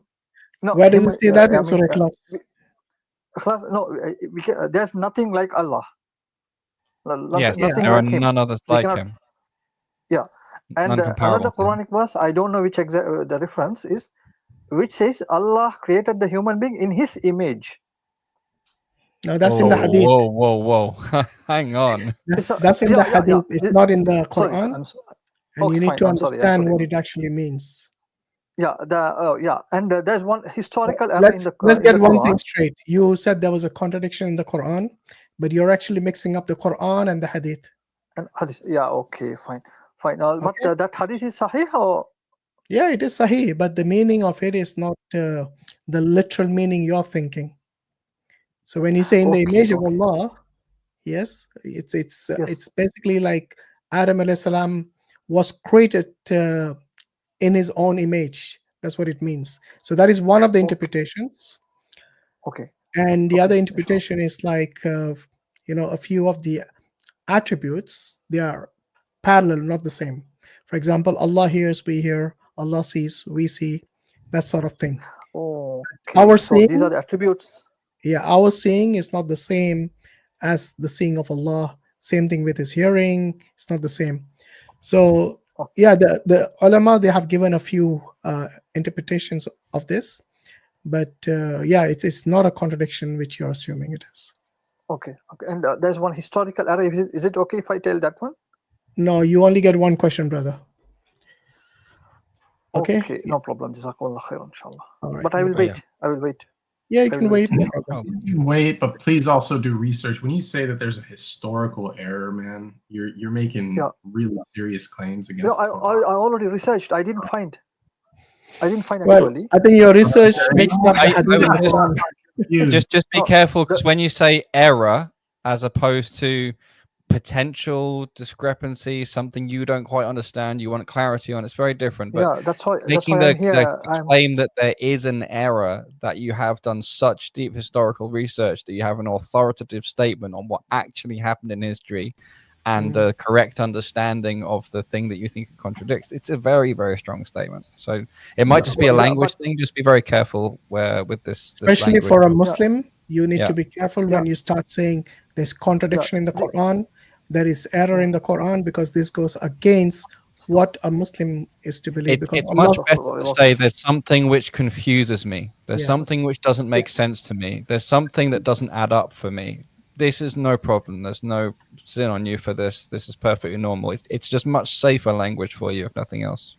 Yeah, because Allah says in one of the ayats of the Quran that if this book is from anyone other than Allah, then surely you'll find contradictions in it. Okay, so by you saying I see a contradiction in the Quran, you're implicitly saying that it's supposed contradiction. This is not Allah's book. It's supposed. Yes. It's not Even suppose I think is better what Brother Islam Hakim says, that say this I want to see I've got a question, this seems a bit like out of place for me, something like that, inshallah. But you get the idea what we're trying to do. It's something like when you said supposed contradiction, you're obviously saying you don't believe it's a contradiction.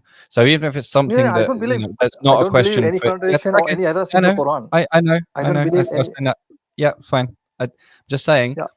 Obviously, in this case, you were saying there's a supposed contradiction going around, not saying you believe it's a contradiction. Even then, it's better to take the right kind of language where you say people are saying this and they think there is a discrepancy or a contradiction between these two things, but I know it's not true. Just be very careful for your own sake and for anyone else. Yeah, or to be on the safe side, just say how can I reconcile these two passages? Yeah, exactly. Actually, I'm also engaging some dawah activities with. Actually, I'm focusing on Hindu brothers. I'm focusing Hindu brothers. They are the one who posed this question. So this. Yeah, but you are a Muslim. You should know better how to ask. I can understand them saying this because they are disbelievers. Yeah, and if you want to be more careful. And if you want our help, then you can come to us and say, well, Hindus have been posing this to me and I haven't found it so easy to deal with. No, I didn't find actually. I didn't find, because I am here to. But if Hindus have been proposing it to you and you found it easy to deal with, then it's not an appropriate question. We're here to try and help people that are having difficulties.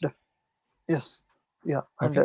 But is it okay? Okay, inshallah. Jazakumullah khairan. I will wait, inshallah, for my next chance, inshallah. Okay, Assalamu alaikum inshallah. warahmatullahi wabarakatuh. Wa alaikum salam. All right. Let's see if Sean is back with his microphone fixed. Yeah, hello. I hope you can hear me. It's still muffled. We'll try to listen to you. Go on. Yeah, my question is regarding blasphemy. So Sorry, if you can regarding what? explain blasphemy. Blasphemy. Okay. Which blasphemy? Yeah, blasphemy in Islam. So if you can explain me what does that mean? Because I know, but maybe if I can get wrong. So if you can explain me shortly, then we can get into it. Yeah, just ask your question, because like I said, your mic is so muffled. We have to really listen carefully what you're saying. So just answer your question as clearly as possible. No problem. So can you explain me about blasphemy? Sorry, explain what? Hey, yeah, bro, don't do it. Next question. What did he ask? I didn't get it. Can you explain blasphemy for me? Just go define the term blasphemy. Just look it up in a dictionary. Basically, it's something that doesn't befit Allah's majesty. Okay. For example, some people will say that Allah lied or Allah deceived or something like that, in a negative way. That would amount to blasphemy. But this is actually a more of a, let's say, a Christian terminology that's used. We would just say this is shirk, basically, in short. So what's the punishment for the shirk? I can't really hear what you're saying. What's the punishment for shirk, man? In what sense? So shirk is the only sin. Life or afterlife? Yeah, before you die or after you die? No, before you die. So if someone does shirk, then what's the punishment in Islamic country? So before you die, you have the option to seek forgiveness and repent to Allah for the shirk you committed, and Allah is Ghafur Rahim. He's able to forgive. But once you die upon shirk, that means you have not asked for repentance, and you deliberately did shirk, knowing what it is. Then surely Allah says in the Quran, He forgives everything except shirk. Okay, so let's say if some Muslim says that Christians believes are that Christians don't believe in Prophet Muhammad, and they say that Prophet Muhammad is the false prophet. So are they doing shirk? They are not Muslim, because in order for you to be a Muslim, you have to believe in Allah and His Rasul. Okay, and anyone who has heard of the Prophet ﷺ and then he disbelieves in him, then surely he will find his place in the hellfire. This is from a Sahih Hadith. Well, are you asking the question if, for example, a Christian who says that Jesus is God, are you asking if they are committing shirk by saying so? No, is that the question? Sorry, I think I didn't put my question in the right way. My question was, let's say a Muslim says a Muslim are giving some speech in a public society, and they're saying that the Christian beliefs are that the Christians say Prophet Muhammad is not the Prophet Muhammad is like false prophet. So now is that law applied to that Muslim who are just repeating the statement of Christian, or just they are saying what the Christians believe? No, he's just quoting the Christian. Doesn't make him disbeliever. If he's As quoting long a as he Christian, how does clearly that make him a distances disbeliever? himself from those remarks and doesn't, use it in some way, as long as he's clearly saying, I don't believe this is what they said.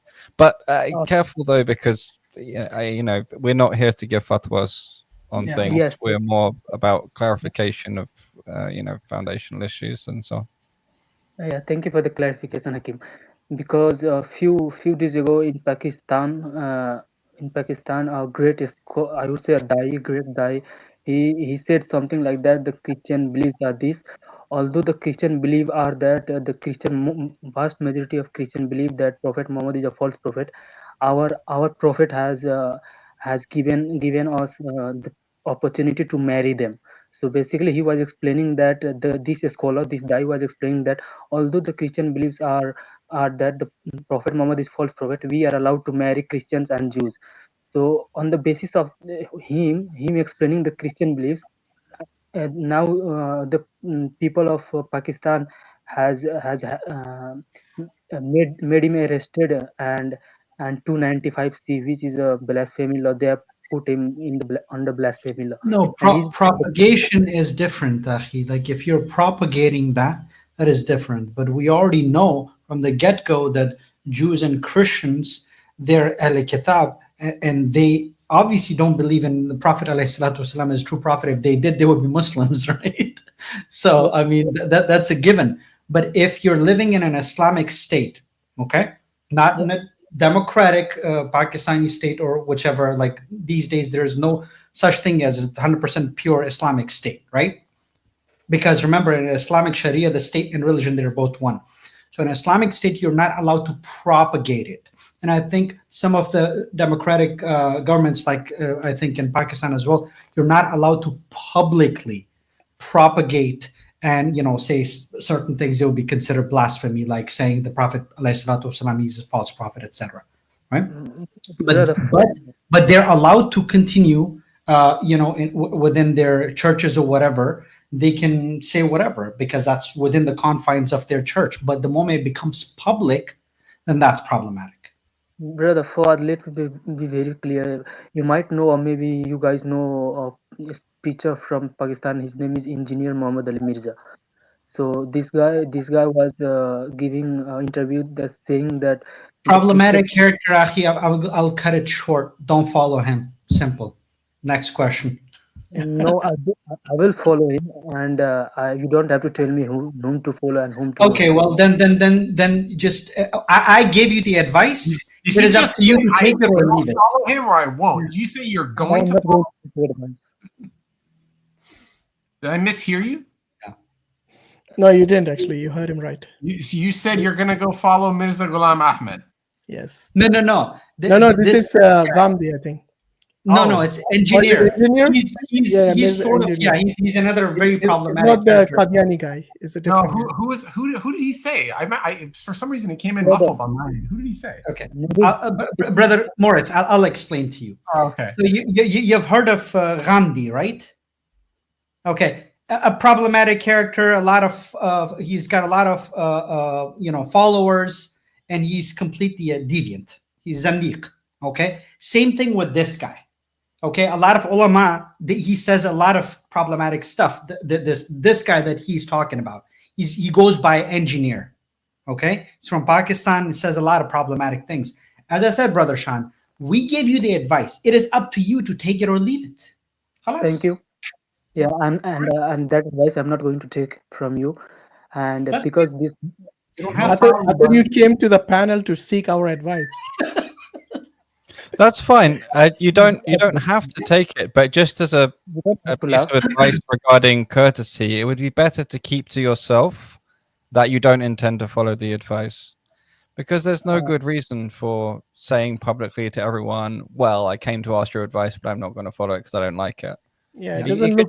And by the way, what I'm saying, this is not my opinion. This is the opinion of the ulama worldwide. Not to follow this guy because he says a lot of problematic things. Yes, I have heard each and every lecture of him, and he doesn't say a lot of problematic things about Islam. He says problematic things about their babas. If you know what the baba's term means, and I have read those babas book, and they have said those problematic things about Islam. So, Brother Muris, I hope I know that you don't know Urdu, but if you know about Pakistan, the Pakistani these babas, they have a lot of problematic beliefs in their books. They believe the belief of those babas is that their babas are like a little prophet, mini prophet. So engineer that's anti-Islamic, bro. You know, like, dude, this is not something new. Many people will say, Sean, that this Mirza engineer is your baba. Yeah, exactly. Irony. As a matter of fact, I'm hearing it, right? So you will follow him dogmatically. Doesn't matter what we say. So what's the point, Yeah, no, and to say that you've heard all of his lectures, meaning you know all the background foundational knowledge as to what he's talking about, along with the opinions of all the major scholars, along with the reasons for their opinions, along with their methodologies on how they drew their conclusions, bro, you're way ahead of yourself, dude. You're way ahead of yourself, man. Don't do that. You're playing a dangerous game. And Muris, I don't know what to tell you, dude. You're your own teacher, bro. I'm sorry. I can tell you that you don't know about him.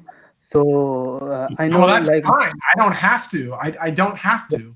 That's the best part. I don't have to waste my time. It's actually, look, Sean, it's up to you. We gave you a piece of advice. It's now up to you to take it or leave it. Okay, we are not going to enforce it on you. Let's put it no that way. problem. My last thing is that please do a research on the situation in Pakistan, what they are doing, because a lot of firqa wariyat, these firqa things have been going on in Pakistan, and the person who comes to just make it correct Islam and not do firqa wariyat, and they blame those kind of Muslims like Engineer Muhammad Ali Mirza, who is going against the firqa wariyat. You actually think May there Allah are no guide those firqas who are in Islam? misguided. Be careful thinking that you are the one who has correctly identified who is on the correct path and who is Thank not. you very much. Sean, are you saying there are no firqas in Islam? There are no sects in Islam? Is that what you're saying? There is no sect in Islam and there is no firqa in Islam. No, firqa and sect are basically the same thing. Do you think in Islam there are no sects? Brother, there should be not sect. There is or there Whether should there be. should be or not is irrelevant. Are there sects or not? Of course, there is sects. And There you which go. is wrong. So don't say you want to unite all the sects, because all the sects are not true. Yes, of course, all the sects are not Okay, true. otherwise, we'll be accepting the Qadianis as true Muslims, and we don't. You know that. The thing is, Qadianis are not Muslim. Yeah, I Qadianis are know, not but Muslim. there's no Don't way make you're them. going to. If you're trying to imply that let's unite all the sects, we are not going to do that, because not all sects are true. They should Yes. unite upon the haqq rather than uniting the sects. Okay, there's a difference between the two. I didn't say that unite sects. Okay, so you You are said to mistaken. speak out against the different or the false sects. Is that what you're saying? Of course. Okay, we do that anyway. We have streams against the Qadianis and against the false sects. Qadianis are not sect, brother. Qadianis are not sect. Don't make them sect. Was that? Bro, They are not for Islam, yeah. You're Qadianis pulling are at not. hairstrings, man. You're pulling at hairstrings. He's trying to speak in languages where No, people can brother. understand. Hashim is telling lies. According to them, according to the Qadianis themselves, They consider themselves to be they Muslims. Yeah? consider themselves the true sect of Islam. No, not according to them. Muslims say that they are not Muslims. They are. No, they no, are. they not- consider themselves to be the Shan, Muslims. Shan, can we just take a minute to appreciate that you're not even able to understand Muris, but you think you are able to differentiate all the different groups in Pakistan and this engineer guy and who's on the haqq and who's not? And The Qadianis can you are take a saying, moment to appreciate that you didn't even understand Muris, No. but you really think you're at that level where you're essentially the arbiter of truth among all the different people of knowledge in Pakistan? I really have a look inside yourself. Pray for guidance, inshallah.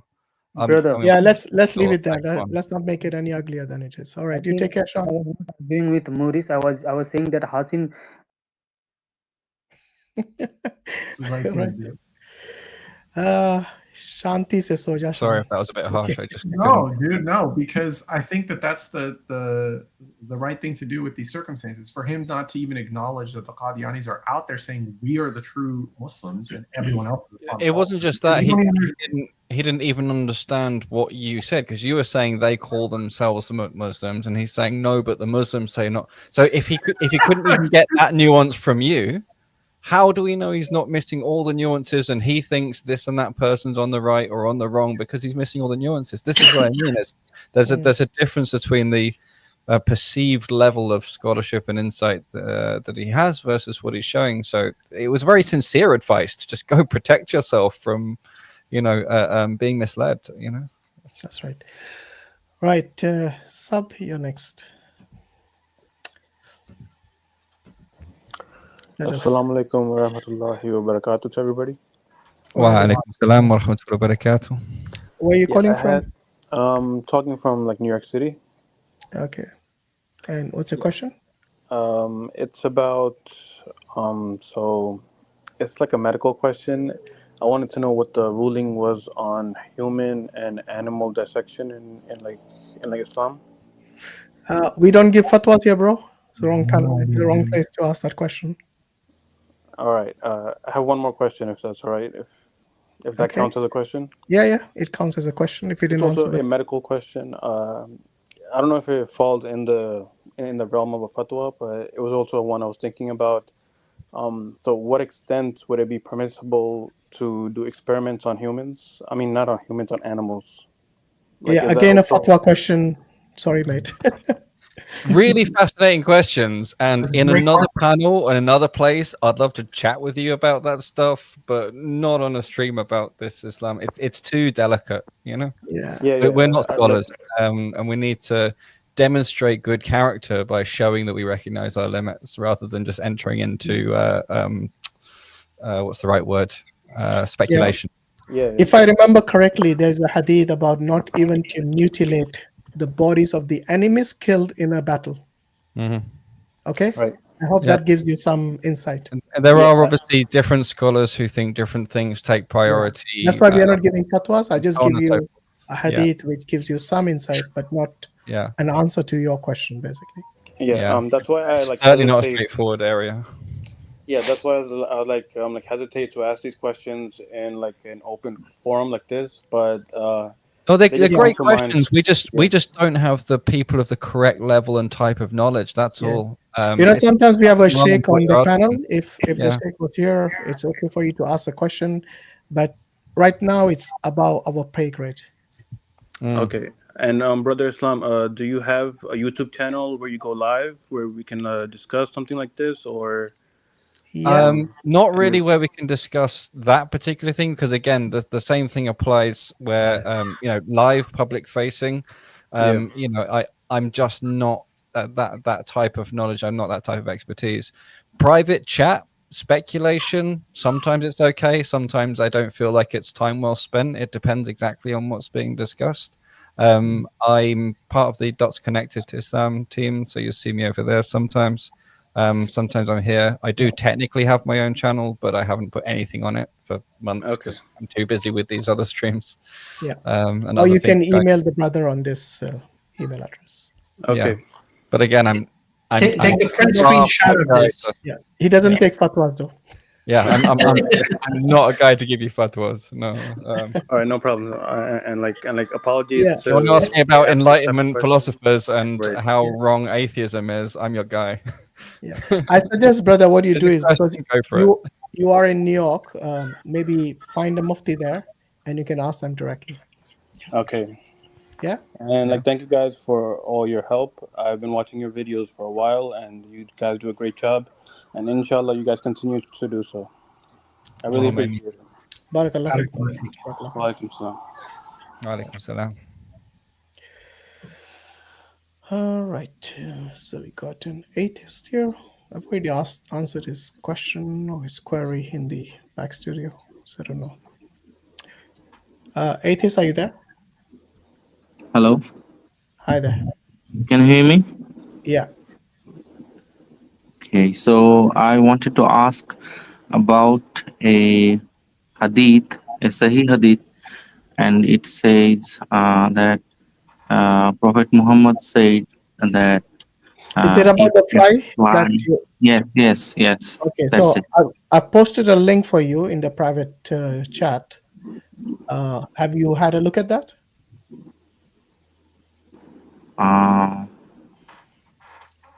Let me check. Yeah.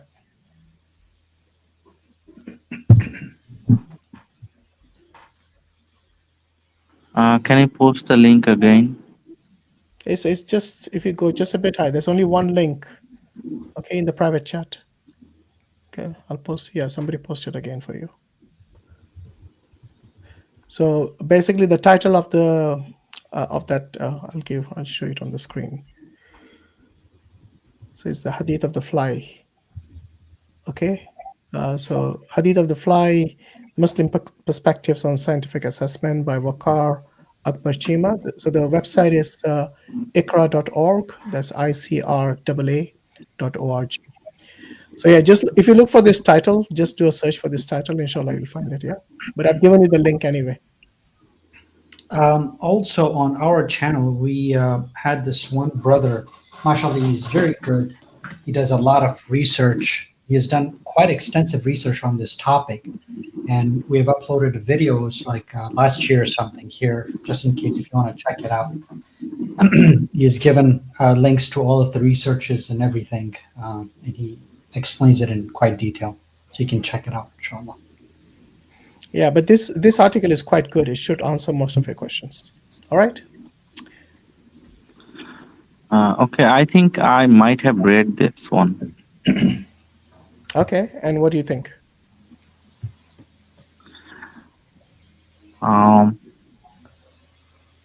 Okay, so the research that that were done in this regard, I have seen the PubMed links and the ones that are on the very first pages of your search.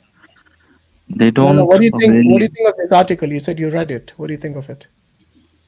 I said I might have read it. I'm not Why sure. don't you read it and come back next time and discuss it rather than you doing it now? Yeah. Okay.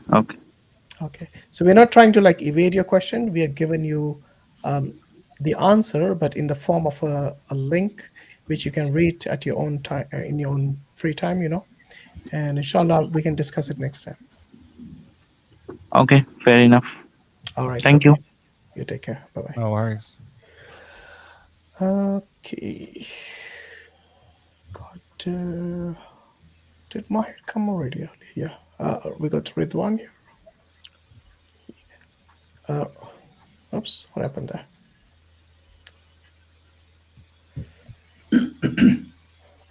Okay, so yeah, Mahir, I think you went to the end of the queue, right? Oh, am I the last person? No, you're not. But hold on, actually, there's another person before you. Okay, Ridwan, I think you're back now. So should I leave now? Hello? Ridwan, can you hear us? Assalamu alaikum. Yeah, Wa alaikum salam. May Allah keep you well and join us in Jannat and Firdaus, inshallah. Wa iyyakum. I'm joining from the Netherlands. I was just listening to the stream and thought I'd throw in a question. Sorry? Go ahead, yeah. I heard that dua, you can make your own dua up, if I'm not mistaken. And does that also count for making a dua plural? Sorry, what do you mean?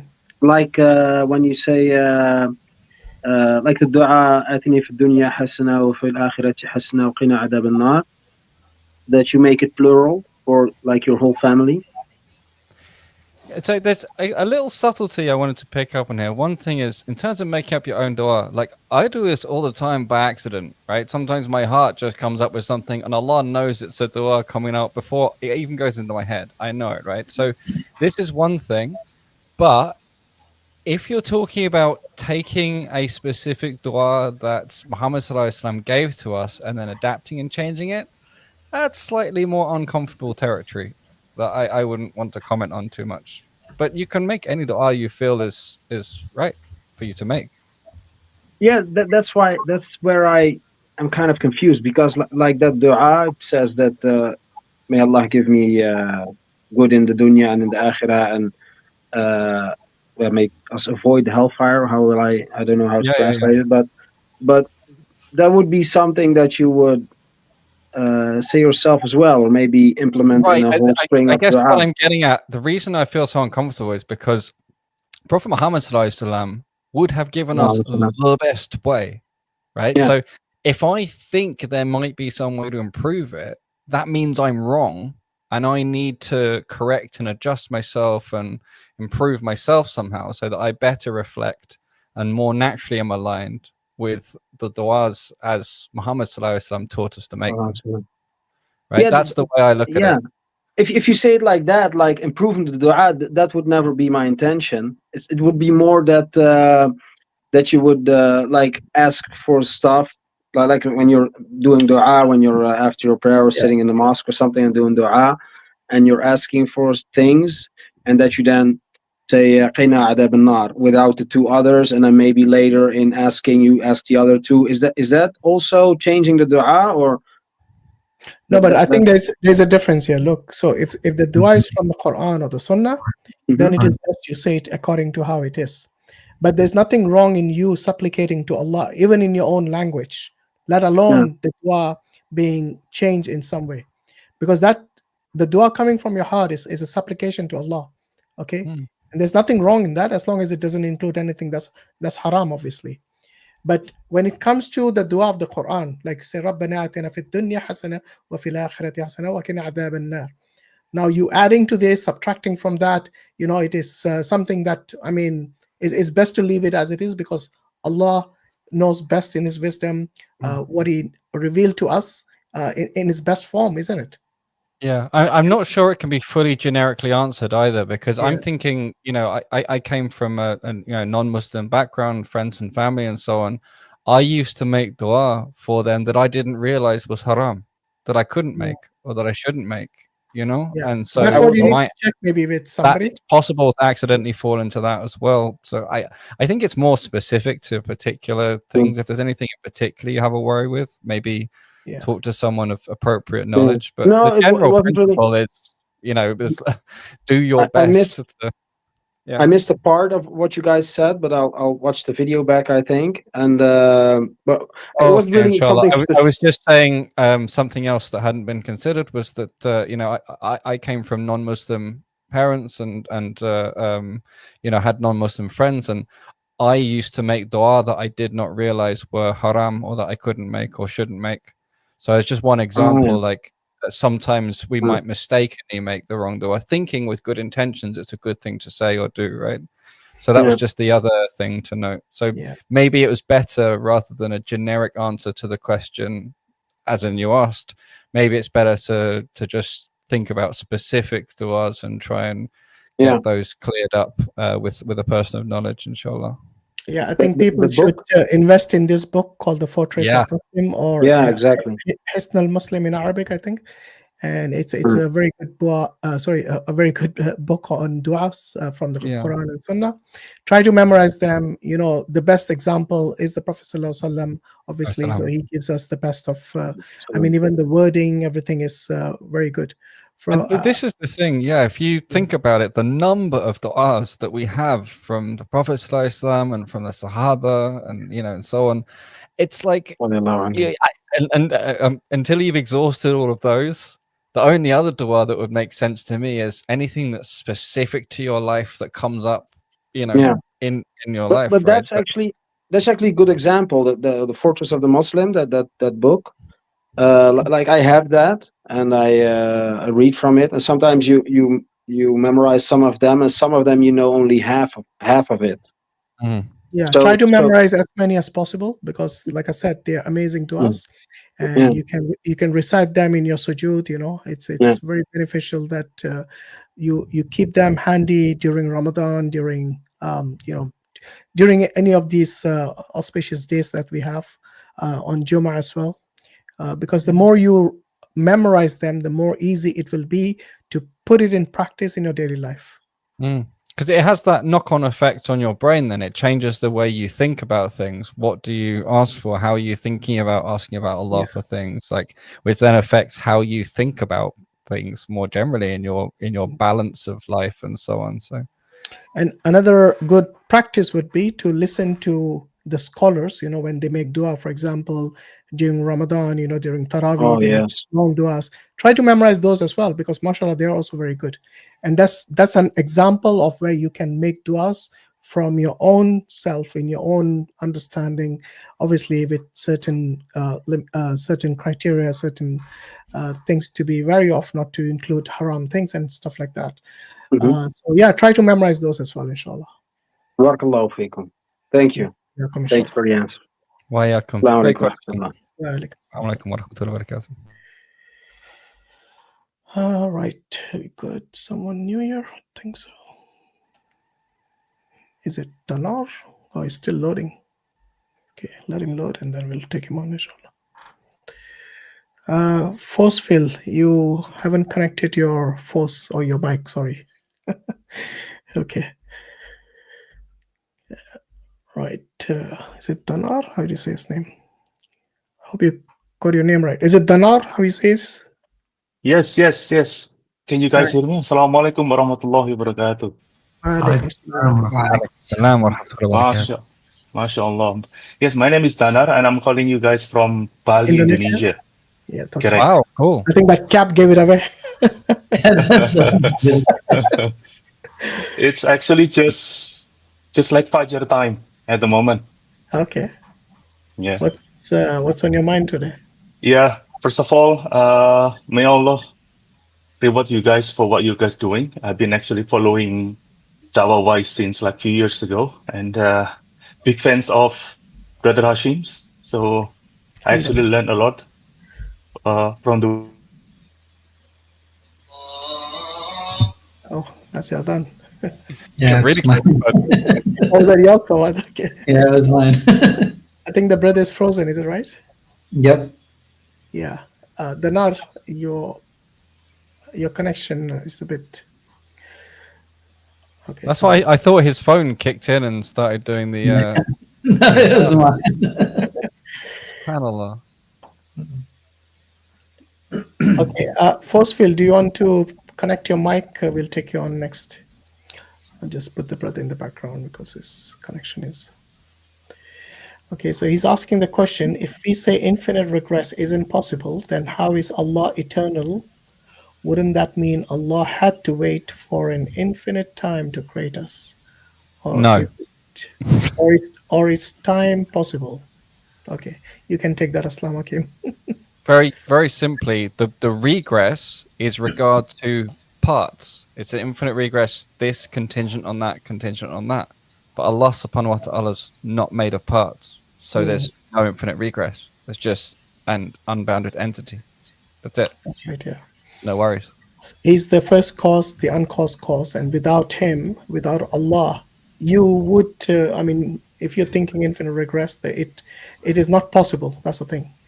There must be a stop somewhere for all of this to exist. Even the few philosophers who adopt weird foundations so that they can have an infinite regress, that whole infinite collection itself then becomes the necessary entity anyway. Yeah. And so all they're doing then is conflating the necessary being with its creation. They mix the two together. It's essentially leads to pantheism. Okay, I hope you got that answer, Forcefield. Right, Tanar is back. Hello. Hi, Hello. Yeah, I think your screen froze. Yeah, I just actually switch off my camera, so that probably the connection can be better without it. I see. No worries.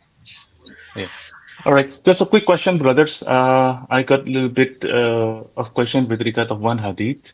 I'm not actually remember the number of the hadith, but the hadith. Oh, we lost him again. On a cliffhanger as well. Yeah. Hadith is. Let's wait a few seconds for him to come. If not, we'll take the next caller. No? Inshallah, I got to jump off. Okay, we're gonna end soon anyway. We only got like 2 callers and they've come already, so they just went back to the queue. That's all. But yeah, Jazakallah khair, brother Muris. Assalamu alaikum wa rahmatullahi wa barakatuh. Thanks, mods. Thanks, everybody. Thanks, chat. All right. Jazakallah khair. All right, Danar is back. Oh, is it back or not? Yeah, Danar, you need to connect your mic. Otherwise, we can't bring you up here.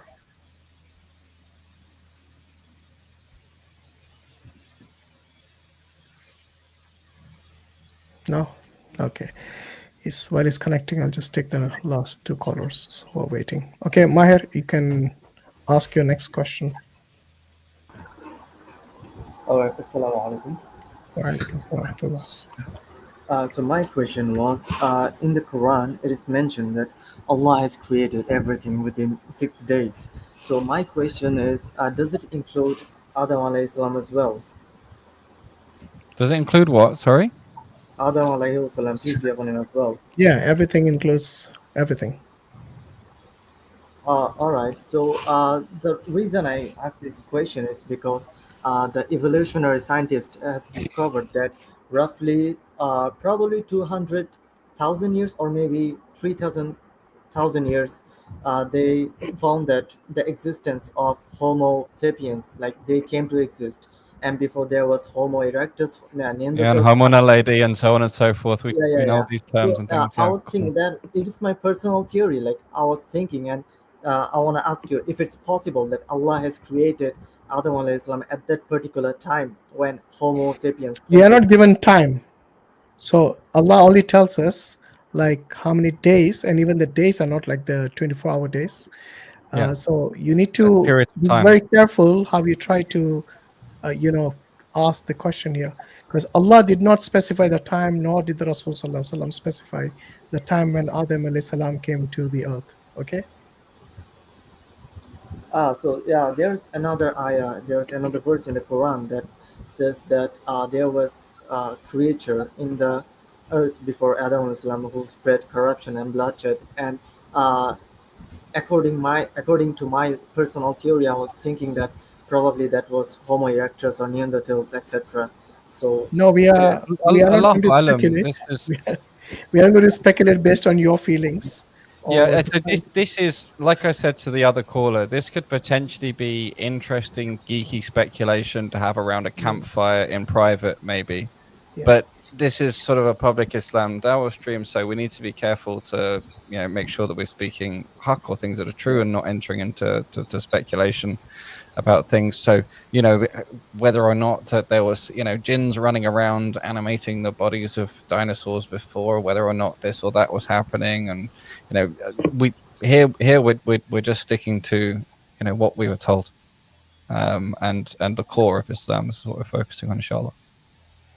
Yeah, because look, Allah says that Adam alayhi salam was created from clay. So, do you think the scientists will agree with that?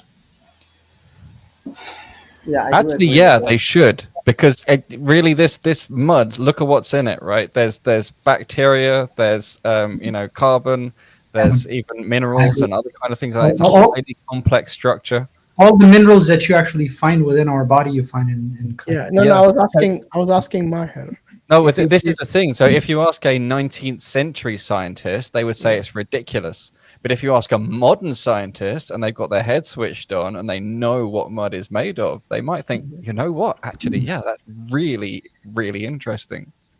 And it goes even further, because if you look at the different complexions of human beings, yeah, you'll find different mud as well, in different types of clay as well, with different colors. And this Yeah, is no, what is actually explained do believe, in Tirmidhi as well, I with actually do regards to believe our. that Allah created Adam alayhi salam from clay, and I don't actually believe that we as a human being we share a common ancestry like neo-Darwinism, and I don't actually believe that because there's no clear evidence for that. I was just thinking that at that particular time maybe Allah created Adam alayhi salam. That's why they said that Homo sapiens came to existence at that particular time. Yeah, That the was only my thing is, personal no, thinking. I understand what you're saying, but when you introduced it, you said evolutionary scientists have discovered, and this is actually really wrong, because what they've discovered very, very little. They have a theoretical foundation, and they've tried to make it fit stuff as much as they can. It's actually incredibly weak on many, many levels. There's the actual things they found, yeah, fine, that's good evidential basis, that's interesting stuff, but it doesn't put forward the view or timescales of evolution that they want to propose, or say they propose. We don't even, if you don't just stay stuck in one field and you look across the fields, you're looking at physics. People are taking very seriously updated models of physics where the fundamental constants change. So-called fundamental constants have actually been varying, and actually this could completely throw out all of the time estimates we have by billions of years. We could find that the time estimates just completely change.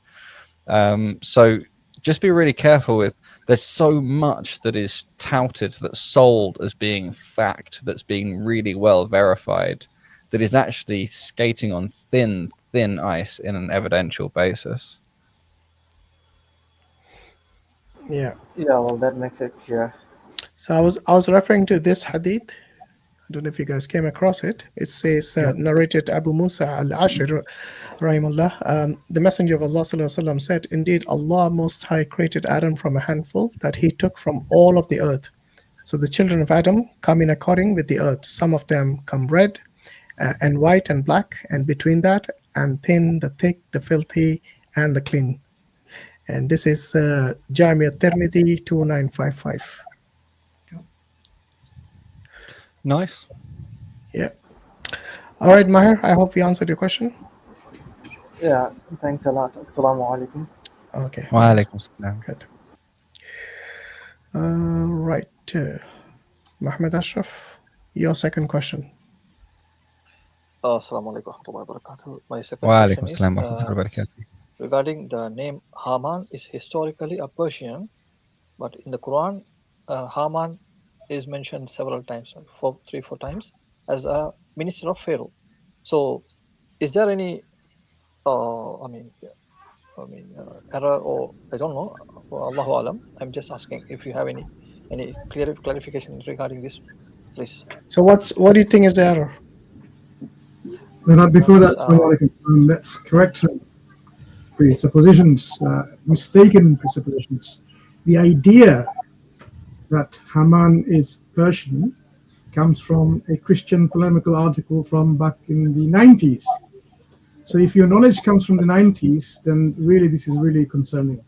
Because Mansur brother, it's not in the 90s. I just checked Esther, book of Esther or Ether or something. No, you didn't go and read the book of Esther, my brother. You didn't even know what the book of Esther was. Have you read the book of I Kings? don't know. Well, have you read the I book don't of know. I did Kings not. And Nehemiah? No. You haven't. So you didn't come to just go and casually check book of Esther. You got the reference of Esther from a polemical article written by Christians. So it's mainly a Christian argument. Back in the 90s, we're now in 2025. That's like 30 years. So here is the problem then. If we are so much backdated by 30 years in polemics, then really we have no future.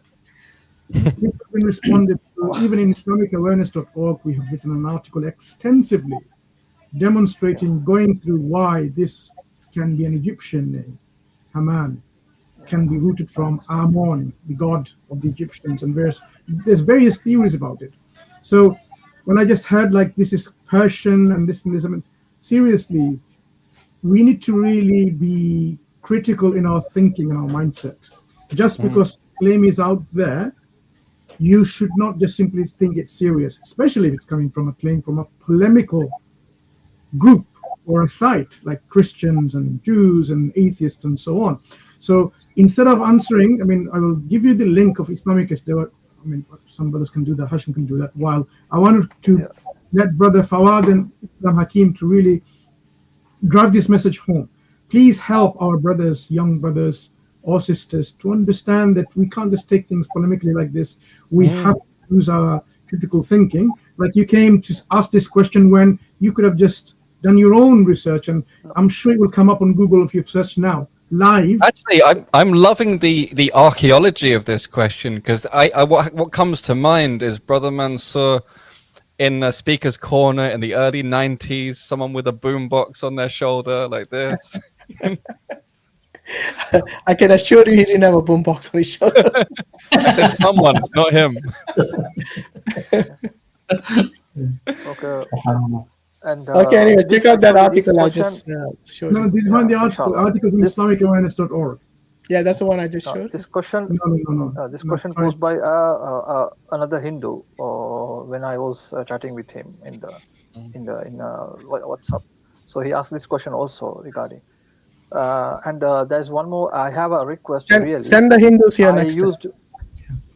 Yeah, seriously, I used to watch this ex-Muslim, so-called ex-Muslim, and ex-Muslim Didi, something like that, Samir, Sahil, and they are really taking cherry-picked verses from the Quran and Hadith, and they are targeting vulnerable Muslims in India. I don't know Hindi, I don't know these Indian languages, but when I was checking the comments, they are demonizing Islam and Muslim from cherry picking verses from the Quran and Hadith. Okay, brother. Can I give you some advice about this stuff, Sorry to Muhammad? interrupt you all. I Oh, want go to on. just go back. Now, this is an article that been originally composed in 2000. 20th of November 2000. We were, of course, done several updates. Last update was in 2012. 2000, and now 2025. So whether the biblical Haman in the book of Esther was the source of the Quranic Haman is actually the case in point.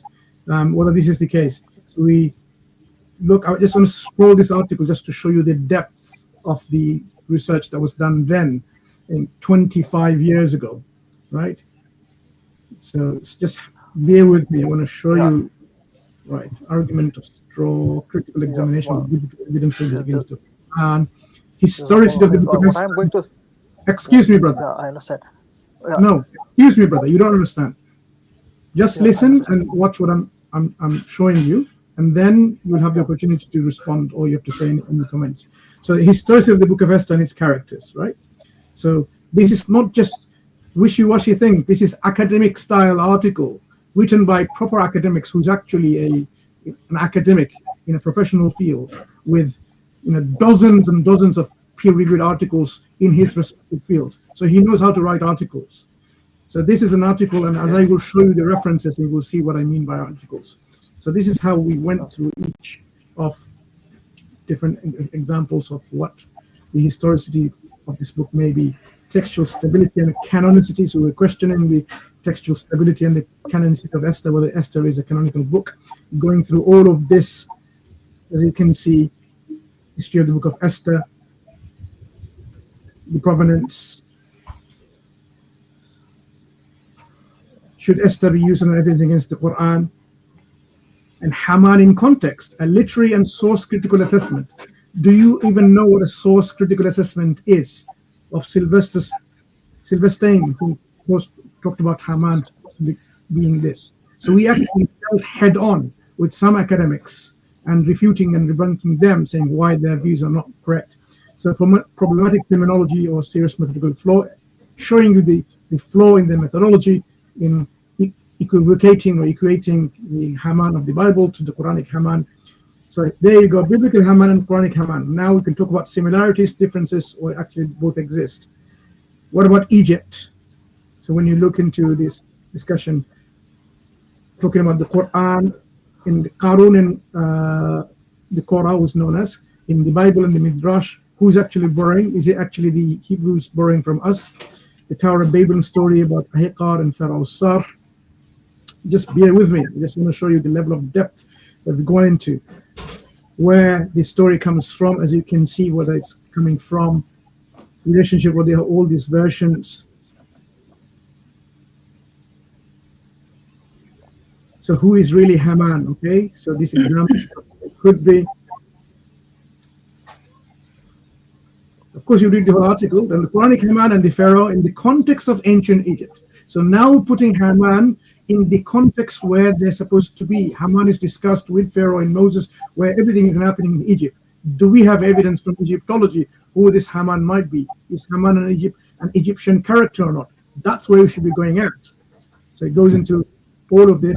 What does the Quran say about who the Pharaoh is, and how much does the hieroglyphics support? So we have gone into the primary source material in hieroglyphics.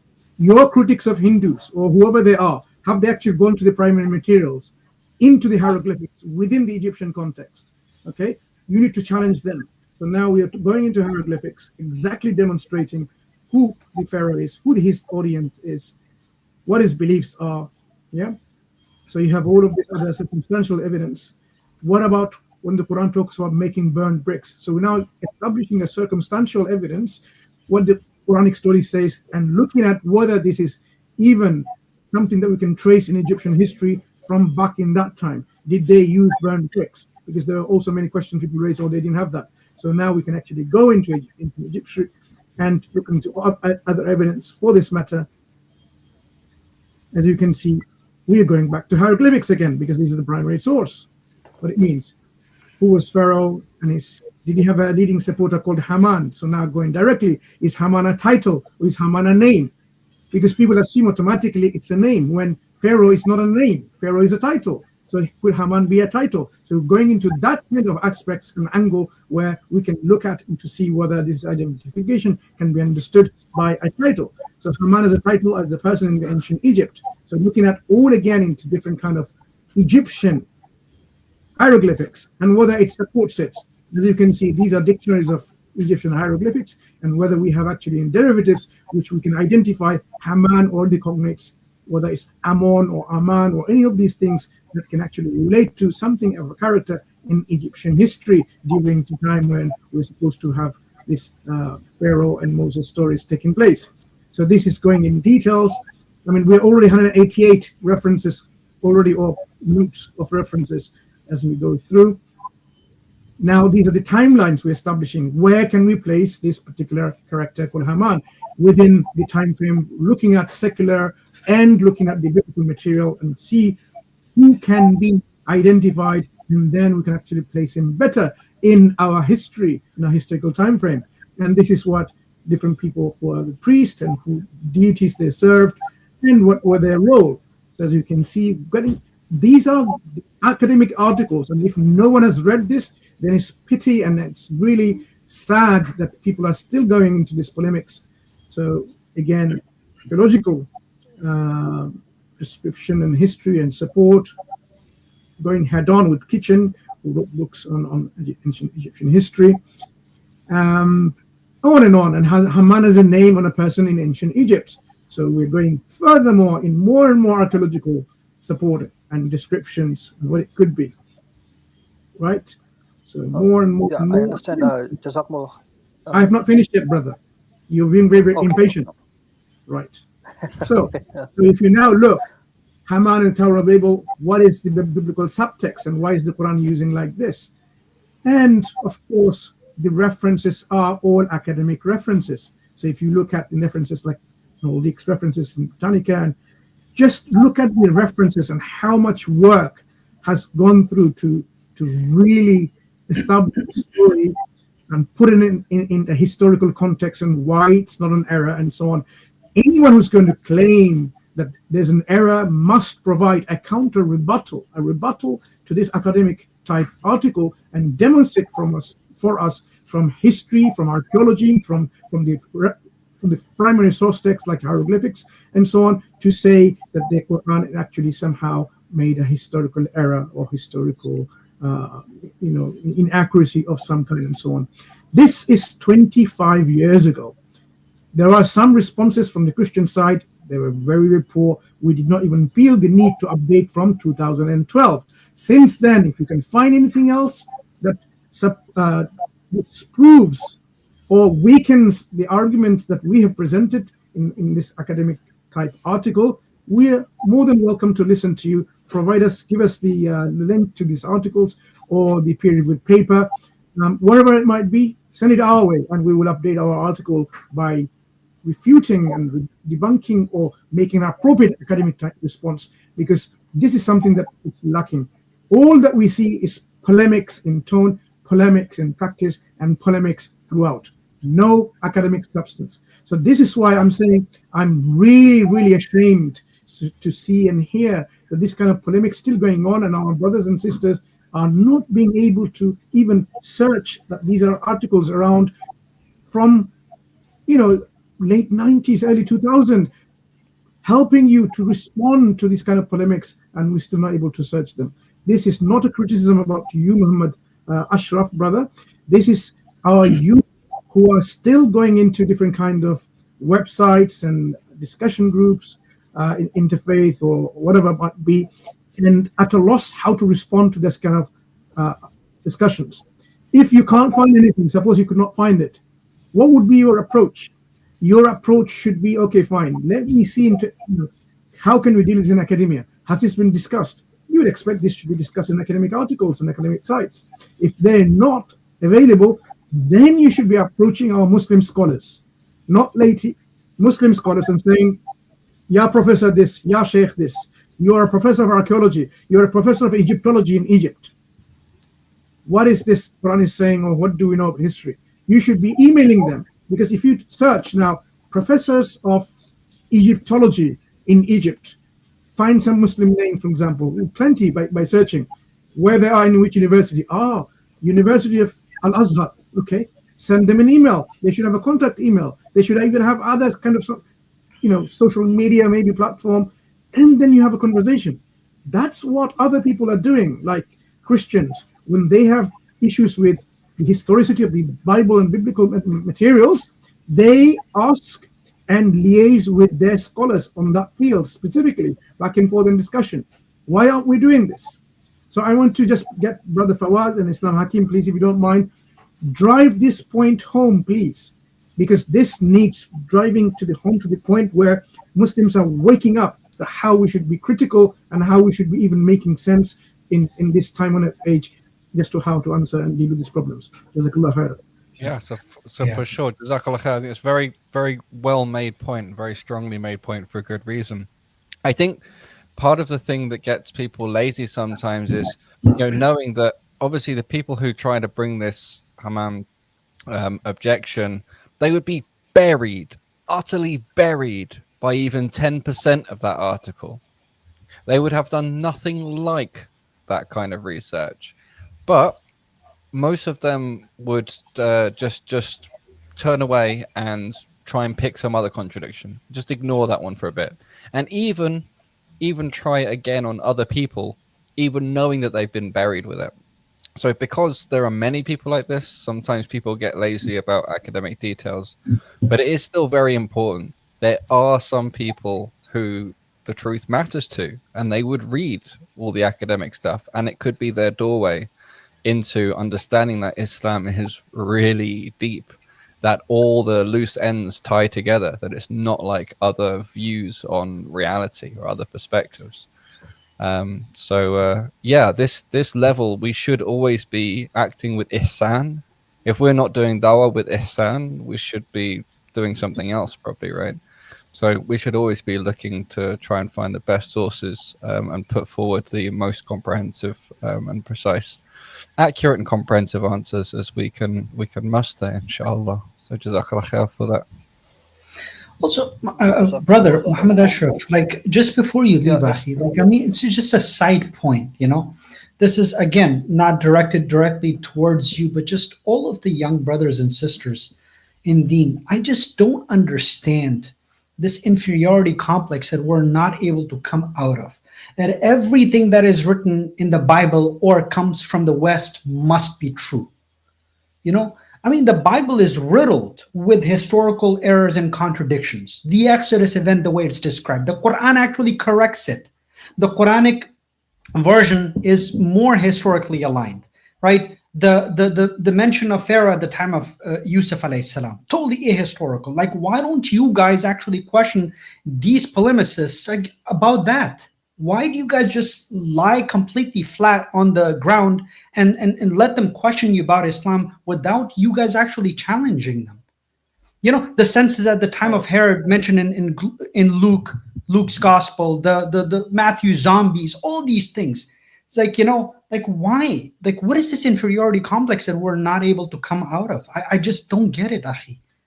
And it's very unfortunate. It's very sad. Yeah, I think Brother Redwan wanted to make a point. Redwan, go ahead. Yeah, brother. The thing is, now I have been engaged in like dawah activities like almost 2 years, because I like to do dawah because my one or two friends are doing alhamdulillah in Saudi Arabia. So I just go through this the so-called ex-Muslims streams. What they are doing is they are really demonizing Islam and Muslims by cherry picking, and they are targeting vulnerable Muslims in India mainly. So I just want to answer these questions they are raising. I just check in Google and check in the Quran and Hadith books. I'm checking everything, and I try to answer everything. They are getting some so-called contradictions like this six days and days of Allah, the 1,000 years and 50,000 years. This some such stuff. Some Even Muslims doubt about this one. Yeah, I understand. There's a contradiction. This is a Well, problem. Like if that, they have the doubt, Muslims. I mean, this goes back to what Brother Mansur said. If they feel they have doubts regarding the particular issue of Haman, well, then they obviously haven't looked at quality sources. They haven't been able to find this extensive thing that's out there, which means that seriously calls into question whether or not they have the right skills to be trying to face people in dawah in the first place. If they've been challenged on something where there's such good resources so readily available and they were unable to find it or unable to come up with equivalent sources or equivalent arguments, then they probably should take a step back from trying to do what they're doing.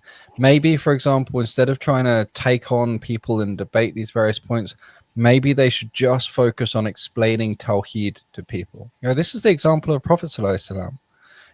First of all, explain to them the oneness of Allah.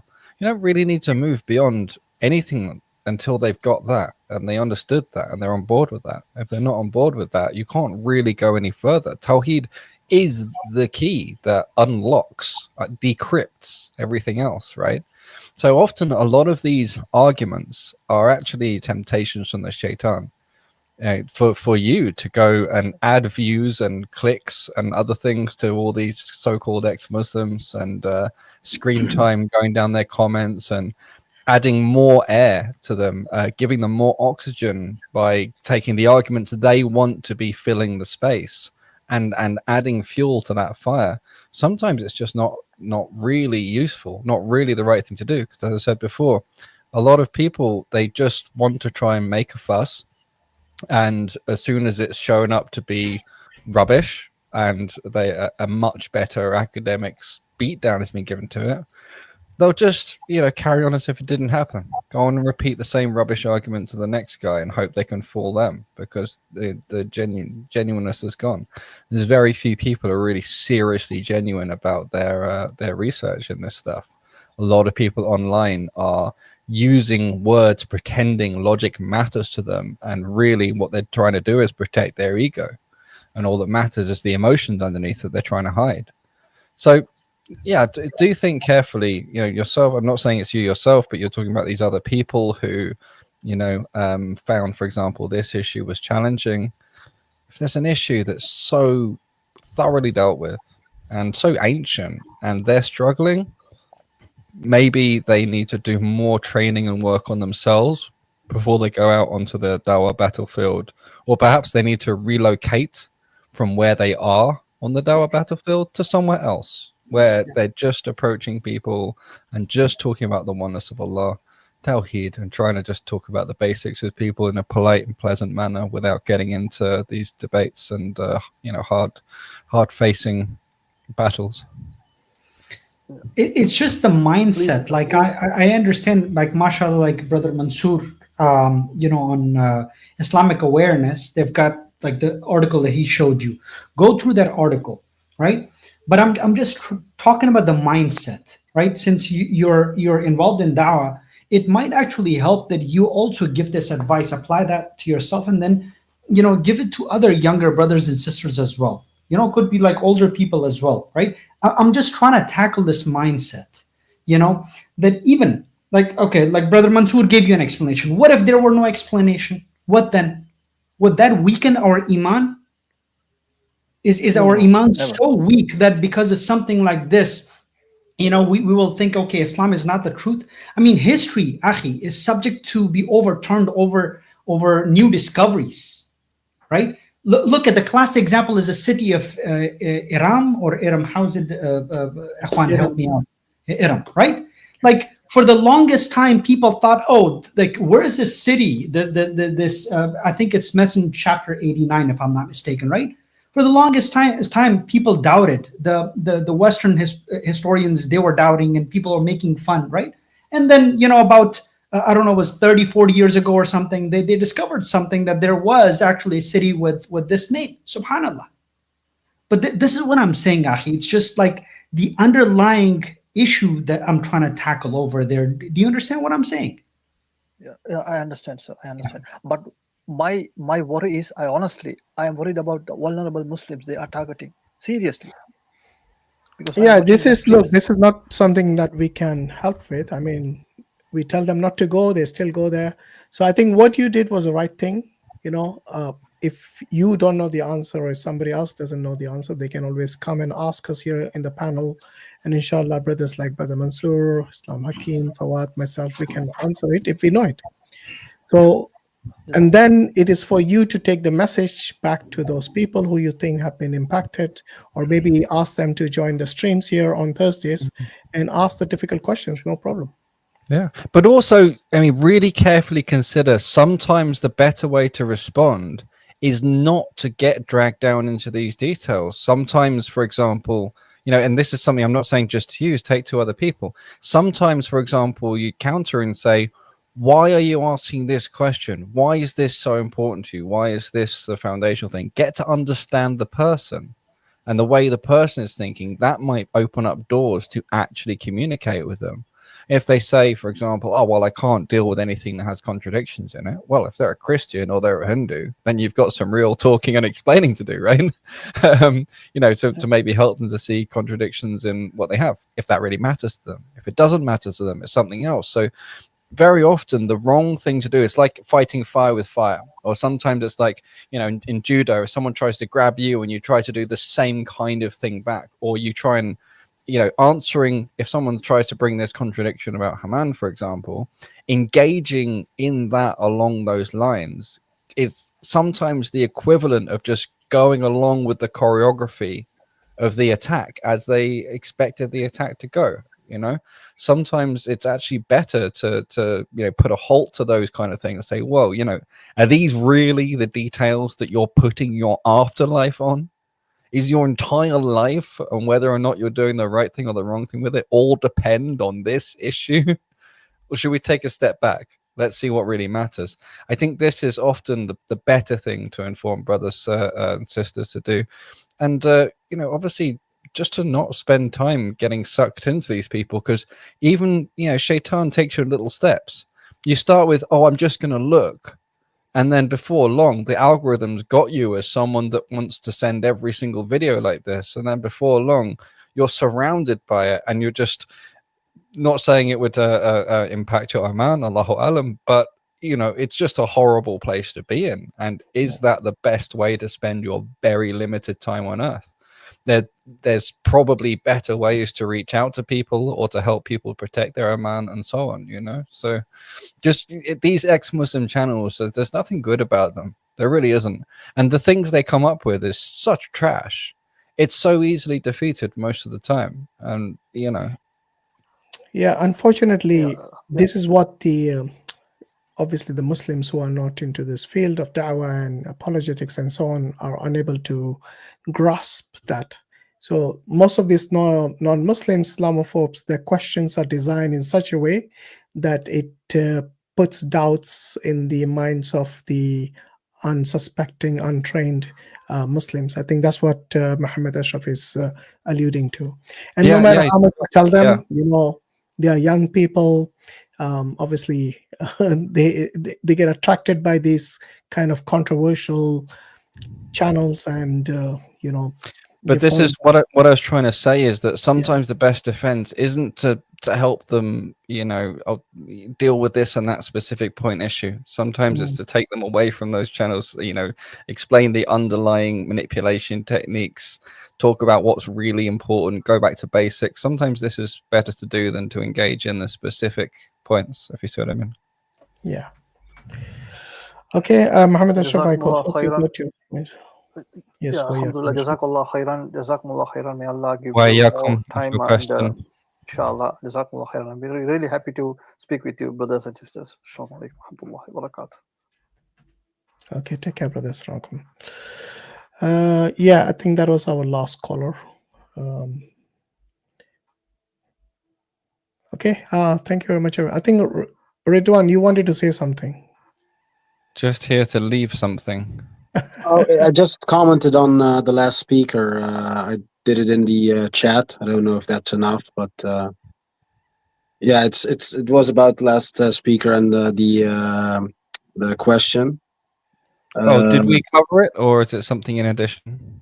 No, it wasn't really a question. It was an addition. To it wasn't a question, just a remark on how silly these debates are. Actually, I wanted to begin with the hadith of Rasulullah sallallahu alaihi wasallam when he did Isra al Mi'raj, and he had the task to share it with his followers.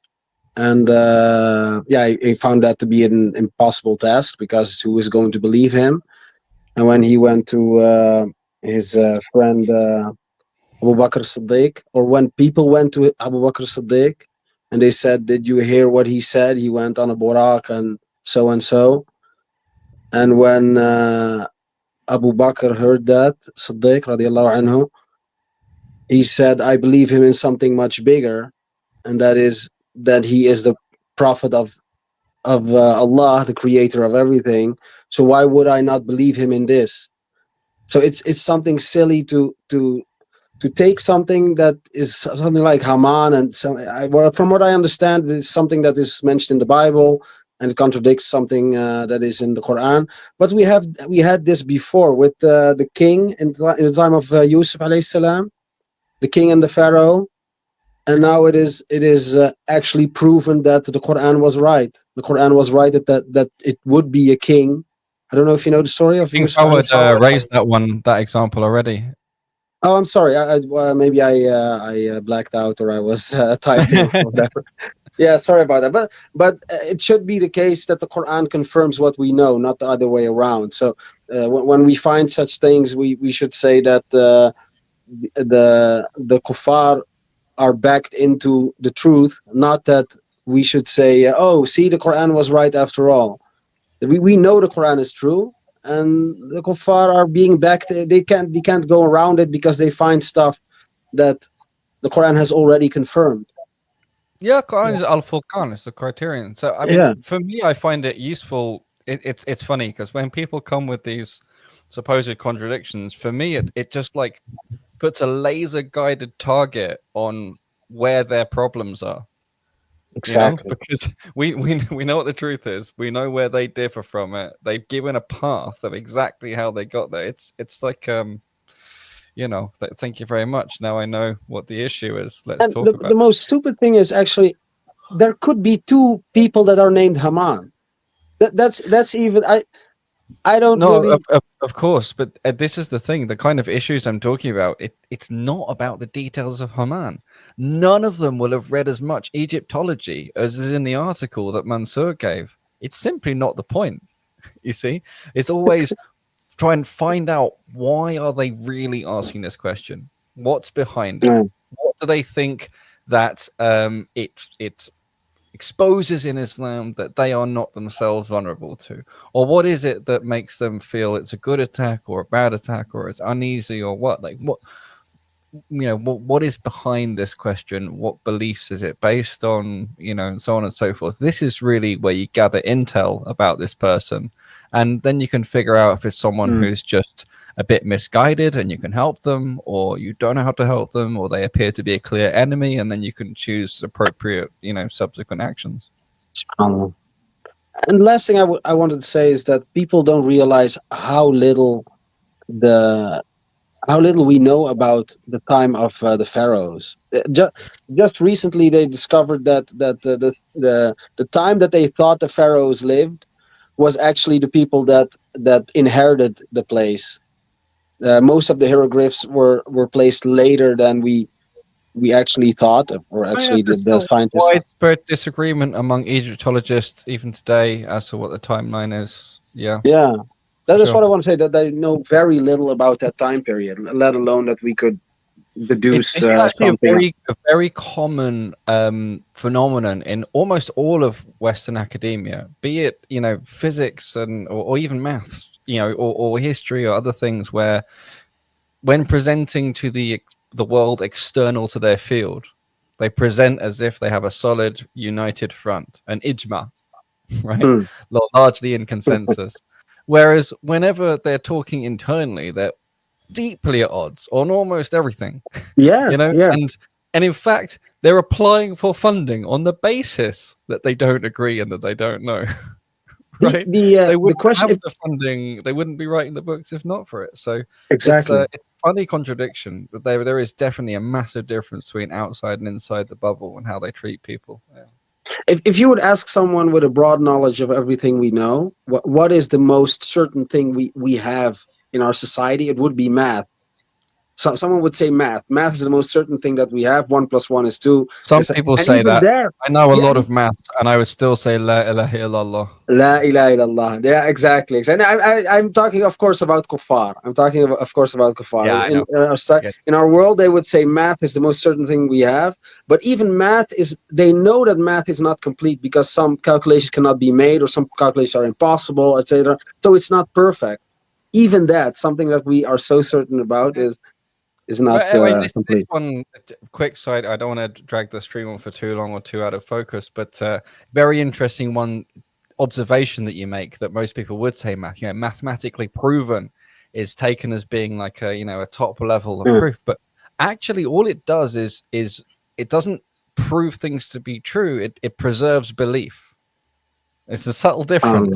It's such and such is true if upon the condition that you accept the prerequisites. There's always axioms. There's always the prepositions you start with. So when something is proved mathematically or proved through symbolic logic or logically, what it means is this is true. It means that the argument itself is valid, right? But have you accepted the premises? Well, if you've accepted the premises and you accept the argument, you get the conclusion. But if you don't accept them, you reject the conclusion. So this whole thing about such and such has been proved, it's like, yes, what that means is if you already believe certain things, then you will also believe these other things. It's not the same thing as saying this is true, this is false. Very important distinction. Yeah. Unfortunately lost on too many people. SubhanAllah. Thank you very much for this, and sorry to no pleasure. Thanks for your interjections. They're very welcome. Barakallahu feekum. Assalamu alaikum. Wa alaikum assalam wa rahmatullahi wa barakatuh. Hashim, Mansur, you still there? There we go. I'm not sure how Hashim is, but I think this is the last guest, right? I don't think we have got anyone. I think that was the last guest.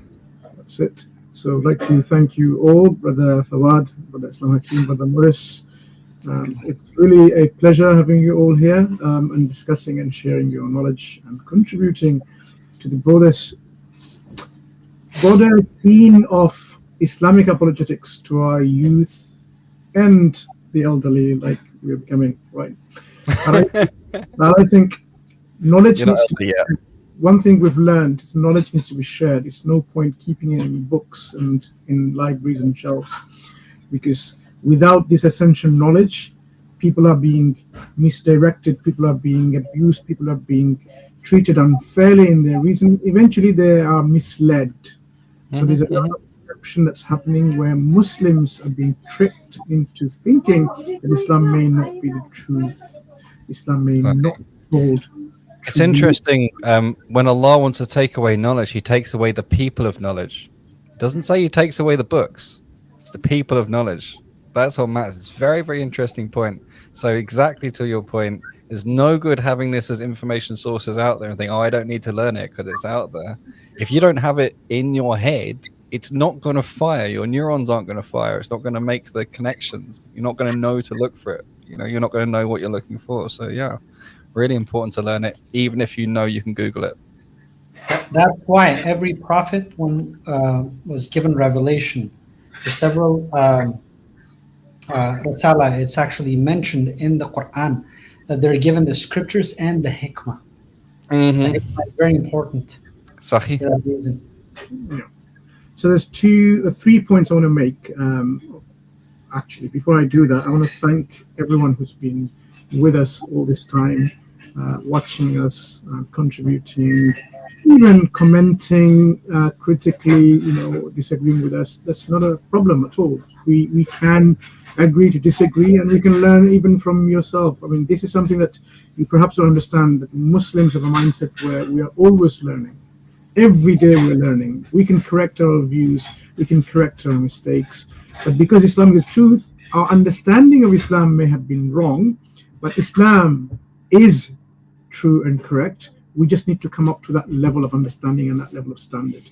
So if you disagree with us, actually, in essence, you may be disagreeing with our interpretation of Islam, where we may need refining and adjusting and correcting ourselves. Okay? We are not free from committing any mistakes and errors. So I would like to thank you as a non-Muslim critic who's been commenting and coming on our panel, agreeing and disagreeing with us. This is healthy, and we need to continue, and we wish we continue this dialogue so that we actually have an interest for the betterment of people in society.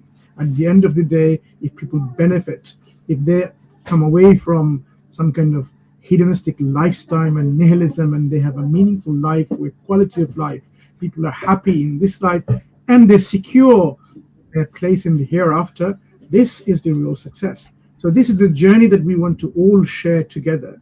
We learn together, and we help one another to find this truth, find the success in the hereafter. And in doing so, those of you who are coming to us, you're more than welcome to come back again. Don't feel offended in any way, shape, or form. If you feel offended, it's not and never been our intention.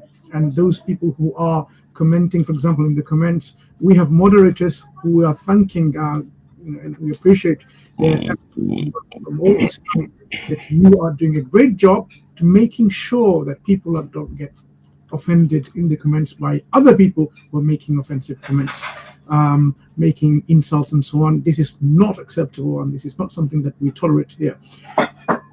Rest our viewers who are watching now and who will be watching later, take this as a resource in which things are discussed in the spirit of academia, where we're learning.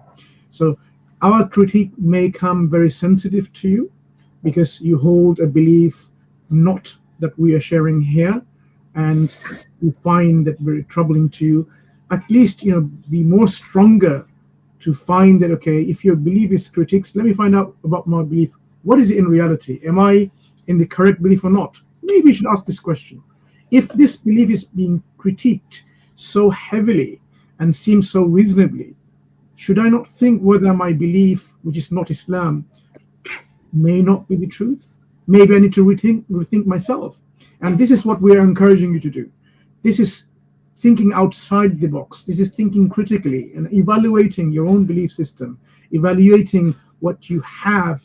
If you profess to have the truth, is it something that makes sense to you or not? So this is something that we are requesting, that let us work together in this critical mindset so that we can come to an understanding that the faith that we have is based on solid foundation. It's not based on blind, emotional, clinging to a tradition that our forefathers have passed on to us, but rather we want to make sense of what we believe in this time of age, information age. We want to have a meaningful belief that makes sense to us and that we are content with it. Obviously, every single panelist in Islam, they will tell you Islam is the truth, and they will give you and provide you as much as you want the evidence to substantiate that. You're more than welcome to come and challenge us and prove us wrong and show that you are on the right path. And this is constantly we're encouraging.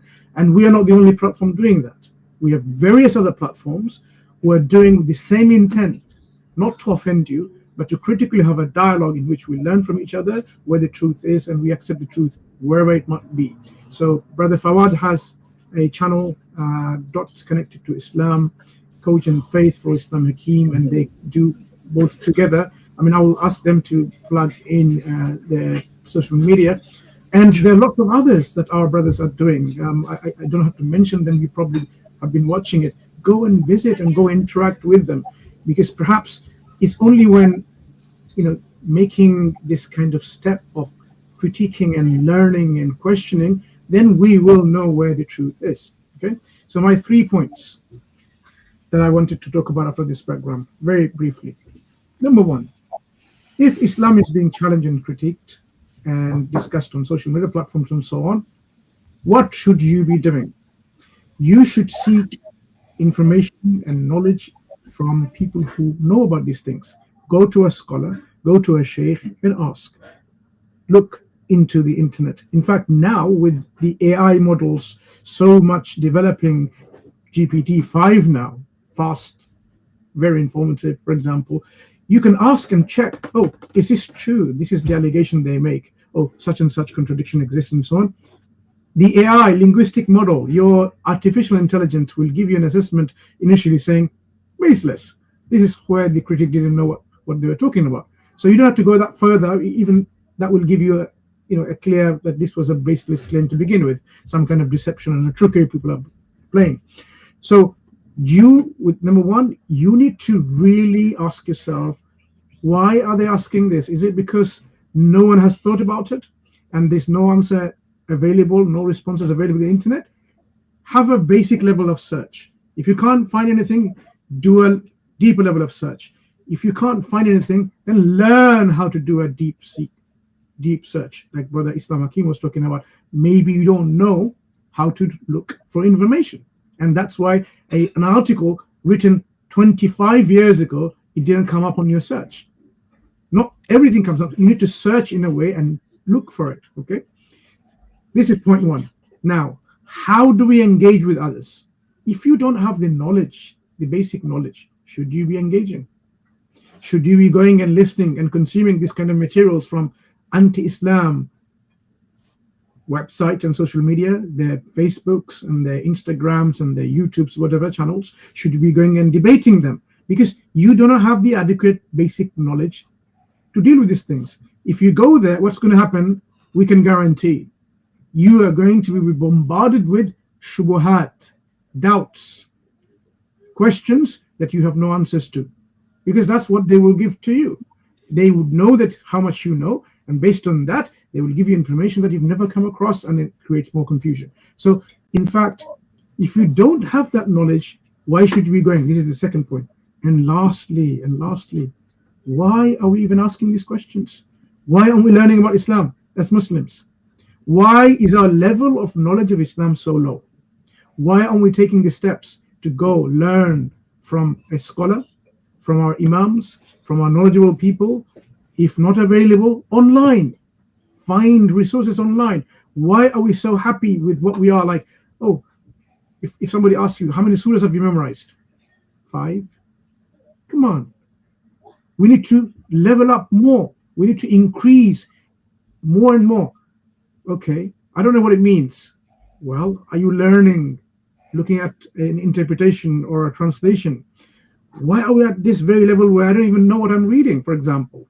So if we don't know the basics of our religion, and you are going to be confronting with all these people from all walks of life with different ideologies, and you interact with them, how are you going to justify your belief?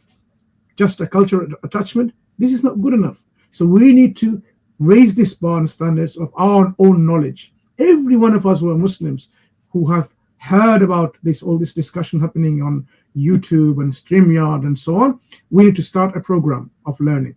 Our learning should be measured and step by step, not jumping one to advanced level, but basic level. But I.Hakim was giving some tips, and he was even saying, in fact, you can speak to him or connect with him, where he can show you the areas that you are having troubles with, whether it may be science, philosophy, logic, evolution, whatever it might be, because we need to start this level of knowledge. If you ask Brother I.Hakim, did you just spend your time once you become a Muslim and just sat there and that's it, there's no more to learn? Why are you learning every day? Every day. Every day. So why are we so lazy? So we need to now constantly ask and focus on our brothers and sisters to learn and increase in our knowledge. Of course, knowledge of our deen is the primary bit. This is the primary focus, but associated with this, if it needs and if it's necessary, we will have to learn this secondary knowledge as well. So these are my 3 points. I hope brothers remember. If not, of course, you can go back and check. It is very crucial that at this day of age, we have a systematic way of living our life as a Muslim, as a confident Muslim in this time, so that we will have this tranquility in our heart, and not every moment as shubha comes in and I'm confused, brother, I don't know what to do.